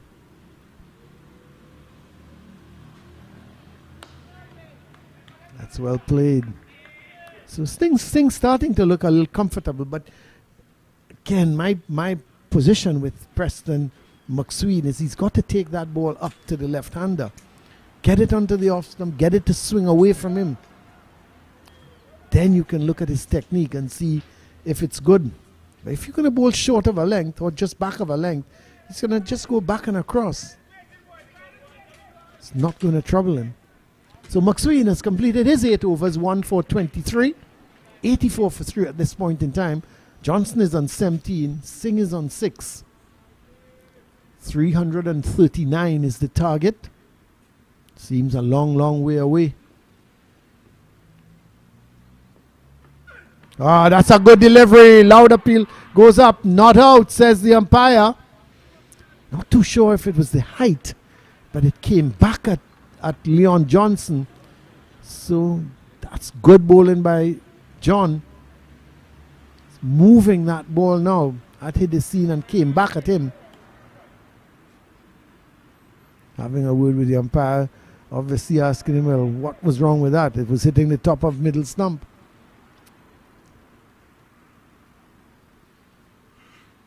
As far as John was concerned, it was hitting the top of middle stump.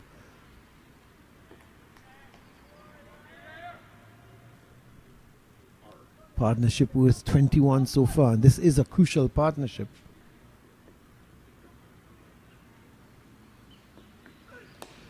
That's a good shot. Good straight drive. It's partially stopped by John, and they're just going to pick up 2 runs. So this is a very crucial partnership when you look at the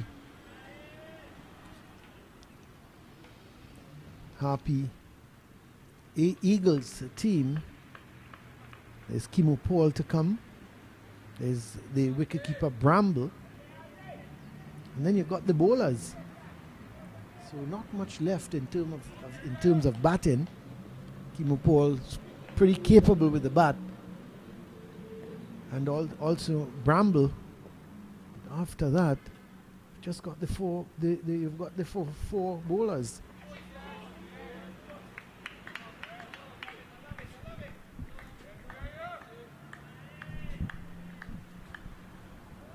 I like the idea of the Windward Islands, though, having those 3 slips in place, 3 slips and a gully. So they're looking to pick up wickets at all times. They've got a big score behind them of 339. So what they need to do is pick up the wickets as they go along. And they certainly have the attacking field in which to do that. They're saying to their bowlers, pitch it up outside the line of that off stump. Let's get the edge. Entice them into going for the drive.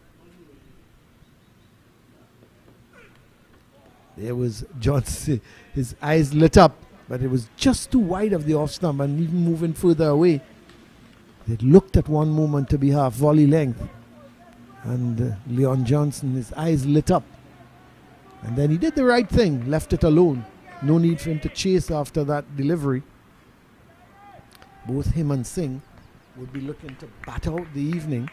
Got about an hour and 20 minutes, hour and 25 minutes left in the day's play. And get maybe about 20 overs in that, and if they can get about 20 overs in that hour and a half per se, and maybe Guyana can take the score up to 150 if these two can stick around. And then they come back tomorrow to ease their way to get to that 339. However, the Volcanoes, if they pick up a wicket or 2, they would go to sleep tonight very comfortable indeed, thinking that they should be able to pick up first innings points and then take it from there.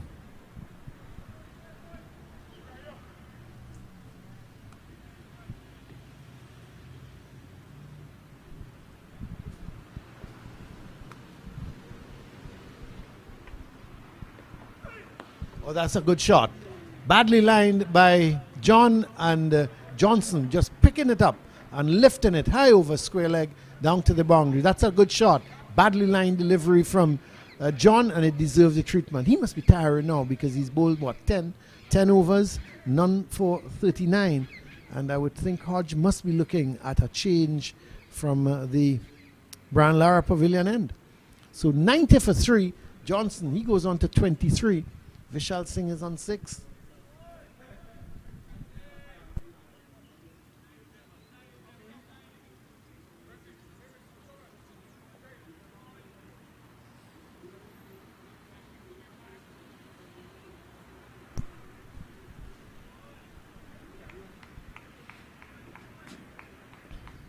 McSween is going to continue, left arm medium fast. Did the correct thing. You could see him losing his run-up as he was starting to bowl. I'm not sure if Vishal Singh is Seeing something was behind the bowler's arm. Yeah, maybe the man at mid-on was walking either back, forward, but Vishal Singh, he was in the sight of Vishal Singh, so Vishal Singh was pointing that out. A good delivery. Seemed to be a slower delivery as well, but pitched right up to Singh and had to come down on it. Haven't seen very many Yorkers in the game. I think that's something that a lot of the West Indies fast bowlers need to get in their armory, especially at the shorter version of the game. Yorkers can be a lethal ball.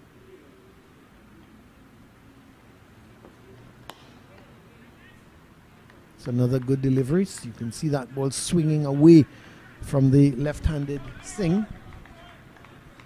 He remains on 6. Partnership just worth 27 so far. Wickets for the Guyana Harpy Eagles fell at 10 when Hemraj was out, 58 when Hetmyer was gone, and 63 with the dismissal of Chandapol. Partnership between Chandapol and Hetmyer was worth 48, and while they were there, they seemed to be settling in nicely. And both were dismissed within 5 runs of each other. As I said, Hetmyer to a brilliant catch, Chandapol to not such a good shot. It was aligned. I was surprised actually that Chandapol played that shot. It was a delivery outside the line of the off stump, and he pushed at it, got the outside edge. But we saw him all before that, leaving those deliveries outside the off stump and letting go through to the wicket keeper.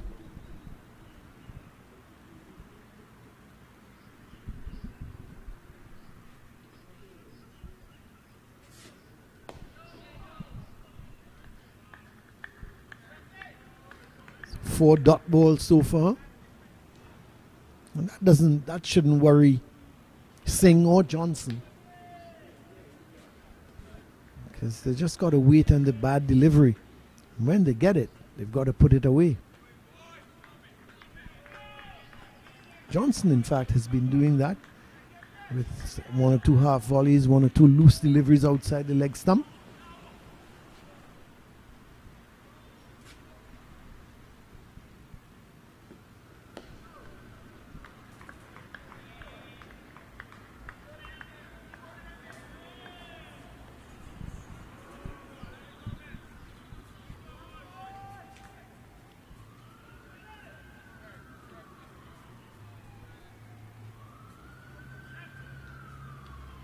McSween making his way back to the top of his mark, looking very tired at the moment, but he's in his 9th over.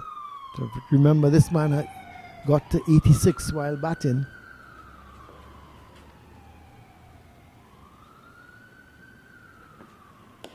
Well played by Singh. It's the end of the over from McSween. He's bowled his 9 overs, 1 for 23. And it's 90 for 3. And just going on to that topic of McSween getting to 86. When you're not accustomed batting for long, it does take a toll on you. It takes a toll on the body. Not that he's not physically fit, but mentally, it's tough. Especially as you're going towards 100. You're thinking, well, I'm only 14 runs away from 100. Then you get dismissed.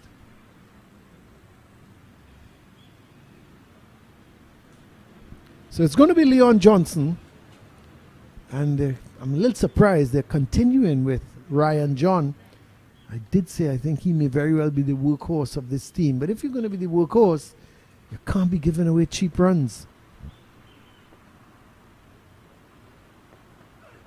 You've got to be tight. You've got to be online. You've got to make the batsman play at every ball. And you can't be straying. You certainly can't stray down the leg side as he did in the last over, because he's going to be put away. You can't be afford to be bowling short balls. It's almost as if Ryan John has got to be bowling at maybe 2 runs and over 3 runs and over. Right now he's going just about under 4. Got to keep things tight at one end.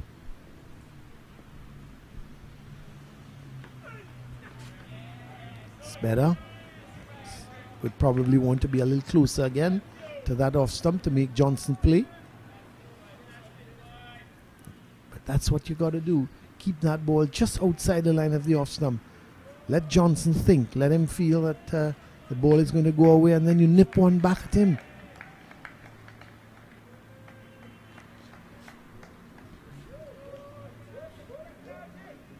$90 for 3. This is over number 28 in progress. Yet to see any spin from the Volcanoes. It's been all the medium pacers.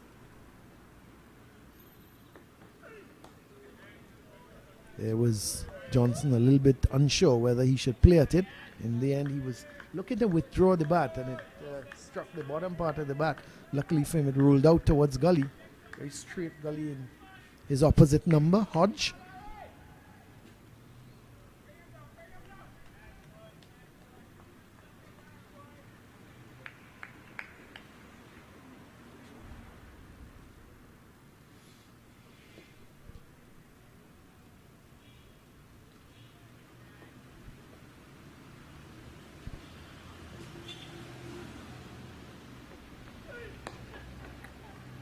That's a good run. Good thinking on the part of Johnson. There's a big gap between the mid-off and point. The man at point is very square. And Johnson was just able to get onto that front foot. And that's important that these two not just look at survival. You've got to try and rotate the strike. Get the single. Even though it's two left-handers, let John think. He's no longer bowling to Johnson. He's now has to cope with Singh. Does he alter his tactical approach?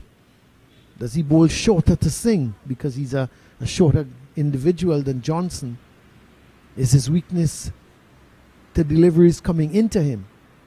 All those questions John should be asking himself. And again, you would have been sure that the homework was done by Shirley Clark and John Eugene on this Guyana batting attack.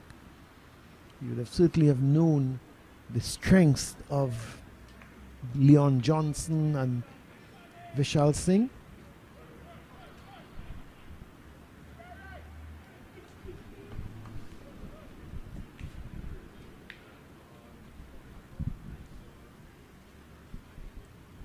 Final delivery of over number 28.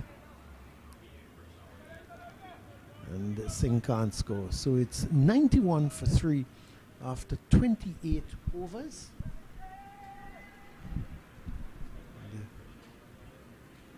Vidya Ramphal is standing by and is going to pick up the commentary after this over from McSween.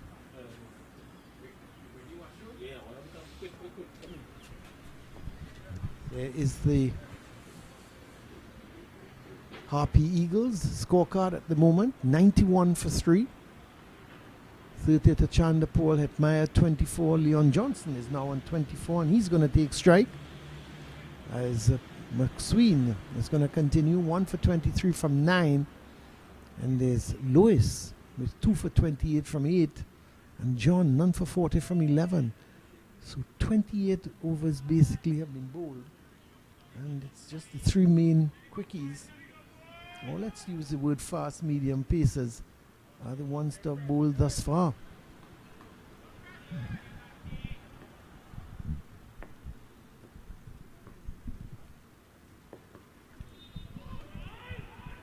That wasn't a bad delivery, very close to the off stump. And McSween has a stare at Leon Johnson to say, hey, I thought you were going to play at that. But that was well done by Johnson. He picked up the line very early, realizing it was just outside the line of the off stump. He allowed it to go through. That's good cricket on the part of the Guyanese skipper. 91 for 3.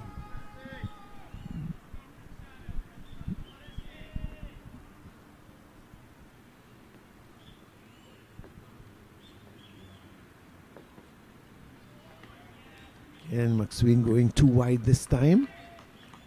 So he's asking the man down at fine leg. He was indicating to him that he needs to move around to his right.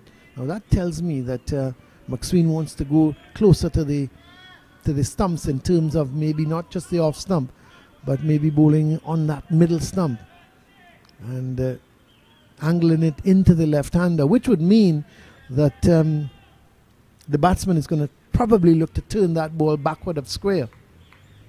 So McSween is asking the man at fine leg to go around to his right, more to a wideish backward square leg position. That's a good shot. That's a really good shot. It was short and Johnson got on top of it and he timed it well. It races away to the point boundary. I was too short from McSween and he's paid the price because Johnson got on top of it, had the room as well in which to play that shot beyond the man at point and down to the boundary for 4. And you look at McSween walking back now and you've got to think this is a tired man. He's in his 10th over. And that did look like a very tired delivery. Johnson is on to 28.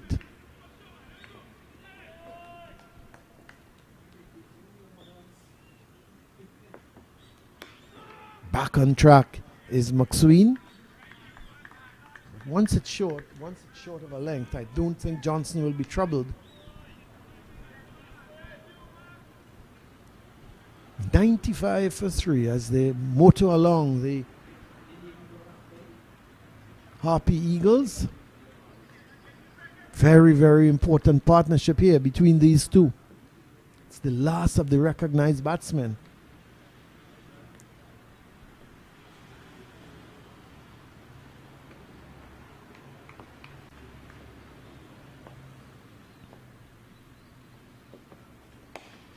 That's well played as well. That's a good on that front foot and just pushing it back up the track to the bowler. I'm enjoying the approach of Johnson and Singh. Playing each ball on its merit. They're not in a hurry. They've got a big score ahead of them. They've lost 3 wickets already. And they're doing the correct thing. They're waiting on the bad delivery. And they're certainly putting it away.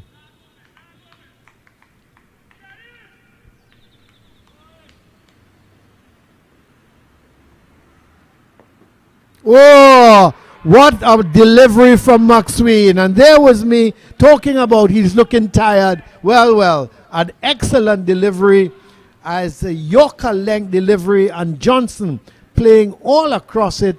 And it was an excellent delivery. And Johnson looking comfortable and seemingly started to get on top of the bowling.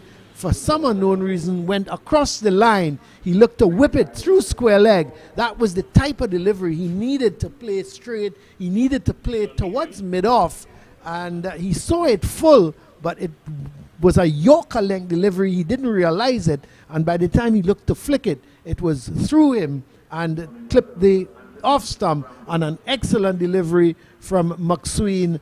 And all of a sudden, when you think the Guyanese were consolidating with Johnson and Singh, Johnson makes his way back to the pavilion, bowled by McSween for 28, and the Harpy Eagles, they are tottering there. Well, no, that's a wrong word. They're not tottering, but it's 94-5 for 4. They're not in a good position, and they need some type of partnership, and the wicketkeeper Bramble is coming to the crease to join Singh, and he's got to stick around with Singh and also Kimo Paul to come, because after that there's not much batting left. So it's 95 for 4. Bramble is coming to the crease to join Vishal Singh, and Vidya, just when I thought Johnson and Singh, and Johnson in particular was looking good, he just went totally across the line looking to whip that one through. He saw it full, but it was a beautiful Yorker bowled by Preston McSween. Thanks, Colin. Well, you were commenting earlier, you didn't see too many Yorkers. I think he's listening to you here. So Johnson bowled McSween 28. It might actually read L. Johnson out by commentator, because you did put the hurt on him there, Colin. So it's Vishal Singh will continue here. And John, he's driven that away beautifully. Not going to get to the boundary here because it's just slowing up. And that's 2 more for Vishal Singh. 97 now for 4. Vishal Singh up to 8. Got a note here on my phone from one of our colleagues, John Ramsing, that Leon Johnson and Vishal Singh actually play for the same club. That's the Georgetown Cricket Club. And they attended the same school, in Georgetown. That's since Rose's High School. So I'm sure for a moment there was a thrill of excitement for all in that school, which is, I'm told, located on Church Street in Georgetown. But, one of their famous alumni off right now. Johnson was the captain of the West Indies team down at the 2006 World Cup. I'll tell you in a moment some of the players he captained in that team, and you'll see why so much was expected of him in his career. Here's John continuing. He's getting outside the off stump there, not cleanly taken by the keeper. That's what John does, just gets it to skid a little bit. Bishop in that short mid-off position there, the youngster who's making his debut. And Leon Johnson captained that 2006 West Indies team. Some of the players who would have played on that team: Shamar Brooks, top scored for the West Indies in that second ODI yesterday. Andre Fletcher, Jason Mohammed, who's playing for TNT at the Brian Lara Cricket Academy. One Sunil Narain also in there. William Perkins, Kyron Pollard, current West Indies captain, ODI cricket. It's well fielded by John. And Johnson would have also captained the likes of Kemar Roach in that team. So that was a team that several familiar names there. But he only got the 9 test matches, hasn't played test cricket for 6 years for the West Indies. And certainly he'll need a lot of runs if he is to get back. Looked pretty good there, but what a wonderful delivery by Preston McSween to take the wicket. McSween was looking tired. I'm sure he'll be energized by that wicket. Got it full up to the batsman. Johnson playing across the line and lost his wicket. 97 for 4. I had a feeling that this session was going to be very important in terms of determining the course of the game, and it could still be. Vishal Singh now just getting a single. Well, they're shy of the stumps. This could be extra runs here, and is. So that's 2 for Vishal Singh. And another wild-looking throw-in. That's the second one, this one time from McSween. And that's 2 for Vishal Singh, who will have some good memories of this ground. As I mentioned, 141 he got here against Trinidad and Tobago. On the other hand, the man who's with him at the crease right now has had some big scores in the last few seasons. Anthony Bramble, last 3 years or so, he's had some outstanding runs for Guyana. He got 196 not out against Windward Islands at Providence in 2017. Bramble also got 168 against the Windwards at Providence.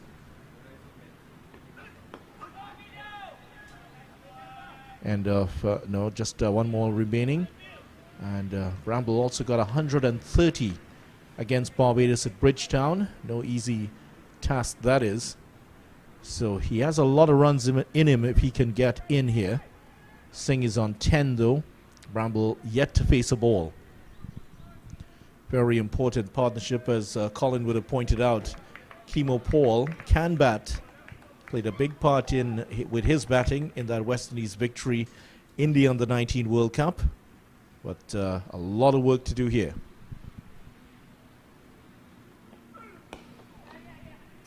Should be another single. At least it's going to be 2 now for Singh, because Katoy just dived over it and pushed away for Singh to get 2. That's going to be the end of the over, the 30th over in the books here for the Guyana Harpy Eagles. 101 for 4 at the end of it.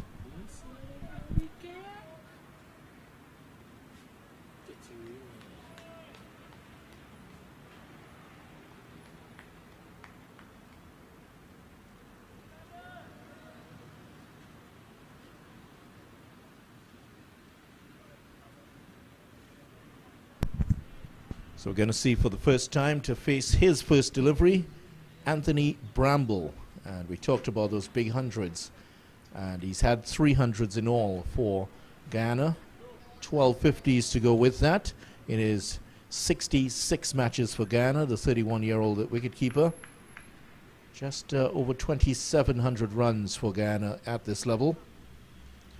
So they'll be hoping that he can come good here today.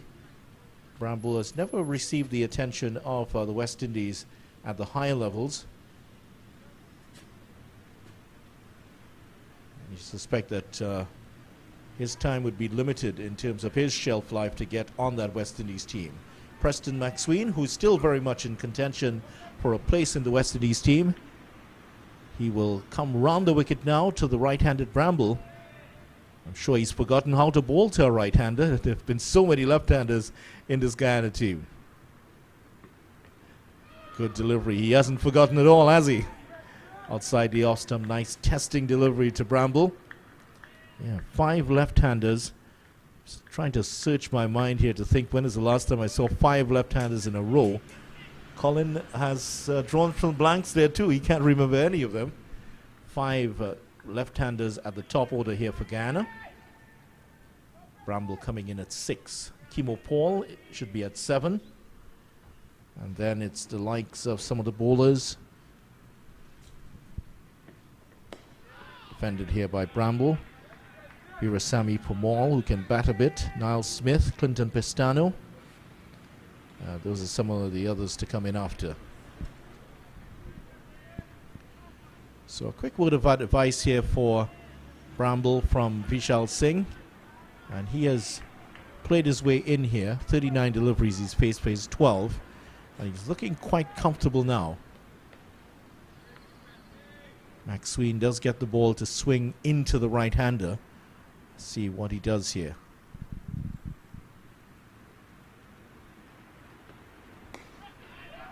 Bramble thought about the run. Sent back by Vishal Singh.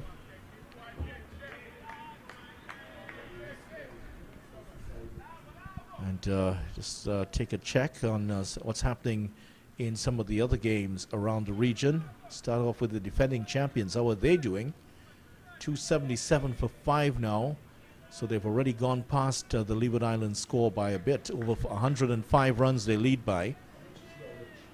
And Dorich is scoring some runs. He's 80 not out. Lovely shot for 4. Great on drive there by Anthony Bramble. In fact, I tell you what, it's slowing up. And it won't get there. Thought for a minute it was going to get to the boundary, but Bramble's only going to get 2 here. Hit that very well. But it slowed up in the end and didn't get to the boundary. So that's 2 for Bramble. He's off the mark now. 103 for 4, the Guyana Harpy Eagles. Kotoy and Demba gave chase. And they finally got it. Well, 2 hats on the ground. And Demba is going to pick up both of them. One belonging to Preston McSween. So across in Barbados, Shane Dorridge certainly putting his name up for a return to the West Indies team. 80 of 120 deliveries he is. Well defended again by Bramble. 76 for Shamar Springer. This partnership is looking ominous here. They came together with the score at 124 for 5. So the partnership well worth over 150 already. So Barbados have forged in front. They are in control of that match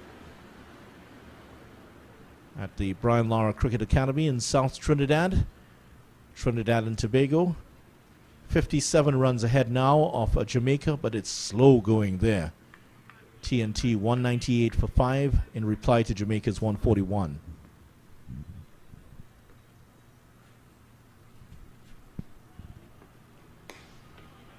Driven out to extra cover, and there's no run at the end of the over. Guyana Harpy Eagles are 103 for 4.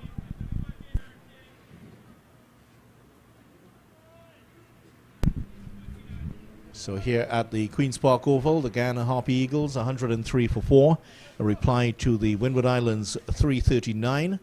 Brian Lara Cricket Academy Trinidad and Tobago 198 for 5 in reply to Jamaica's 141. Isaiah Raja 43 not out. And Colin would have played alongside his dad, Anil Raja, the former TNT player, I think.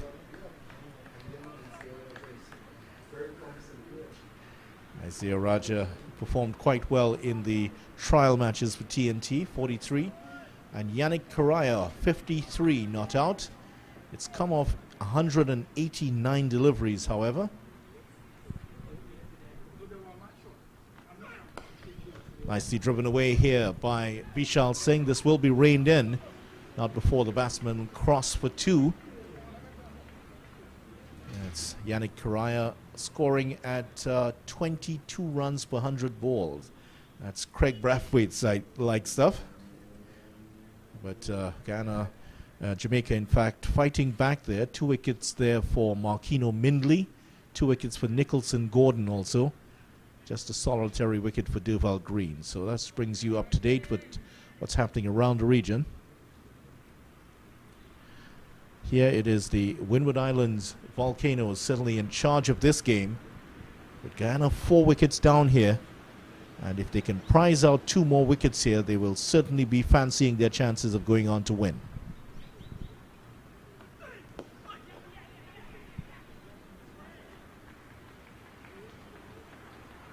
Bramble's back on strike here. Just the 2 runs already for him. Mentioned his big run scoring. When he does get going,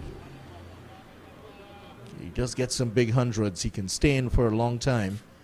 But the problem has been for him 12 50s, 300s, 15 innings of note, really, in 66 matches.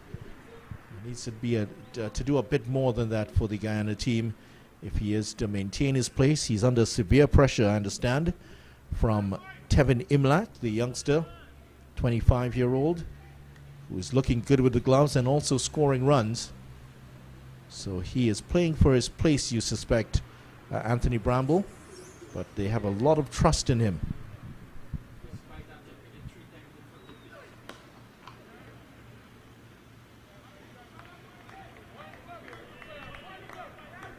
Gotten the favor of the selectors because of the weight of runs he scored in the last 3 seasons or so.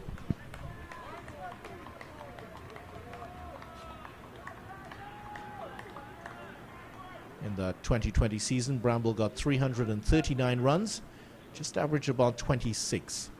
Certainly not what he would have wanted, but he did have the 250s there.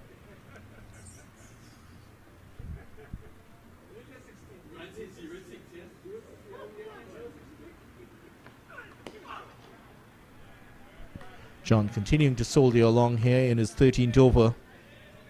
And he's just trying to keep it tight here, but he hasn't.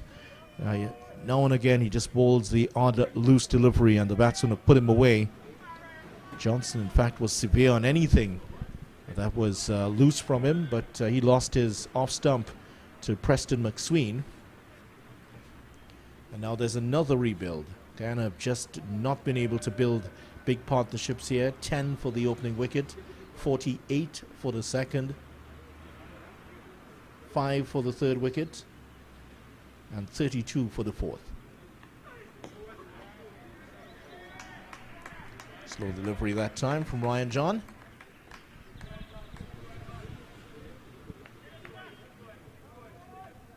And how Guyana have struggled to replace the runs of Shivnarine Chandapal when he's played. Just as recently as 2017, Chandapal would have scored his last 100 for Guyana, 109 versus the Leeward Islands at Bastia. And what a run scorer he was in his day. Not the easiest on the eye, but he was enormously effective.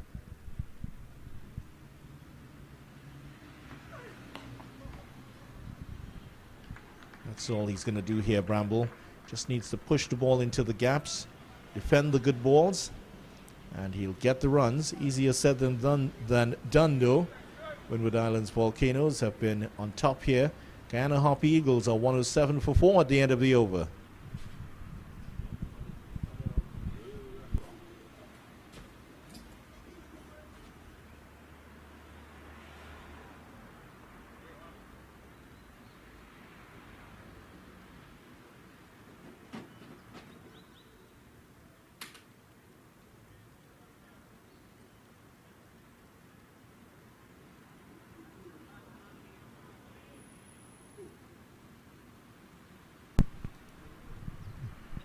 So, of course, across in India, West Indies and India are due to clash in the third ODI. That is tomorrow morning.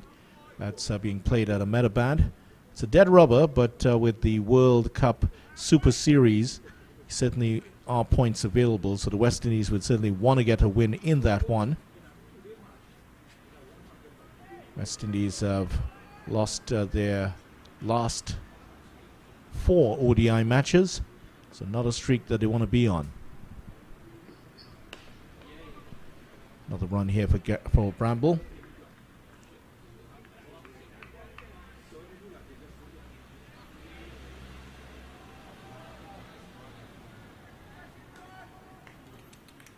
And across in India, that match, West Indies have failed in the last 50 full overs. They have failed to bat the 50 full overs in the last 7 ODIs once they have batted first. So that's certainly something West Indies will be looking at here. In the Port of Spain here at the Queen's Park Oval, Guyana will be looking to get a score in the region of 300 to go beyond this Windward Islands Volcanoes total. And you would feel that if they are to do that, this little man, Vishal Singh, has got to play a big part here. He's got to get a big 100. And Bramble, who does have the capacity to do so, will have to get, he'll have to go big also.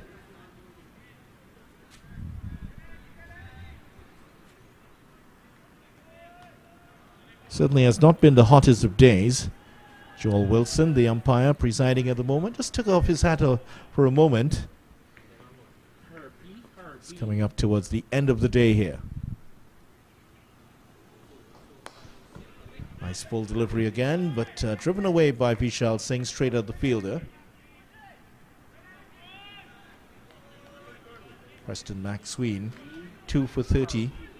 We mentioned earlier in the day that under the new management of Shirley Clark, that the Windward Islands Volcanoes have introduced a new thing to honor the best player of the day. Yesterday, it was Alec Athanaze who got 68. Well, I think the man with the ball right now, who will come into your picture in a moment, he might receive the award for the Lava Man of the Day. Off the pad, stifled appeals, and that could run away for 4. Fieldsman has just gotten it, and they get 2. Straying down the leg side, it's leg byes as signaled by Joel Wilson. Yeah, so I think he's going to be, it's a new award that they are offering to the Windward Islands player who has the best performance on the day. Yesterday, Alec Athanaze got that Lava Man award. Well, today I'm sure it's going to be Preston McSween, because that 86, he top scored for the Windward Islands and has now taken 2 wickets for 30. So I think we are looking at your Lava Man of the day as he comes in again.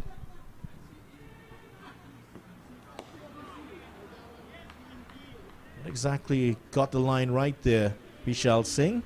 Just playing slightly in front of his pads there that time.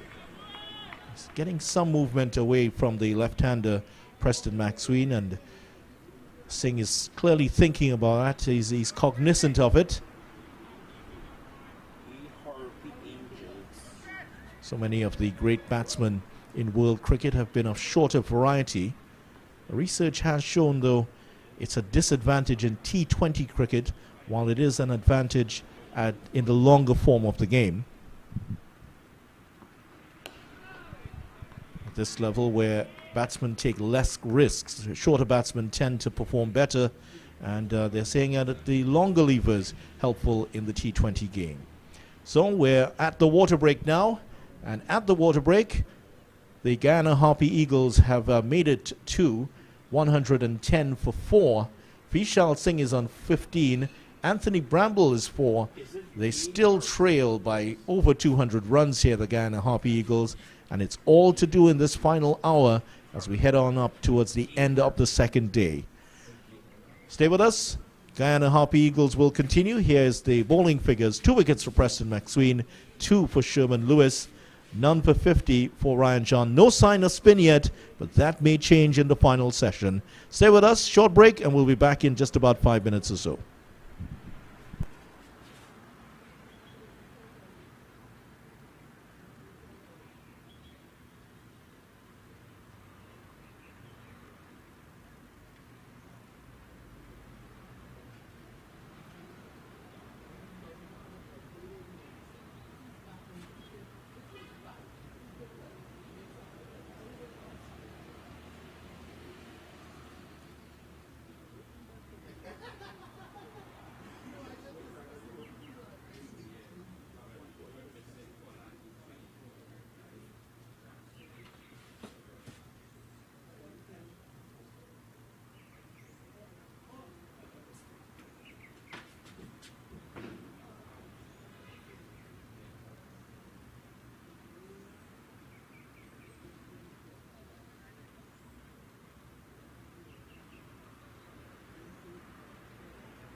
about to resume after a quick break.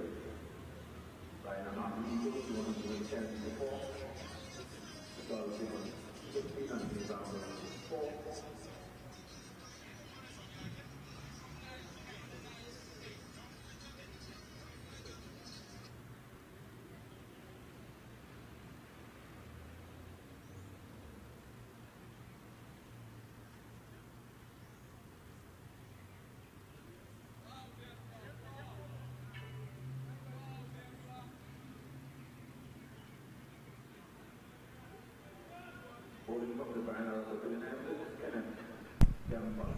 Welcome back to the Queen's Park Oval for the resumption of play into the final hour now.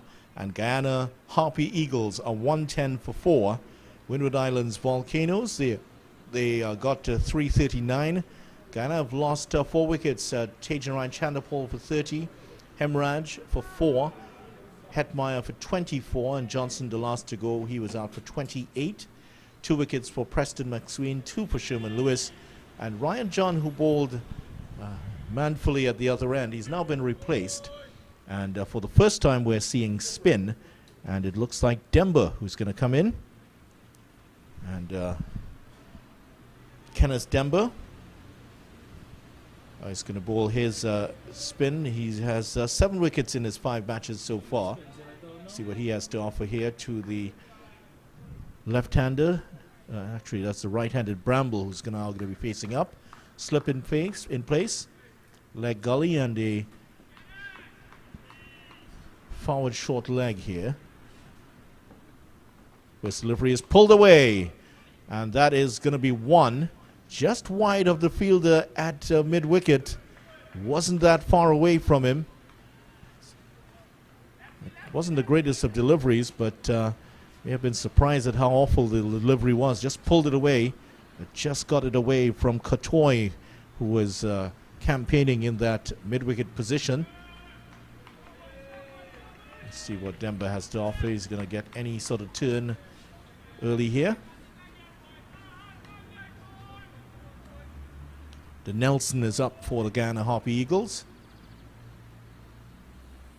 And again, pulled down the leg side and pulled away by Vishal Singh, who will settle for 1.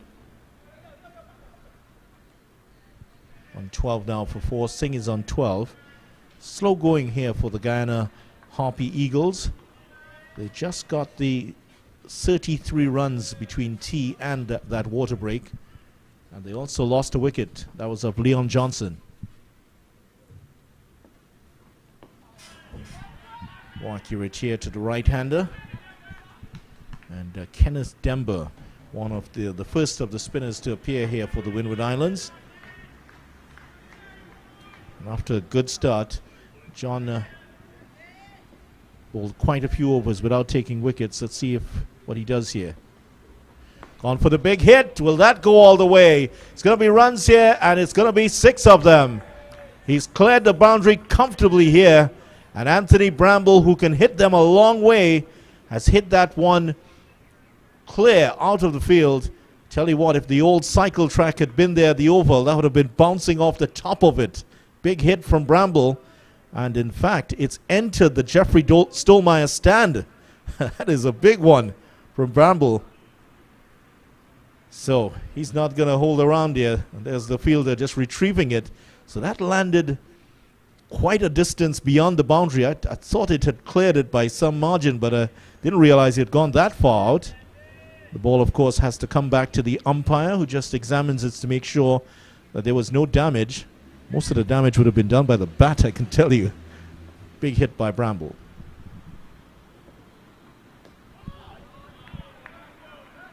More defensive this time is Bramble. And he rehearses just outside of your picture. He rehearses a defensive shot to that delivery. We have seen Dembo before. I think we saw him in a Super 50 competition and recognized that unusual action of his. A lot of Abdul Kadir, perhaps, in terms of the resemblance, who just bounded in the leg spinner out of Pakistan. Over comes to an end. 118 for 4. I'm sure you would have seen a lot of Abdul Kader. Colin? Thankfully from a distance. From a distance, yes, we know why.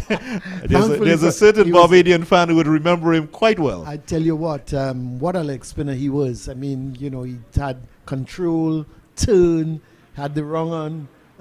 He bowled everything. You know, he was a superb leg spinner. His son actually was playing in the CPL, came into the CPL and was playing with one of the franchises, and I was just eager to see him. But unfortunately, never did much. I think he played in 2 of the games, and again, that's a different type of format. You know, you would want to see him in the longer version of the game, see his repertoire, that type of thing.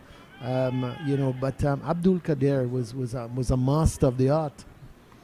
Well, let's see a master of the art in Shimon Lewis, who has picked up 2 wickets so far, 2 for 28 from 8 overs. So he's back. And that's a good delivery right up to the batsman in Vishal Singh, who's looking comfortable. He's on 16. He's faced 48 deliveries. But he's played 1 or 2 good shots. But in all, he's looked very technically correct, very composed. He's not a big man. And you would think that they would be trying 1 or 2 short deliveries at him. That's a good play. That's a good shot. That's a lovely shot. All timing by Vishal Singh. It was outside the line of that off stump. And what he did, he just opened the face and he guided it beautifully between the gully and the point. That is an excellent shot. He actually waited on it. So immediately we see the third slippers come out. But Singh goes to 20. Really batting well. 123 for 4. And you would think if the Harpy Eagles, the Guyana Harpy Eagles, got to get close to that 339, Singh has got to do the bulk of the scoring. Bramble is, on the other hand, Bramble is a no-nonsense type. We've seen Anthony Bramble before. Loves to hit the ball, loves to go after the bowling. He's the type of batsman that is not going to be bogged down. And he's got 11 from 16 deliveries with that mighty hit off of Denver in the previous over. Went high over, long off. And Bramble is going to take the bowlers on. There's no doubt about it. The question is he going to pick the right shots? Is he going to play the balls on its merit? Because he tends to be a little bit of a batsman that anticipates certain shots before the ball is there. But he's very capable, Bramble. Thing about him as well, he gets his runs quickly. You know, if Bramble sticks around for an hour, you can bet your life he's going to be close to 50.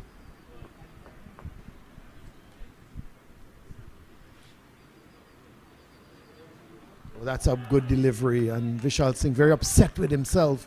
He pushed at it. He lined it up nicely because he got in line with that just on or around the off stump. It was pitched outside the off stump, and you could see him lining up that delivery. And then at the last moment, for some unknown reason, pushed at it and beat the outside edge. For those of you who follow the English Premiership, there are 2 games being played today. And at half-time, Liverpool was leading Leicester by 1-0. And Wolves, they were trailing Arsenal. Arsenal away to Wolves, they were leading by 1-0 Arsenal. And that was at half-time.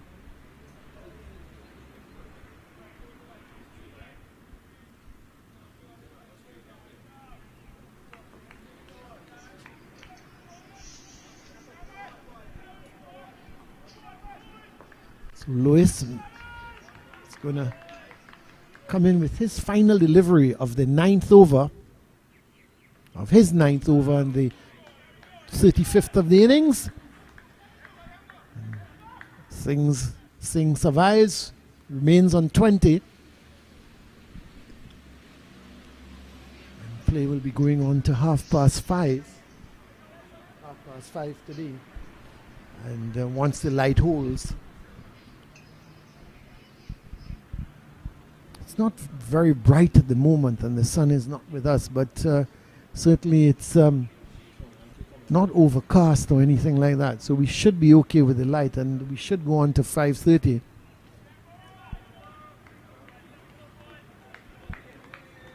But this game is nicely poised.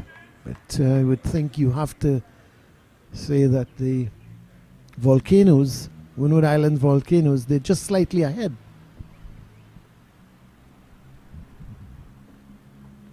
So Denver continues.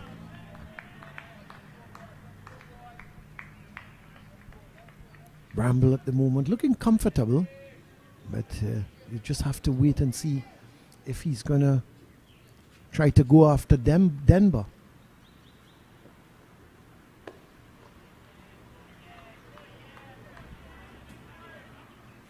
They've not put anybody out at long off.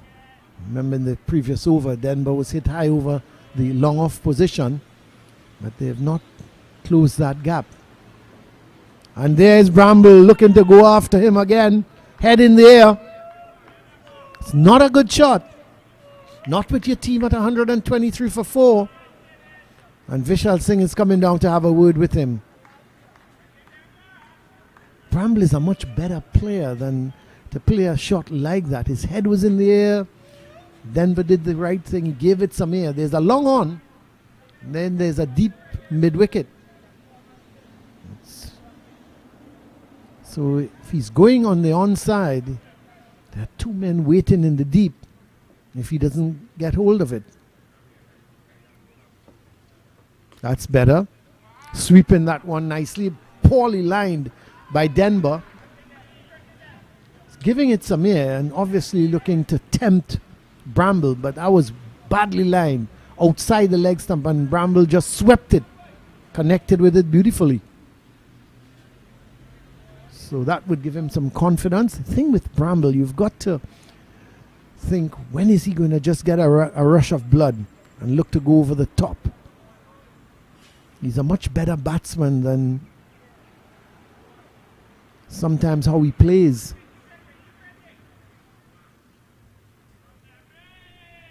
$127 for 4.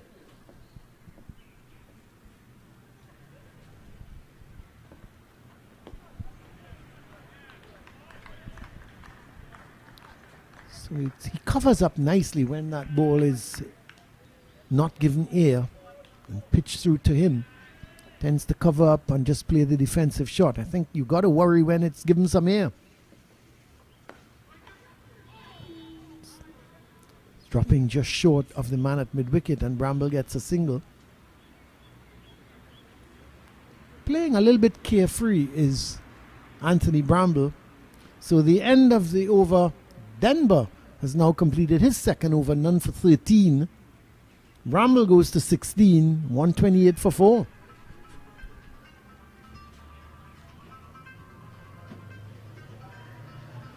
Is Lewis going to continue? I would think he would. He's just had 9 overs, 2 for 33.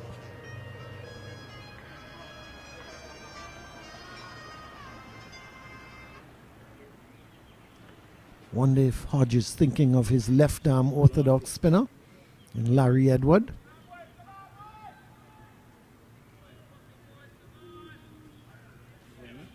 I would think at this point they should look to buy the wicket of Bramble. Get the spinners on. Give the ball some air. If you get hit for a couple sixes, well, that's fine. But he may try to hit one too many and give away his wicket. Don't think he's going to take the chance against the quickies.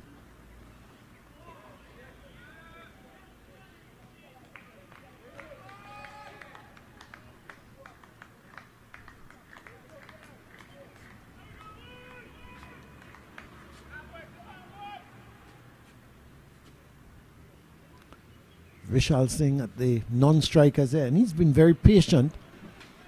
54 deliveries for his 20. This partnership now with 33. Because skipper Johnson was out with a total of 95 for 4.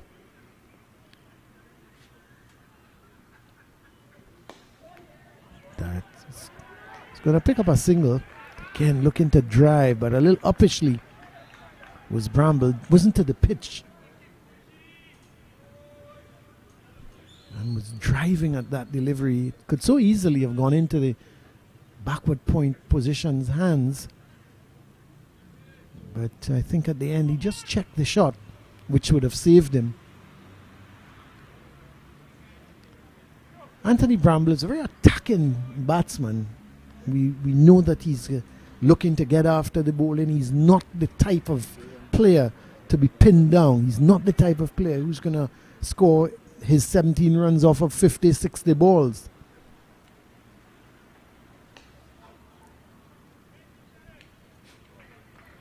Badly lined by Lewis. 130 for 4. Gets Bramble back into strike.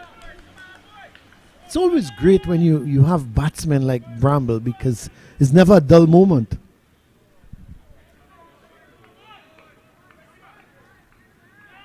But it's been another good day of cricket. Windward Islands certainly coming back into this game in a big way with that last wicket partnership between McSween and the man who's bowling now, Lewis. And that's cracked away through the covers. Short delivery, and that's going to run away. Too short from Lewis. Not going to... You're not going to bowl to Bramble that short. No ball, and no ball as well. And Bramble was striking it beautifully, stroking it more than striking it. And he was stroking that one through the offside for 4 and a no ball. Much too short. Bramble, he races on to 21 from 25 deliveries. He's joined Singh, who's 21 as well, but from 55 deliveries. So just as I suggested, Bramble is not going to stick around and prod and poke. Leaves that one alone. It's good cricket on his part. Good comeback from Lewis. Quicker delivery. Shimon Lewis making some height as well. His pitch has played well for the first 2 days of this game. We'll have to wait and see what happens, because this game is definitely, unless we have some tremendous collapses like what we saw in the Windward's first innings when they went from 190 for 3 to 215 for 9. This game is going to go well into the 4th day. Question is, would one team or the other press home for that outright victory? And Bramble looking to pull at a delivery that certainly was not there for that shot. But he's certainly shadowing it, and I thought that ball should have been played more towards square point. But and that's Anthony Bramble, that's his DNA. He's going to go after the bowling. Anything he thinks that is short enough to pull, he's going to look to pull it. Final delivery of Lewis's 10th over, the 37th of the innings. That's better from Bramble in defense. And that's a good final delivery from Lewis. He was right on target, middle and off. And Lewis was coming right across, maybe covering up that off stump. So this partnership now worth 40, and that's 40 crucial runs, because after Bramble, it's just Kimo Paul, the all-rounder, and then the bowlers. Smith, Pestano, Moti, and Pomal.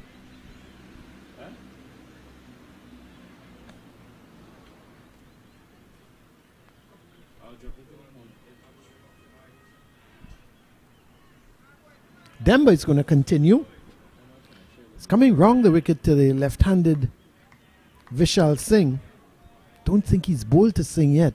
He's completed his 2 overs, but I think Bramble faced all 12 deliveries.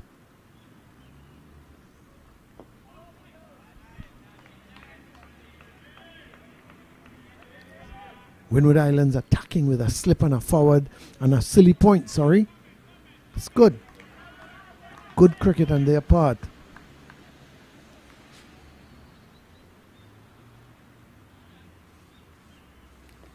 I'd have liked to have seen a forward short leg as well, putting more pressure on Singh, either a leg gully or a forward short leg. Suppose Denver has to feel comfortable with the close-in fieldsman around. It's got to bowl tight. Well, this is going to be interesting. Denver against Bramble. The deep mid-wicket goes right back on the boundary. Then the long on goes back on the boundary. And now they're putting also a man at deep backward square leg. So they're catering for Bramble and his big hits on the leg side. Let's see if he's going to go after Denver. Can he resist if that ball is given some air? I don't think he will resist. He will go after Denver.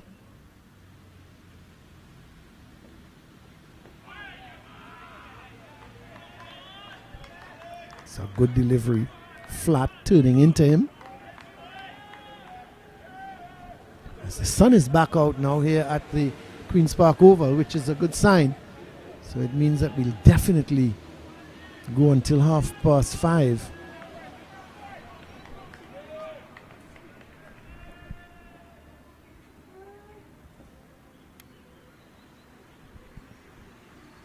And he's gone after it, and Denver couldn't hold on to it. Just as I suggested. Give it a little bit of air. And Bramble went off. He hit it hard. And in fairness to Denver, it was a difficult return catch. But I suppose Skipper Hodge would argue, you've got both hands to it. You should have held on. It would have been a great catch, I tell you that. Difficult chance. But Bramble just couldn't resist.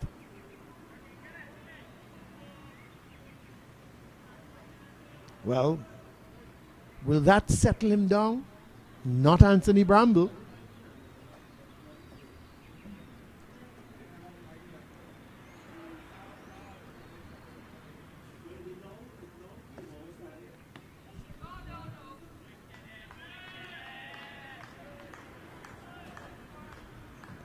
Again, backing away there, looking to give himself some room.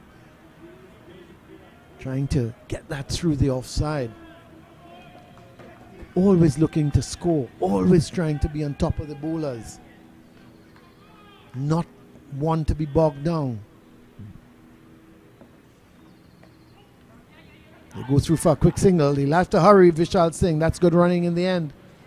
Excellent running on the part of Vishal Singh. So both batsmen on 22. End of the over from Denver. He's had 3 overs, none for 15. The score moves along to 137 for 4.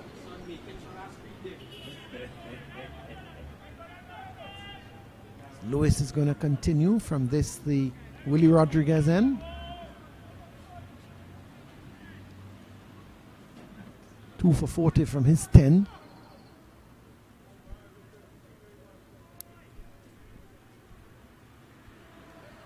And we'll be bowling to the man who was just put down, Anthony Bramble.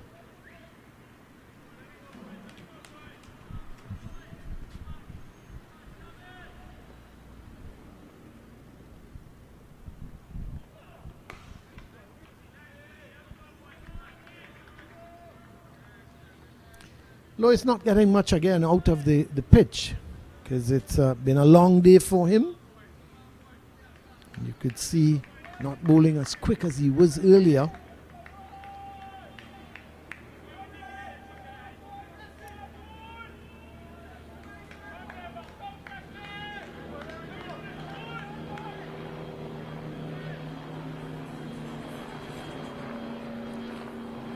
That's a good delivery. It was a little quicker and Bramble had to get across and covered up. Ball came off the outer part of the bat.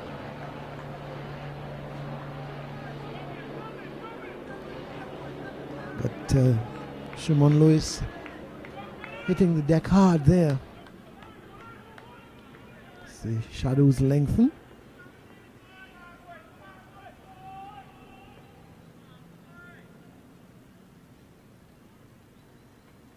Bramble has gone after him. Once you pitch it up to him, he's going to take his chance. There was Lewis pitching it up to Bramble, and he's gone after him. Hit him high over mid-off for 4. Good shot.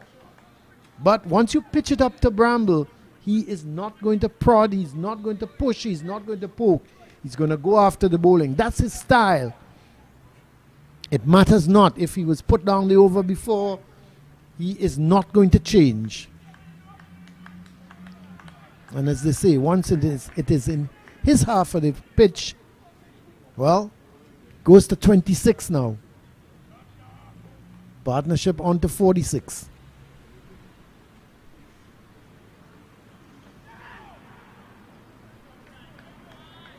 Short delivery. I thought he got away with that. There's nobody backward of square. There's a fine leg. And thought Bramble was a little late getting into position.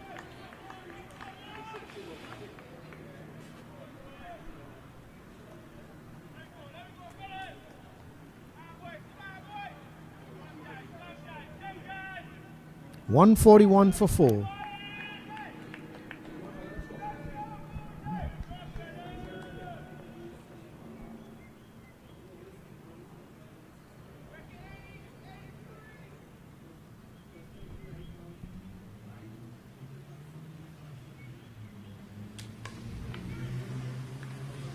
It's a good stop. Thought Bramble was into position early. Didn't really get hold of that pull shot. They've come off the bottom part of the bat more than anything else. So it's been a good day's cricket. We've still got about 20 minutes left in the day. How the Windward Islands would love to get another scalp. They would certainly sleep much better tonight. A loud appeal goes up, and the dreaded finger goes up as well. That was an excellent delivery from Lewis. It darted back into Bramble. He was caught moving across the crease, trying to whip it on the onside. He would have been better advised to be playing that straight. An excellent delivery from Lewis, and he seems to be down for the count, Lewis, because he is getting some sort of, maybe he's cramping up a little bit. But Anthony Bramble goes back to the pavilion. 26 from 38 deliveries goes LBW to Lewis. And it's now 141 for 5. Excellent delivery. He angled it into Bramble. He was caught moving across the crease. But not only was that, he was looking to play that ball on the onside, going straight across the line. And, well, as I suggested, Vidya, because I know you're going to come into the commentary now, the Windward Islands would sleep much better if they get a wicket this afternoon. And no sooner I said, do not tell me about commentators' skills. I know you're angling that way. You know me very well. No, but at the end, it was a portion. But you see that is the way Anthony Bramble plays. He's very carefree. He goes after the ball, and he's not one to be bogged down. And once you pitch it up in his half, he's going to look to go over the top. The thing with that delivery, it was a nice delivery. It was a good delivery. It came into him, and he was just going across the line, looking to whip it somewhere over deep mid-wicket. Whereas, if he had looked at that delivery and seen it coming into him and played it straight back up along the track, he would have been all right.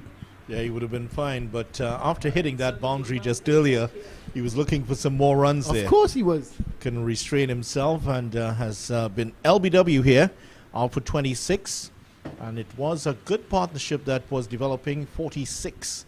The partnership at Guyana went from 95 for 4 to 141 for 5. Bramble gone. And Windward Islands have taken firm control of the match now, because Guyana very much into their lower middle order. It should be Kemo Paul, and it is Kemo Paul who's out there now.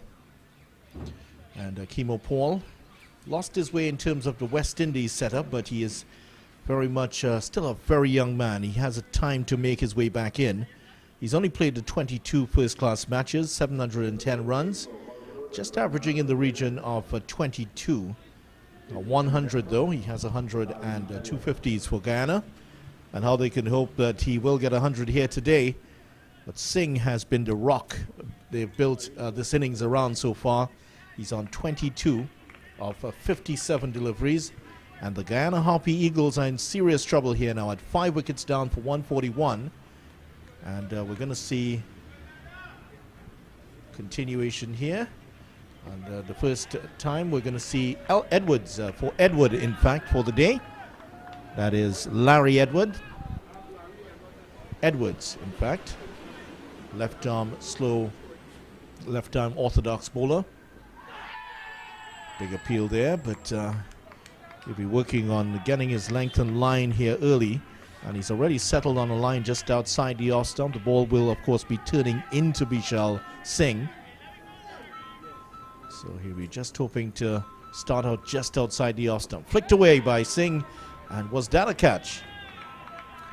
If it was one, it will be a very difficult one. But the fielder did well to stop it and prevent it from getting past him for a single. Technically a chance there for Singh.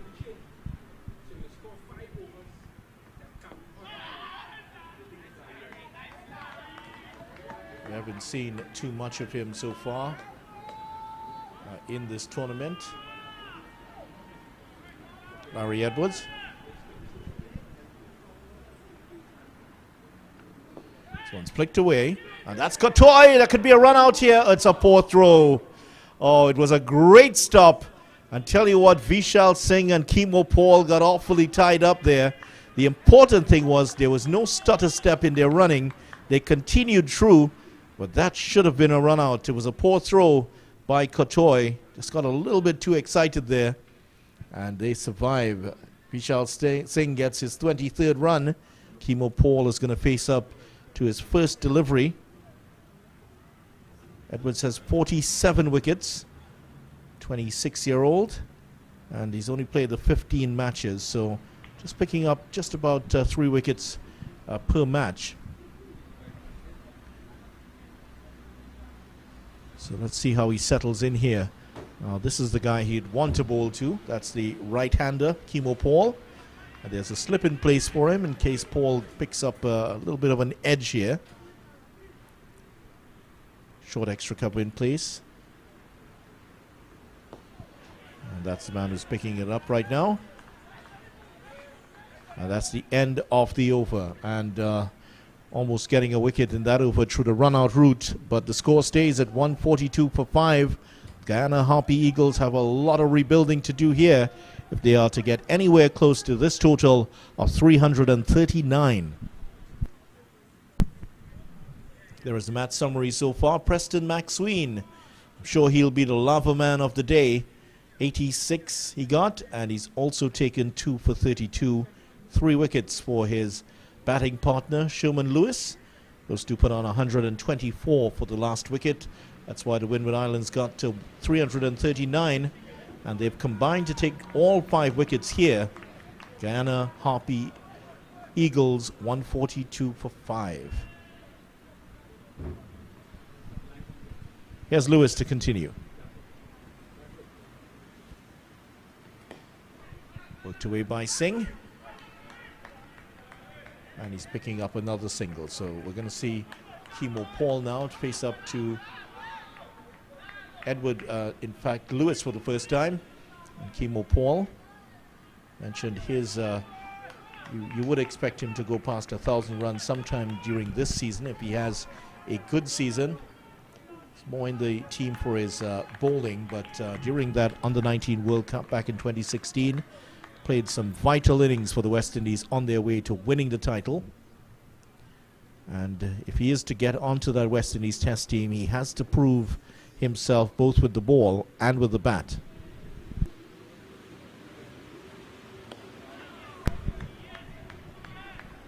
Getting in line well there, and defending from Lewis. So everything has gone right here for Kaveem Hodge. He hasn't done too much wrong here. The Guyana Harpy Eagles 143 for 5. Sure they would have took that if you told them about it before the game, that they would have the former champions in this position.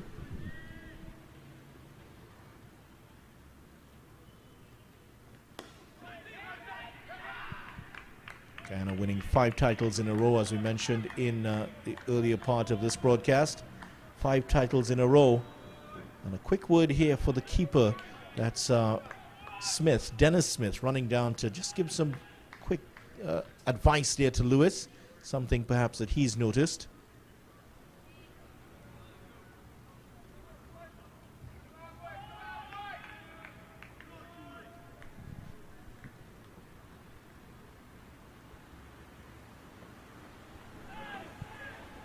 Wonder if that was the advice. Just try him out outside the off stump, see if he goes for the release shot. And the fielder is just coming in, just having a quick word with Kimo Paul. We saw that earlier. Ryan John was coming in very close to Vishal Singh, just trying to get into his head.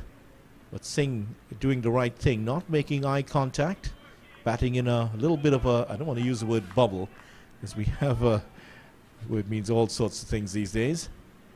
But he was batting in a little bit of a bubble there, Vishal Singh.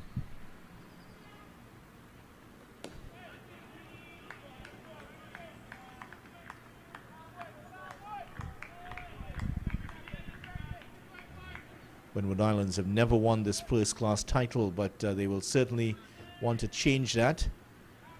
That is one of the bugbears of the Windward Islands team. No titles in this competition in the history of it. And of course the competition would have started in the 1965-66 season. Barbados winning the first 2 titles and on their way to winning 23 in all. They are the record holders, Jamaica next with 12. Guyana have 11 titles, one of which they shared. And then TNT with 5 titles.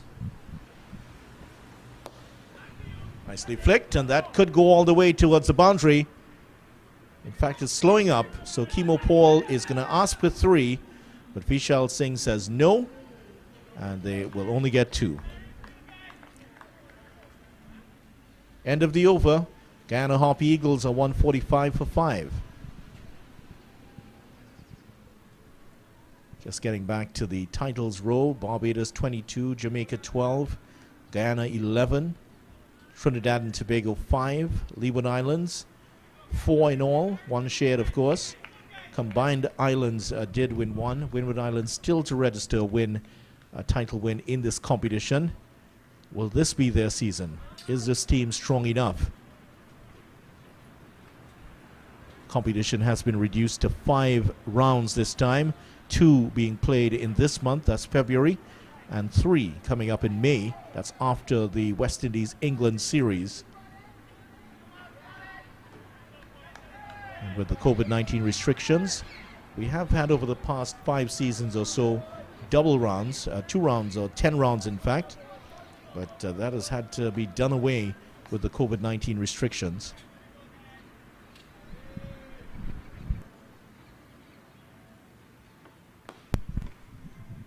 Edwards continues, and an easy single here for Vishal Singh.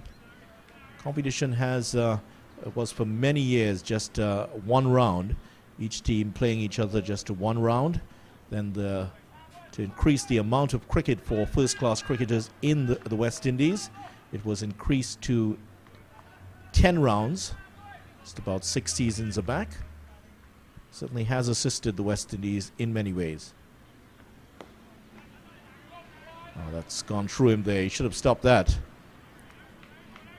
There have been several ways in which the West Indies board, Cricket West Indies as it's now called, have been able to increase the number of matches. Other teams were integrated. Of course, the Combined Islands played 1965 to 66, 1980 to 81.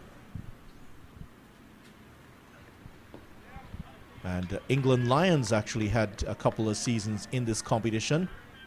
West Indies B team would have also played there, as well as Bangladesh A, India A.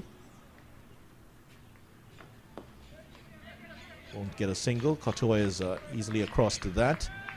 Kenya also played in the competition back in 2004, and the combined campuses and colleges. And in fact, the coach of the Windward Islands team was a captain of one of those combined campuses teams.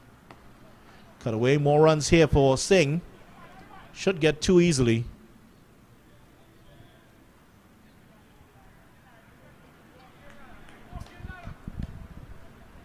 course, West Indies first-class cricket has been going on for a long time before the start of the competition in 1966 officially, all the way back to 1865.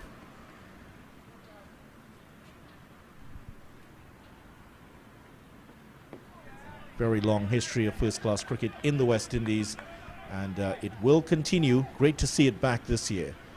149 for 5, Guyana Harp Eagles at the end of the 42nd over of their innings.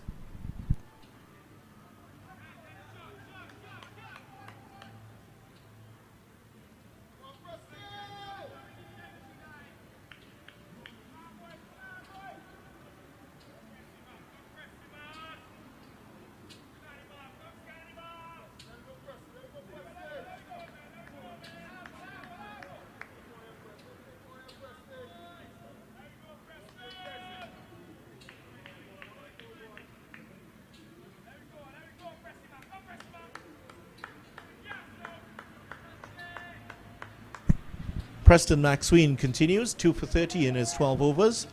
And for a final throw of the dice here on the second day, we would suspect that there's just an over or two remaining in the day's play here in another enthralling day. And certainly these two batsmen will be aware that they're very close to the end here. Kimo Paul on 3, Vishal Singh on 27. They would certainly want to come in not out and have a good rest tonight. Come out early in the morning tomorrow and resume the battle here for the Guyana Harpy Eagles.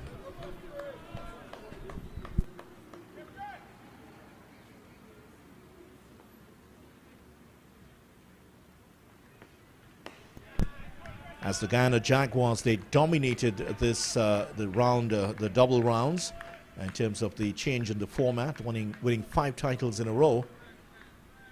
And they're off to a little bit of a shaky start here, the Guyana Harpy Eagles. But I'm sure they'll find their talons somewhere along in the season here.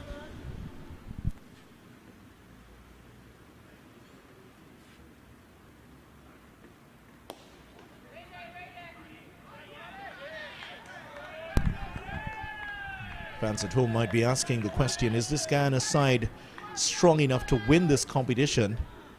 If anything, what we've seen already in this match, they might be a bowler or two short here. Niall Smith has not started great in a great way in this competition. Kimo Paul looked very good, but he looks like he might be carrying an injury. Veerasamy Permaul will continue to do Veerasamy Permaul things. 3 for 88 he took, and Gudakesh Moti was outstanding in this match. 9 maidens he bowled in his 26.2 overs, 4 for 62. So will he be the future of Guyana cricket in terms of their spin bowling? Certainly is pushing Veerasamy Permaul to become the go-to spinner for Guyana.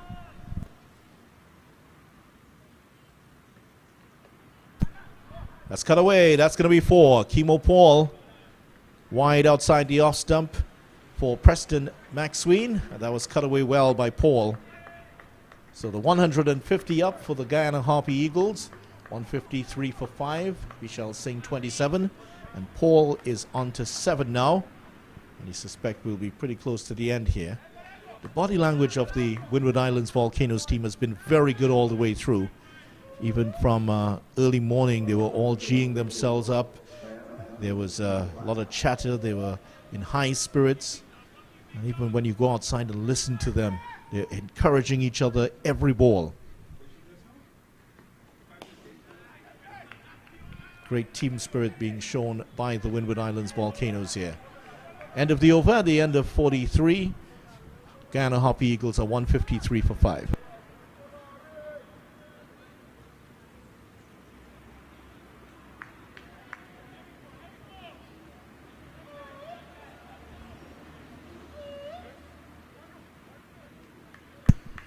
So in terms of the match itself, I understand that the umpires will take the game to 5:45 for the latest, or until light permits.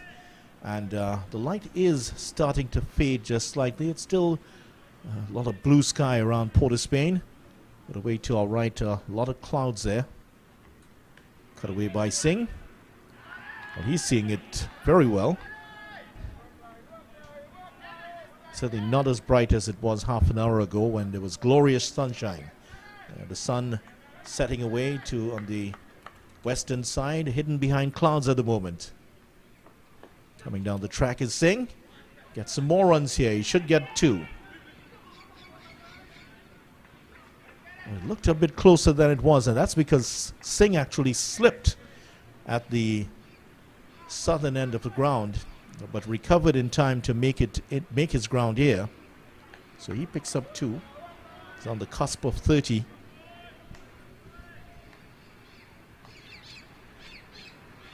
And as the batsman just getting ready to face up, there are 2 people walking across the side screen.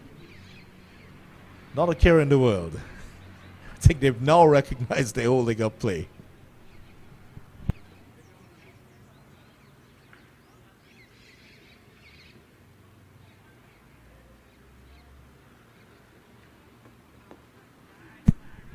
Well, the side screens are very broad here.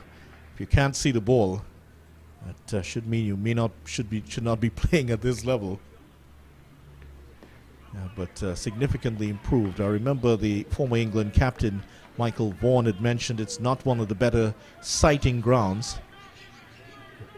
When you have Curtly Ambrose coming from 10 feet up in the air, and I would say that could go to Bishop. It's not going to fall in his hands. Just a little short. And tell you what, I think that the bowler is not very happy with Teddy Bishop. He felt he should have made a better fist of that. We were just talking about it's not one of the great sighting grounds according to some. I wonder if he picked that up a little bit late there, or he just didn't get to it. This is his first official day of first-class cricket, Teddy Bishop, and already he's gotten an airful there from the bowler, Larry Edward. Remember that he is in because of the concussion. He's a concussion substitute, and he's in because of the injury to Kimani Melius, who was feeling some symptoms of the blow to the head yesterday. Overcomes the net, 156 for 5. And actually, he got his green Windward Islands Volcanoes cap from the legend himself, Devon Smith, who was barely moved from that first slip position. Why would you ask the 40-year-old to run around the field? Devon Smith was presenting the cap to him earlier, and he looked a very happy man. The 19-year-old Teddy Bishop, big smile on his face. I tell you, he wasn't smiling when Larry Edwards had a few words with him just now. So Preston McSween back here. Just about 15 minutes to go. The light still looks pretty good.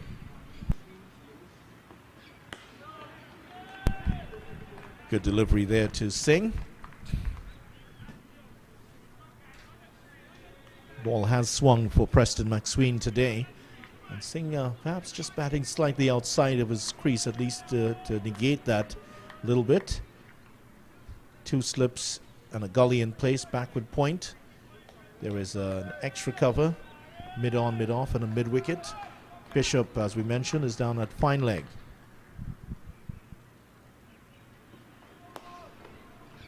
Straight out to mid-off. There's not going to be a run there.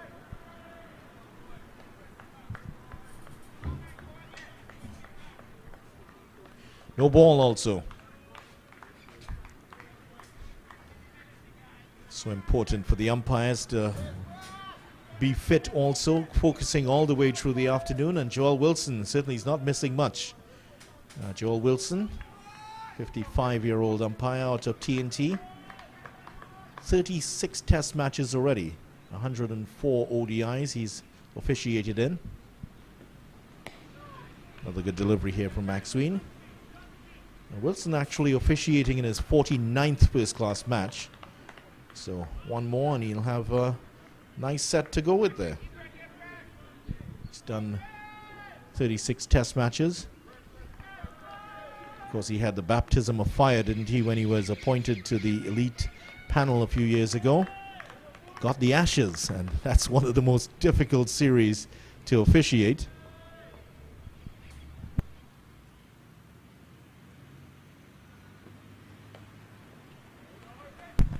Nice stop there. It was really traveling, but the fielder got across to it very quickly. And Singh is seeing the ball very well right now. He's just played himself in well. 76 deliveries he's faced. And he hasn't done too much wrong here, Vishal Singh. Can he carry along? Is he the man to change the fortunes of this game for the Guyana Harpy Eagles?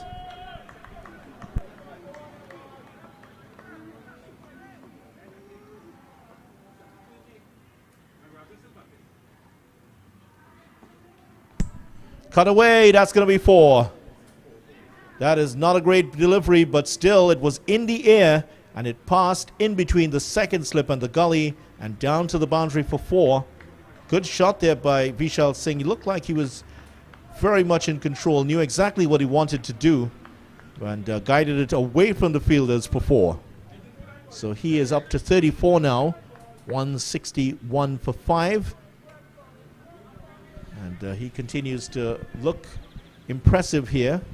But this might very well be the last pair of recognized batsmen here for the Guyana team, with Singh and Paul at the wicket.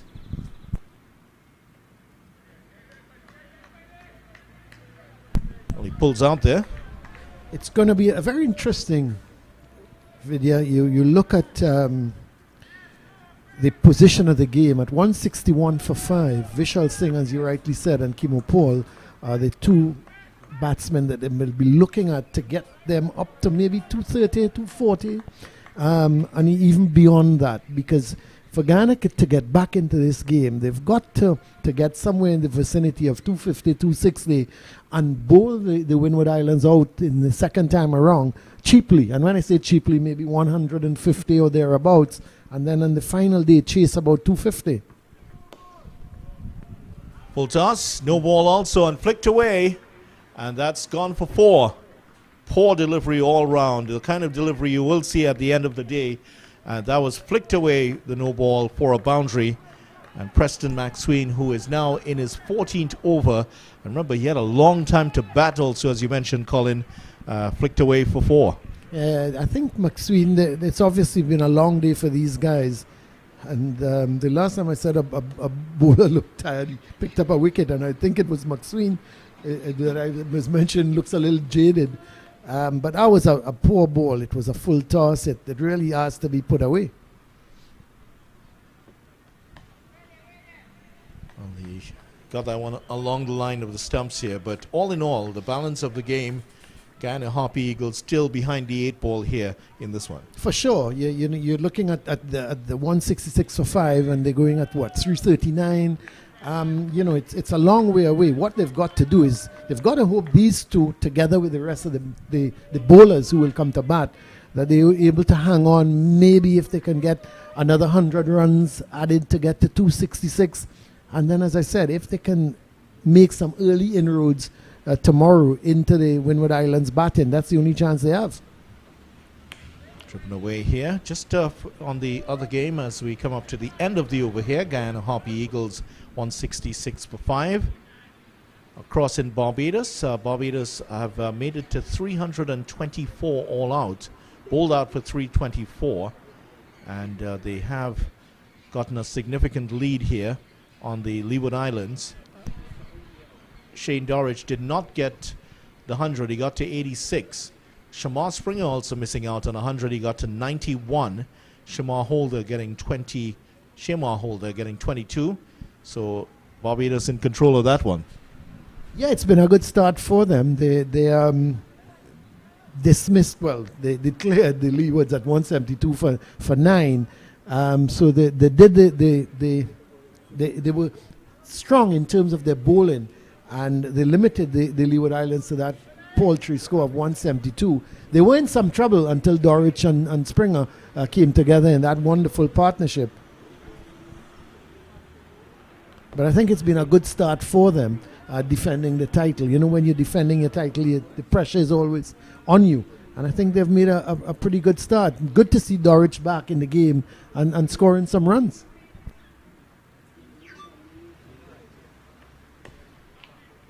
It's going to beat the fielder. There should be 2 here. Bishop is after it. And it's easy 2 here for Kimo Paul.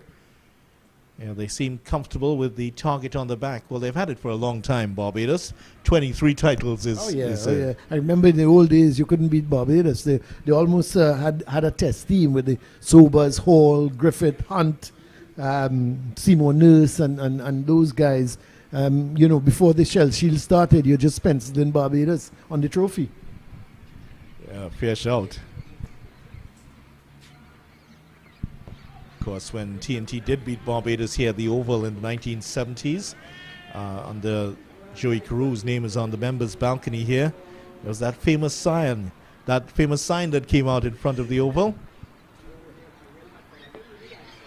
Cockroach, air frayed, fall again, according to it. That's right, yeah. But I remember, you know, going to Barbados, the Trinidad team, they always fared badly in Barbados. Felt that Trinidad couldn't get a result at Kensington.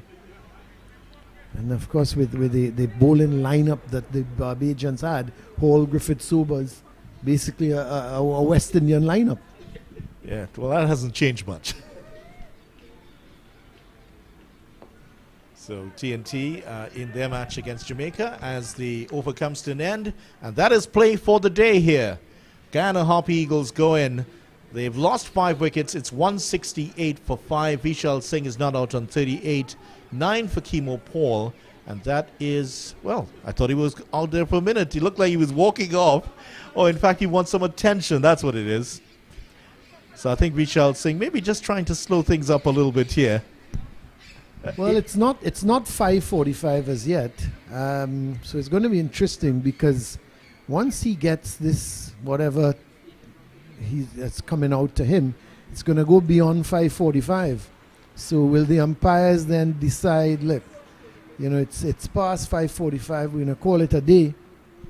Or are they going to just allow Vishal Singh to get some water and just carry on for an over or two? Because the light looks pretty good still. Yeah, it still does. He's a seasoned old pro, isn't he? Knew the right time to call for something from the pavilion. He's right. It's, I mean, you know, you've really, at this point in time, as a batsman, you're on a hide into nothing. You've just got to basically play out a few deliveries. And the fielding team, in my view, should put some pressure. You know, a forward short leg, you know, man in front of the bat, because you know it's just a matter of survival now for the batting side. Well, McSween is going to be off the attack. Demba is going to come on at the northern end, the off spinner. So that's the change here. And the umpire is just looking at the stumps here. Something about batsman suddenly who was looking very comfortable, unhappy with everything right now. And why not? All part of the game. Of course, when your team is under pressure, you just want to get back into the pavilion, have a nice rest, and come back to do battle tomorrow. That's for sure. Singh's gotten rid of his helmet, and he has his green Guyana cap on, and ready to face up to Demba. And of course, Demba is trying to turn the ball across him, perhaps get an edge to first slip, where the ever-present Devon Smith has been throughout the day.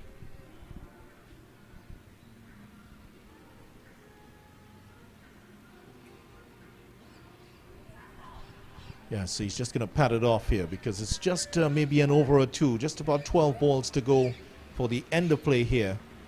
That's what I'm suggesting. Stick a forward short leg in as well. They're going to have to lose at this point in time. Put him under some pressure.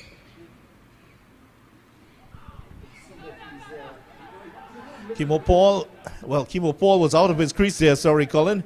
He got back in. I was making the point that he's not looking to play any shots. He's just, even that one, just pushed the big defensively, struck him somewhere in the pad.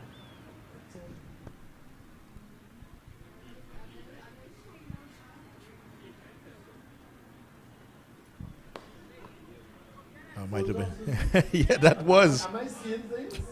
Well, that was a delivery that early in the day he would have bashed that to the boundary. At this point, he just wants to get back to the hotel and have a rest.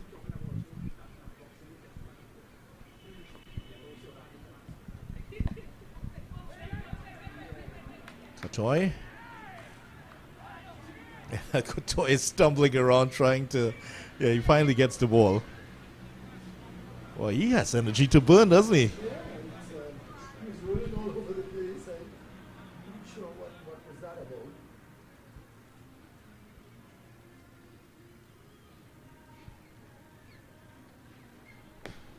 Knocks that away and easily fielded there by Bishop. Much more enterprising from Vishal Singh, because I thought he was just going to prod and push. Yeah, I thought much more enterprising from Vishal Singh. I thought he was just going to push and prod. He's actually coming out and pushing the ball and playing some shots. End of the over. He's not going to be held back in terms of just pushing with that silly point man in position. Are we going to get another over in Vidya?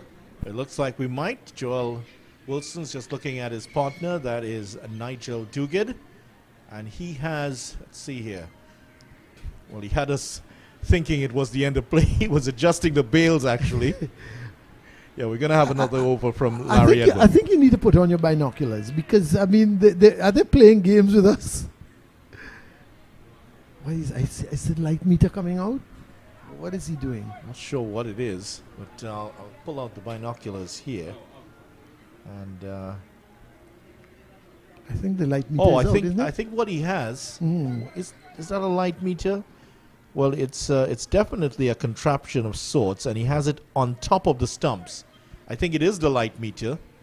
So as if to judge the quality of the light from the stance of where the batsman would be around. Well, they've wasted about 2 minutes doing that. This definitely should be the last over.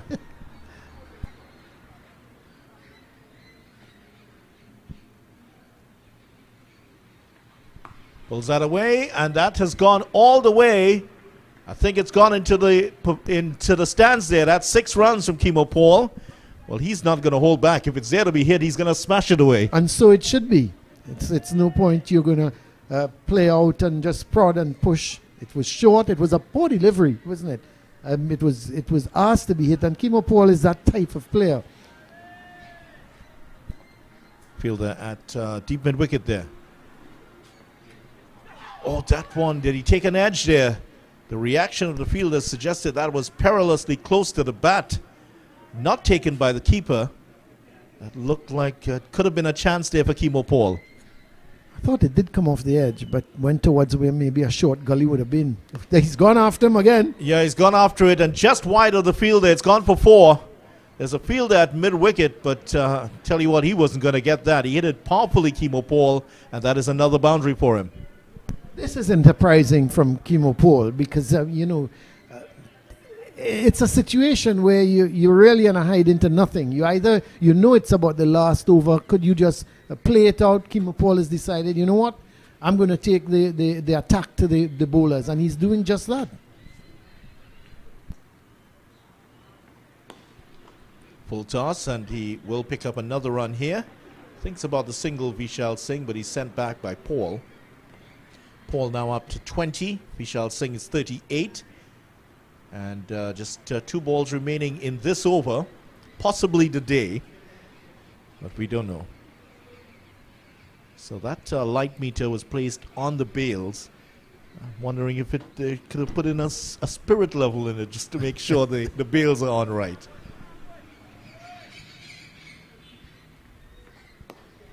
Singh picks up a single here. Nice pleasant drive, just used the feet to make it a full toss, and he has caused, might be an injury here to, well, is that Preston Max? I think that's Ryan John, is it? That's John, in fact, yeah. Just seemed to do something with his right foot. He bowled quite a few of us today, Ryan John. Let's hope he's all right.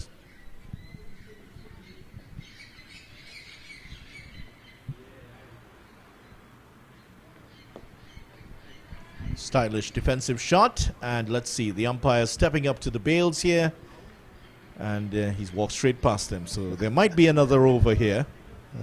He's looking at Joel Wilson. They're now having a little bit of a word. No, it's strange. Yesterday, play ended at 5:30 with 1 over left in the day's play, but today they've gone on and till it's It's now 10-6. So I'm not sure what's happening. Well, the scoreboard is, they're looking at the scoreboard, which is saying that there are 88 overs remaining in the day. I don't think that's correct I at don't all. think that, Yeah, I think might be 8. It might be 8. It Yeah, might I be think 8, not 88. The scoreboard has just added an extra 8. I think unless we missed, we slept through the other 80. Which I tell you, it hasn't happened because it's been a very interesting day's play here. Very interesting indeed. That 124-run partnership lit up the day. And Guyana have had to really fight in the afternoon. Singh? I'm very happy the way Vishal Singh is batting because I thought he was just going to look to play out the overs and kill the ball dead, but he's playing his shots. He's using his feet and timing the ball well.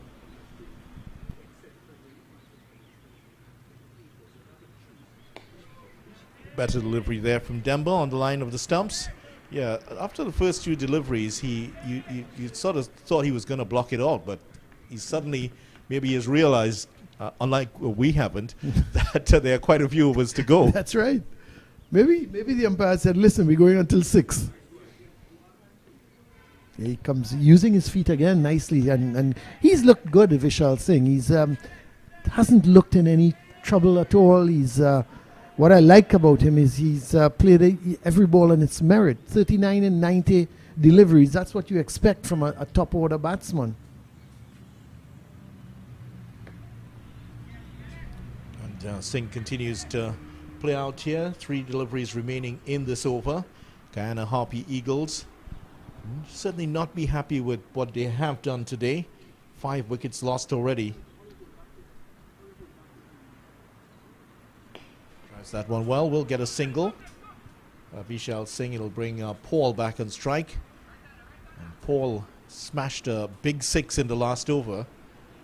With the ball turning into him here from the off spinner, you would feel that the right-hander is the ideal one to attack the off-spinner. Well, he's got to be careful because there's a deep backward square leg, there's a deep mid-wicket, and there's a long on. So if Kimo Paul goes after the off-spinner and doesn't time it well, can certainly hold out to that deep mid-wicket, and the Guyana team would not want that. Straight out to the fielder, and once again, the umpires are going to have a word here. This is about the Guyana fourth Harpy word. Eagles. About the 4th word they've been having, Vidya? I think they've had enough words to fill a dictionary right now. I think that's it. I think that's yeah. going to be it. Yep. And if Vishal Singh could have pulled up the stumps himself, he would have. But he's walking past them and heading off the field. That's it for the day. And the umpires have finally decided to call play for the day at just about 9 minutes to 6 o'clock. So the end of play. Guyana Harpy Eagles are 181 for 5 and Colin with Vishal Singh on 40, Kimo Paul on 20. Advantage certainly for the Windward Islands Volcanoes. Definitely, there's no doubt about it. But I tell you what, this partnership of 40, they look comfortable, both Kimo Paul and Vishal Singh. If they can carry on tomorrow, again, we should see a very interesting day tomorrow. But you look at that scorecard at 181 for 5. Vidya 30 to Chanderpaul, he got a start. Hetmeyer 24, Hemraj didn't get off, he got to 5, Johnson 28, and Bramble 26. So you look at all those batsmen, they've all got a start, and Vishal Singh has carried on to 40 not out. Paul is batting well and 20 not out, and I was making the point, if these two can carry on tomorrow, maybe take the score to around 240, 250, it could be very interesting. And then for the bowling, those two heroes, Lewis and McSween. Lewis taking 3 for 47, McSween 2 for 44. They also put on 124 runs, and for that Lava Man award, I'm not sure who you're going to choose, if it's going to be McSween for his 86 or Lewis for his 3 for 47. It's got to be McSween. It has to be McSween. So I think we might see that interview broadcast sometime. It's going to be McSween who is the Lava Man of the day. But there is the picture here. Windward Islands Volcanoes 339, 86 for McSween. Guyana Harpy Eagles 181 for 5 at the close of play. They trail by 158. They're going to have a rest, and we will too. We will be back with you in the morning. Colin, thanks so much. Always great to work with you. 2 days in the books, 2 more to go. who will come out on top in this West Indies Championship match. At the close of play, Guyana Harpy Eagles trail the Windward Islands Volcanoes by 158 runs. Don't forget to join us at 10 o'clock tomorrow for coverage of Day 3 live from the Queen's Park Oval.